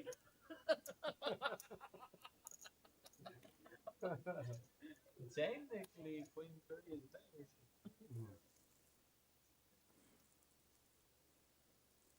Oh, hold on. Hello? I'm back to you. This is what I need. Calm down, Hulk.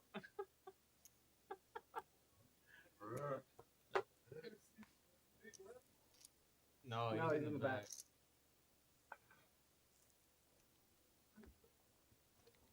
Oh, y'all trying to go somewhere? Where y'all going? Ooh, and Rudy waking up with 9s here. Yeah, let's I see think how he chooses to proceed. this seems more on the line of hands that you want to limp heads up that are okay to limp because they're so strong. That if you're like, yeah, because all in yours This gain is the folds. one I've been waiting for all Which my is life. fine. I like a min raise or you do need to have a limping some limping hands, but if you're not raising any hands, then your shoves are only going to be nutted hands. Yeah, that's the problem. Is that his range is so narrow? It's What Rudy would get for Jackson. because he hasn't been raising the button I'm out of pinks. at a high frequency. When he does do that with a hand like 2 9s there, it's so nutted. Yeah, like a min raise might be because he has done min raises with some mediocre hands. Right. All right. We haven't seen any trash hands by either player yet. This 9-3 suited is a good example of a trash hand that you could use, but does fold. Oh man, that's a bad beat. Look at that. I'm The not nuts. your horse. What do you The want me nuts. to do? 6, 12, and 12. I have the nuts. I got pinks. Oh, blinds are up. It looks like they have about the same stack. I think Sal covers him by just a little. Yeah, it's comparable.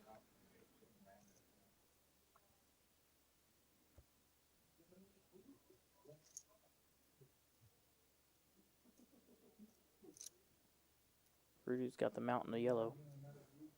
Okay.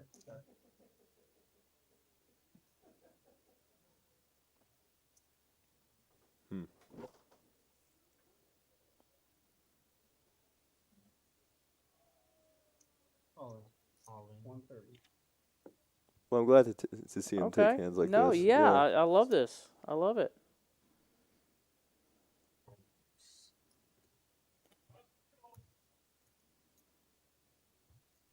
Yeah, I'm always really curious to see when people are deciding to like amp up the aggression. Yeah. You know? Like this is one of the bigger things about like poker for me is like the psychology of the game. And like thinking like, okay, what made him want to fold like other spots but then take that spot as an all-in, you know? Right. I always want to I mean, I like the all-in, but I'm always like what gets people to make plays like that? What gets people to like Look, decide? is this a repeat? No. okay. For a second there, I was like, what? Yeah, the dealer just dealt too fast. I'm taking over as soon. But Who? Mike? Yeah. This shit starts out now. No, we were talking about. I said you guys are nice for waiting for him, but he said no. yeah, Mike's- this I know, format is really fun. Mike actually has to work. You know the dealer Chris from the strip club. Okay. On it. I told you you have to deal at least one down, guy. At least I give you what was up.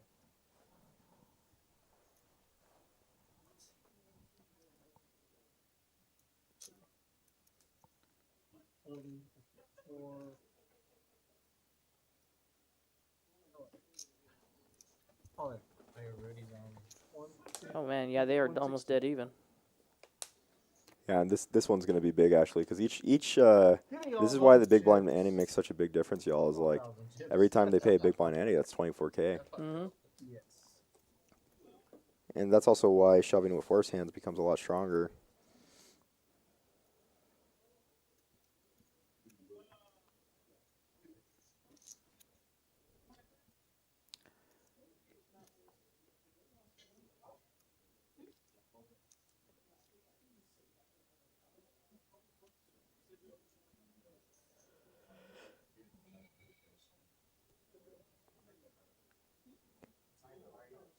Two. I got two doubles jack. tonight. Yeah, I'm Come on, curious two to see how he doubles. plays this from what we've seen. Probably just goes with a I shove, already hit right? it twice. I mean, Just letting you know. I would I'm think your so. guy. I'm your guy. I would think that's the point they're at. But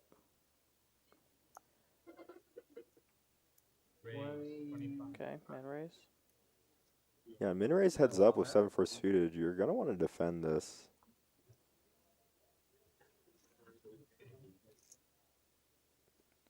The big blind ante really makes a big difference. Oh yeah, for sure. 5.4.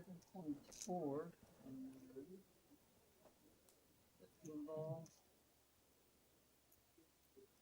right, let's get it on.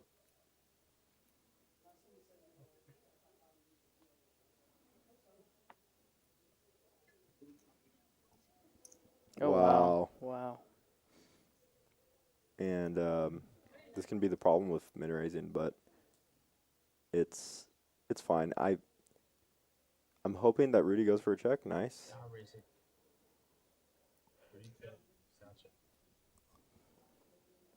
Yeah, Sal snap checks back. All right, you got a bet here, Rudy. Yeah. Does check. I'm fine with a check too. I think this is a card that Sal will bet a lot. But with the snap check back on the flop, it's weird. Yeah. So I think it's being a.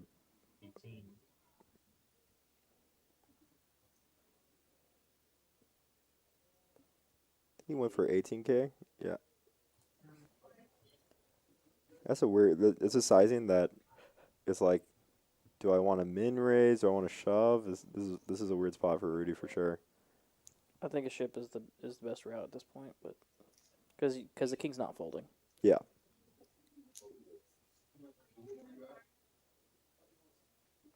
Combo draw is probably not folding. All in.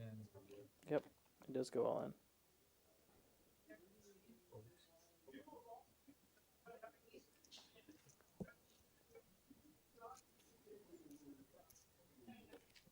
Well, that was a big pot. Yeah, that was. But it kind of goes back to what I was saying, right? Which is like, they're both kind of hoping on coolers, or like big spots like that. Whereas, you know, if one of them starts stealing blinds, it'll be like a big game changer. Though I will say, recently Rudy's stepping it up. Yeah, for sure, with the queen six. Yeah, he started to turn up the aggression. He's defending more.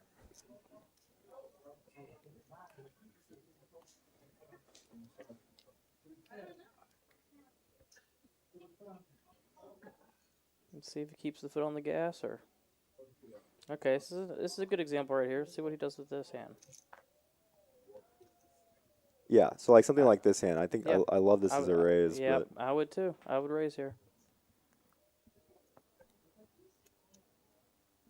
Only reason I wouldn't is if I felt like my opponent was ready to snap. Like if he just had too much and he's ready to just pile. Yeah. Unless I have that Yeah, you'd have to feel like your opponent was piling. Yeah, but and sometimes you can. Sometimes when you're live like this and you're playing against your opponent, if you know them well enough, or sometimes they're not as experienced or whatever, and you can tell when they're getting to that edge, you know.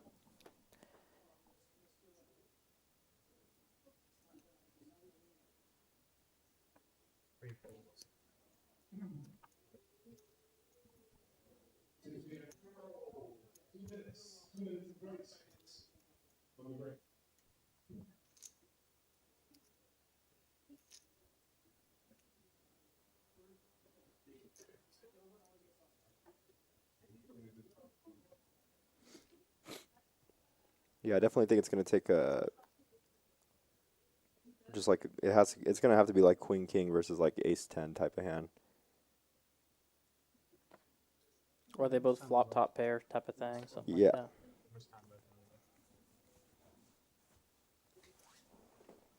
How many minutes? 7 minutes. Yeah, definitely it's gonna be a painful one. Whoever loses. And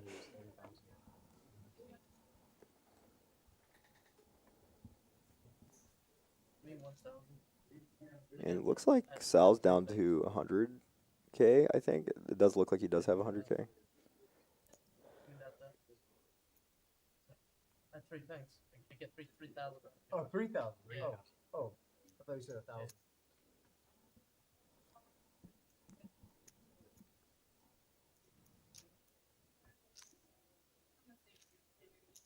Sorry, I didn't notice. There you go. But then again, it's not my job.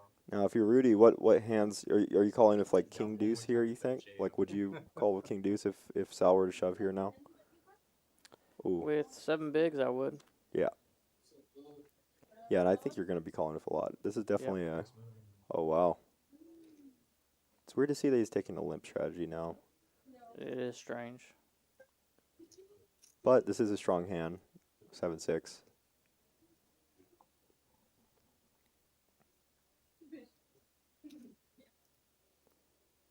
Like to see a shove from Rudy. Nice. Deny equity from a lot of hands. Yep.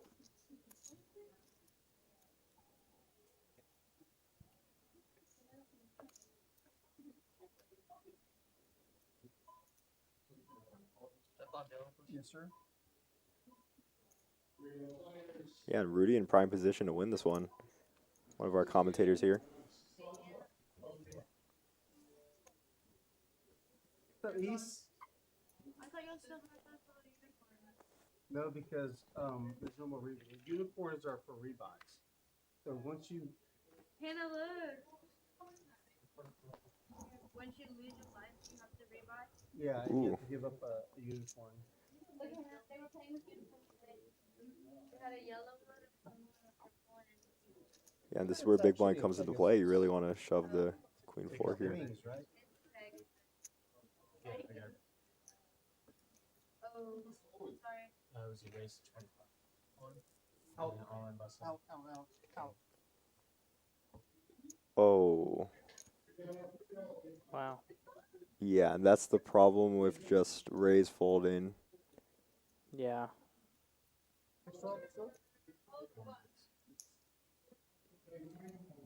You really, when your opponent has 5 big blinds, you really don't want to give them. No, they're at the point with, like I said, your opponent has 5 big blinds. It's just ship.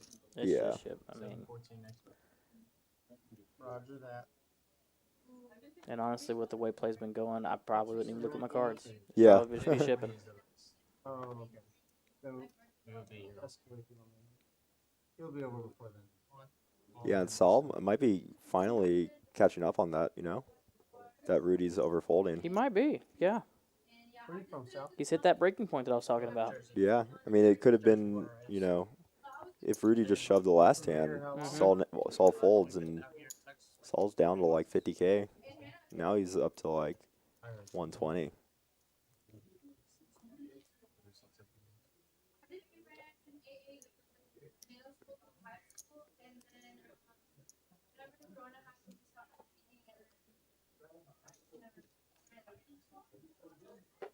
But also like if you feel like you can just like take it as slow as you can, and like end up winning, you feel like, then you can take it slow. So it's not like. Now I'd love to see him in raise here. Yeah. Since it's been playing out the way it's been playing out. Yeah. Now if he'd been piling every button, I'd say I'd love to see a pile here. And just get a light call, but that's not what's been going on. Yeah. I'm fine with limp too. I think it kind of accomplishes the same thing. Right. Maybe not the way that's playing. That's the problem. Your opponent hasn't been hyper aggressive. Yeah, now you're just gonna fold ace king. Let's go check. Yeah, I'm definitely checking, trying to get to showdown here. Yeah, it's a really good board for Saul to bet on. He's missing his opportunity. Yeah.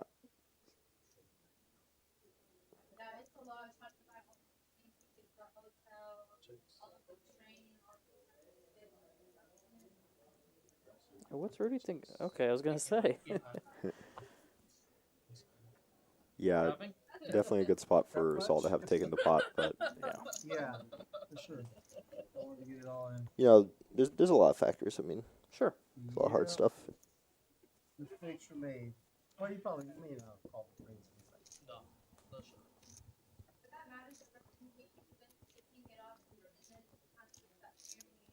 Like they would always post just like you know, just like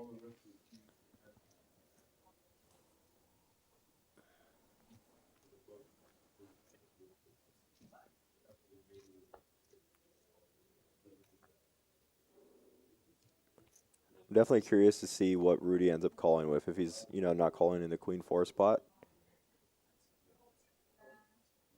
Yeah, when it was just so cheap to have your opponent all in, you know. Yeah.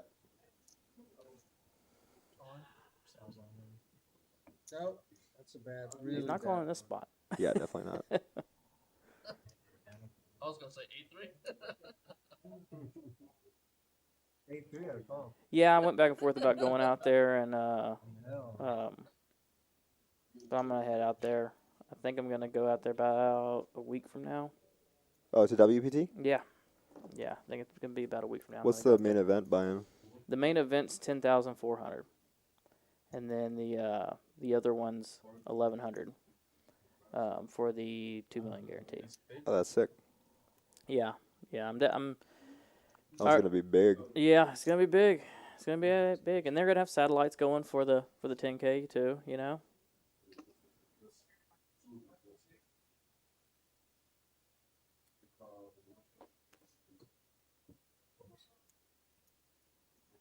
You thinking about coming in for the $500 PKO we're having next week? If I don't head out there, that's the only problem. Is I might leave. I might leave right when. Grind him down. Yeah, so I'm definitely gonna be here Tuesday for the cash game for sure. Yeah. And if I don't head out there, then I'll be here. But I think I might be leaving either Wednesday or Thursday to head out there. Yeah, and if y'all want to follow cool Instagram, JJ here, Justin Jones, he has a cool Instagram, Texas Poker Champ. It's he does a lot of like cool little challenges, bankroll challenges to show you, you can play poker too, even if you don't have much money or anything like that. He'll do little challenges, even though he plays really high stakes. he'll do challenges where he just shows you that you can turn 3,000 into 12,000. Haven't done one in a while. I did 2 of them this year, and I kind of got on this other project trying to get poker out there, Texas poker, kind of out to the public and getting people to see more of it. And so I've been working on that and trying to get all the card rooms on board and everything. And hopefully I'll have something going with that pretty soon. Yeah, there's a lot. I mean, it's crazy. You see all the people, the people kind of growing from Texas games, like Caitlin, for example, SETI. Yeah. Over here at Rounders, what we're doing, and there's a lot of cool stuff. I definitely didn't think it was gonna happen this way. And when I started out, you weren't trying to be in the public eye. You were trying to stay out of the spotlight, and it's crazy how it's changed. Yeah. My mentality changed. I wish I'd have started this years ago. Yeah, that happened to me a lot in gaming, where I was like, man, if only I started earlier. But honestly, I think Texas poker is going to be one of those things where it's just a constant evolution. Absolutely. As long as we fight back towards the Bills trying to stop that, Yep, and that's the important thing about getting the public out in front of it. The more support there is for it, the harder it is to shut down. Dang, and I think Saul actually has Rudy covered or very now? close. Yeah, maybe we're about to find out, but yeah, it's close. And you could see the problem of the raise folding Queen 4. That gave Saul like 3 orbits of free. Yeah. And more fold equity too.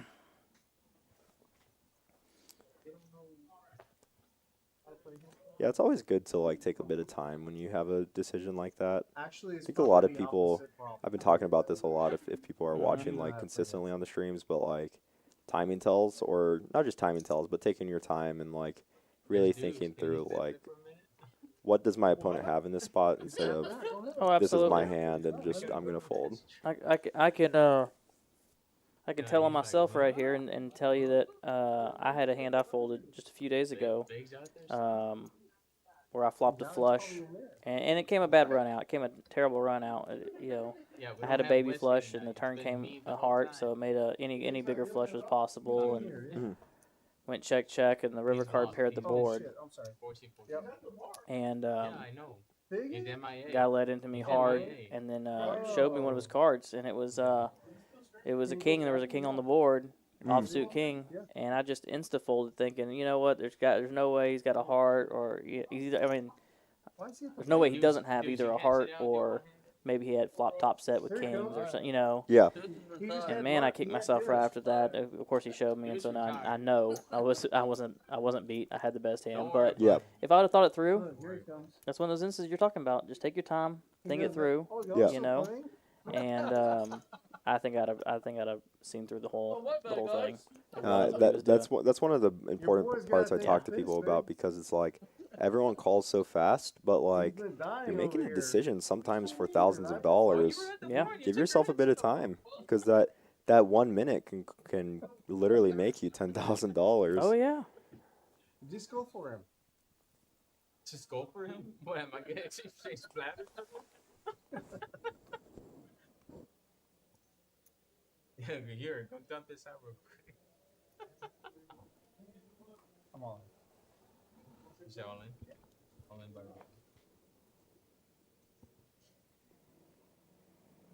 Yeah, and blinds are starting to increase, so it's going to get a lot closer to. It looks like they have almost the same stack. Yeah, I mean, Rudy's got to. I'm looking at the stacks now. Rudy's got to have a bigger stack at this point, right? Yeah. Before that, Oh yeah, hand, I now think now it it's was him. closer. Yeah. The whole world knows. I don't know if the. Oh yeah, looks like it. That should be right. I think. Yeah. All right. Well, I'm not sure if Rudy has 200K is the thing. 230K. Because it looks like I see 5 yellow stacks and 70K in. Oh no, there's a. Well, I don't know how much, but there's definitely a stack of pink in front. Yeah. Well, blame them. So yeah, I guess with the annies, Yeah, he probably probably has with about the 200. with the big and the ante. Yeah. Yeah. So blue blankets for. This is the deal. Hey. And another 300 in red can and you do green me a right favor? there. Yeah, so it looks like he has like 170 not including the Annie. Actually, yeah, I wouldn't mind the water. But yeah, drinky poo would be nice. Thank you, sir. I got it. And even those are big. The automatic folds right there. I mean, of course he has 7 deuce, so he's It's coming back to my you know gonna give up on it there. But even just taking back your own ante and big blind in this spot is worth so much. Yeah. Yeah, it's worth 35K every time. Yeah.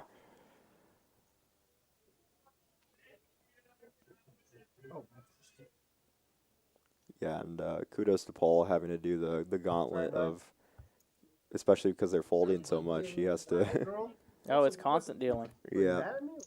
No. Okay, 2 things. Can I get a water and then also Exhaust. No. just the water? Just the water. Just water? Okay. Actually, can I get carbonate with soda with lemon? Please. Other way. Por favor. Other way. What, you want this one? Yep. Okay. I wasn't Did watching. you give him this card? Yeah, we're gonna have to redo. Yeah, just read that. Okay. I guess it's a misdeal. So he's the dealer, but to pretend he's the dealer, he would deal him not him first.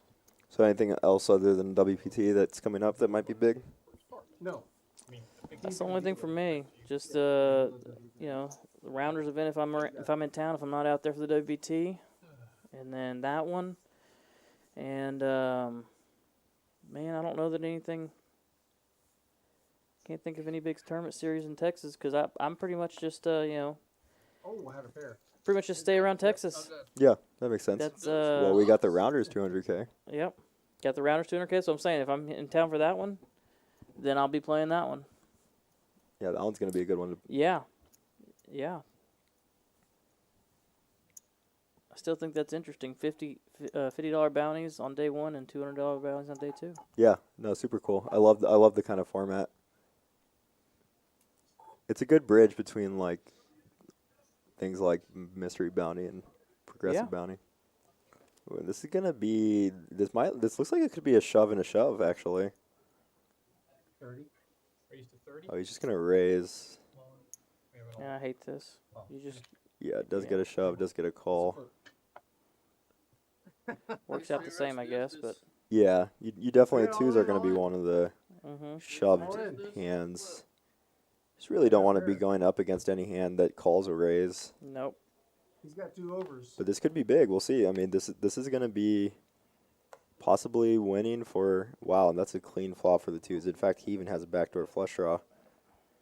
Oh well, there's the backdoor flush draw. Yeah. We got 4 outs once. Oh my gosh! That's one of them. Oh, that stings. And it's a flip once again. Yeah, and they got it in. I mean, But that last card. yeah. And it would have happened regardless. I think that shove's happening. Yeah, it is. But yeah, what a river. That's once you see the club on the turn, you're like, well, he has like no outs. It'll be interesting to see. This is the first big chip exchange we've had in a while. Yeah. And so it'll be interesting to see how the dynamic changes, you know? Oh, that was close. Yeah, there's been a lot of The funny thing there's is been a this lot is- of binked this is rivers for meaningful. sure. This right here is meaningful.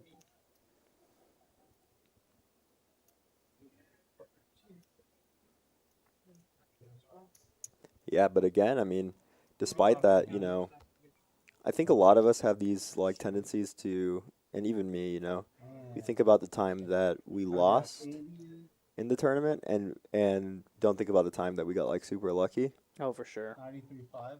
93. And like that's kind of one of those things where it's like, well, you know, it's better to think about should I have raised folded the queen 4 than it is to think about like, oh, you know, I lost to the non-club river. It's one of the hardest things to get into poker, like to learn, which is just like being okay with losing, being okay with the variance that's going to happen, but also not playing bad due to that. It's one of the hardest things for me. I was on a really bad for the last year and a half. It was really hard for me to get out of the mentality of, oh, will this ever stop happening, etc. Right. And like, I stopped playing at the level I wanted to, which is why I took I've taken a break for a bit. We're going to see an all-in with the 10-3 suited. I think we're going to see a call with the queen 7. We should see a call. And Saul's been hitting. Man. 3 on the river. See, that's the problem. When you're not playing aggressive, you're waiting on spots like this that eventually boils down to, you know? Yeah. And like I was saying, it ends up being more of a gamble than when you were aggressive, and we can see a direct cause of that. And wow, we're going to see 2 hearts on the flop. About a flip here. Yeah. 5 on the turn. Takes out some outs. Dang. We've seen a lot of those non-hit fours. It's crazy. And they're completely even in stacks. But now they each have 12 bigs. 7. So what I'm realizing is 15 outs don't hit on the river, but but you'll but 4 outs, yeah. Yeah. On the rib. Too many out syndrome. That's right. Oh man, that's crazy. We were talking about the mental game of poker and everything. You ever read that book? I read half of it, Yeah. and then I realized that a lot of it I'd already learned from that point because, well, luckily for me, I had a lot of connections in like going through the gaming community and stuff. So like I've learned and heard a lot of perspectives from people that I really admire, people that have wrote a lot of these kind of books. Right. Because I was just fortunate enough to be in those circles, and I've been able to like take each perspective differently and create my own perspective based on that story learning, as well as like just people teaching me. And I've been very fortunate in that sense. I mean, obviously I put myself to be fortunate in the spots. Right. But, you know, the amount of people, it was crazy. I was even telling Drew, like, every time that I've had a terrible point in my life, I've met someone that comes and changes my life. And a mentor or someone, a friend. It's crazy how it's happened. Thanks, man. And when I met JJ, everything went downhill. Oh man. Yeah. But no, I was telling Drew that that we've hung out as well a lot, and that, I've really enjoyed our time together as well. Like you and me. Absolutely. Yeah. Absolutely. Kind of went off where I was going with that, but yeah, it's gonna be tough, talking about the swings and everything in this, and trying to get back to your A game whenever you don't see the chips moving your way. Yeah. Especially when it's long term. Mm-hmm. Wow, we see a fold by the Jack 8. The variance is real in poker, and I have the privilege of playing with some guys and some of the home games I play with that have been around a long time, been around in poker a long time. Yeah. One of them played in the first World Series, and well, that's cool. It's kind of crazy, yeah. It's kind of crazy getting their perspective. I've heard stories of Benny Binion and all these things, and I was talking to one of them just the other day, and he was talking about some of the young kids that come up and things like that in poker. Yeah. And he said a lot of these guys. The sad thing is, he said a lot of them just don't realize the variance. Yeah. They just don't understand it until you've really felt it. Until you've really had those experiences. You just don't realize how real it is. For sure. I think every long-term pro has been through the worst downswing of their life before. Yeah. I don't know many pros that I would consider good that haven't been through a terrible, terrible time in poker. Yeah. Which I think is just one of those learning curves, It is.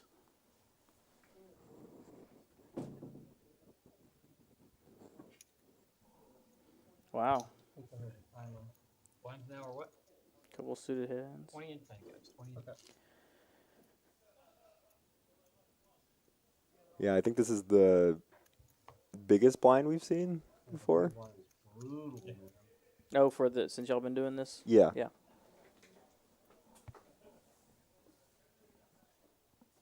Yeah, we're almost at actually next blinds are going to be really big. We're 3 levels away from the biggest possible blind that we have. So now Sal actually only has 4 bigs. So this 10-8 starting to look like a shove. Well, yeah, we're next to last one on this list. Yeah. Blinds, yeah. Actually, we are on the Yeah, the next level is the final level as far as what's on this list. Yeah, 9-6. This is a strange spot. I actually wouldn't fold here. I think this would be one of the better tight folds. Okay.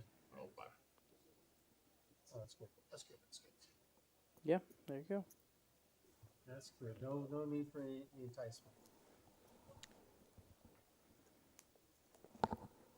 Yeah, definitely Ghost. I think you have to go through something like a really bad downswing to get to the point that a lot of poker players aspire to be in. And if you don't have that experience, it ends up being really hard to go through upswings, because then you're normally hoping for the best to always happen and never really knowing what the worst can be. But this is a good fold.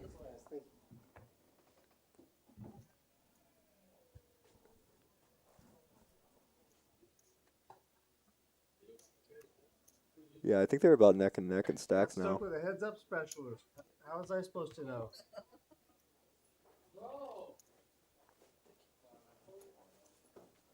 Standard, you have 5 bigs. I shove with 10 3 hearts. Standard. On the button. Oh, it snapped off with queen 7. Yeah. All those hands that I dealt to you, probably for sure.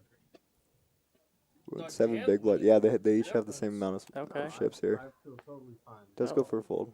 Oh man, this is where if you're Rudy, you're like, come on, shove one time. I know.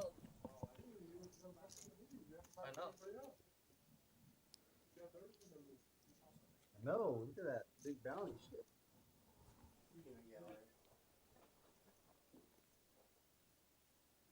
He's ramping it up a little. Someone like David Peters has definitely had a downswing. I've 1190 and talked to many people at his level. They're currently on downswings. Like, got to look at Yeah, Gus but Hansen as one of the bigger examples for sure. Okay. 8-3 versus Queen.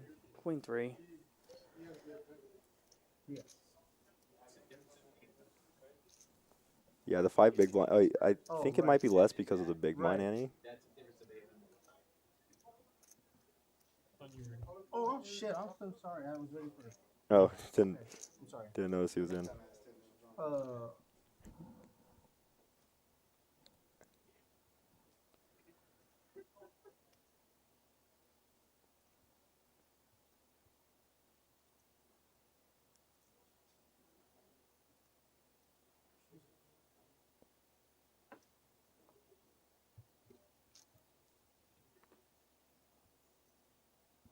And That was a good one. Good one to get. Good one to get. I think they're like I had exactly one, even in decent chips. one terrible. I wasn't sure if it was going to be a shove or a fold. Disconnected. It's pretty close. Unsuited. Yeah. I think usually like shoving face cards heads up is Yeah, good. I especially with the style of play, like If I get him, I get that. neither one have been like an Ooh. overly aggressive style, so I would have. This one's close on both. Yeah. This one is why the 7 big blinds gets so hard. Got that look. Yeah. You kind of hate looking down at King Deuce because you like have to call, but you also don't want Yeah. to. It's one of those you feel more comfortable with Queen Jack, even though King Deuce is technically. Yeah. It's funny because Yeah. if you call and then you see Queen Jack, you're actually like happy, kind of. Yeah. But also if you call, you see Jack 7, I feel like you're not. I feel like I'd rather see Queen Jack than Jack 7. I don't know why.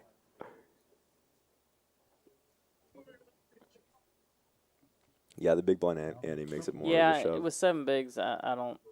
I mean, even it's just not enough to work with. I feel like you look down an ace or a king in the spot, you have to put it in.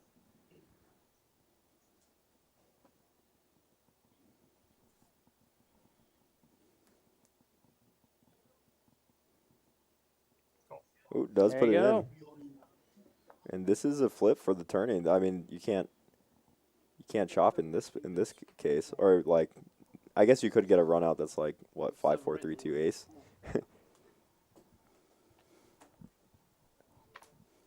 And Rudy does have him covered. Ooh, some backdoors for the Jack 7. No more backdoors for the back 7, Yep. Jack 7. Last card. That's it. Dang. That's it. Congrats, Rudy. Our Rudy commentator takes it Rudy down. takes it straight up. Straight up. He beat me. he beat me straight up. Good stuff to Rudy. That was a grueling like for both of them, but I'm surprised that they both like stick to their game because both of them were like still going through with what they wanted to go through gameplay wise, despite it being long, which is pretty cool. All right, I think that's good. Thanks for coming out to y'all. Hope y'all can come out to the 200K bounty tournament, December 14th through 19th. That's me and JJ, Justin Jones, Texas Poker Champ. All right, it's been Thanks great. for listening, guys. Yeah, have a good one.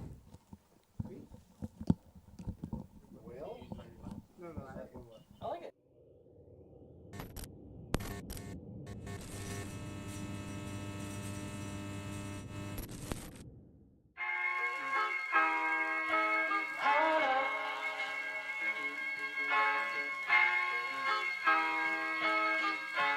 I'm so in love with you.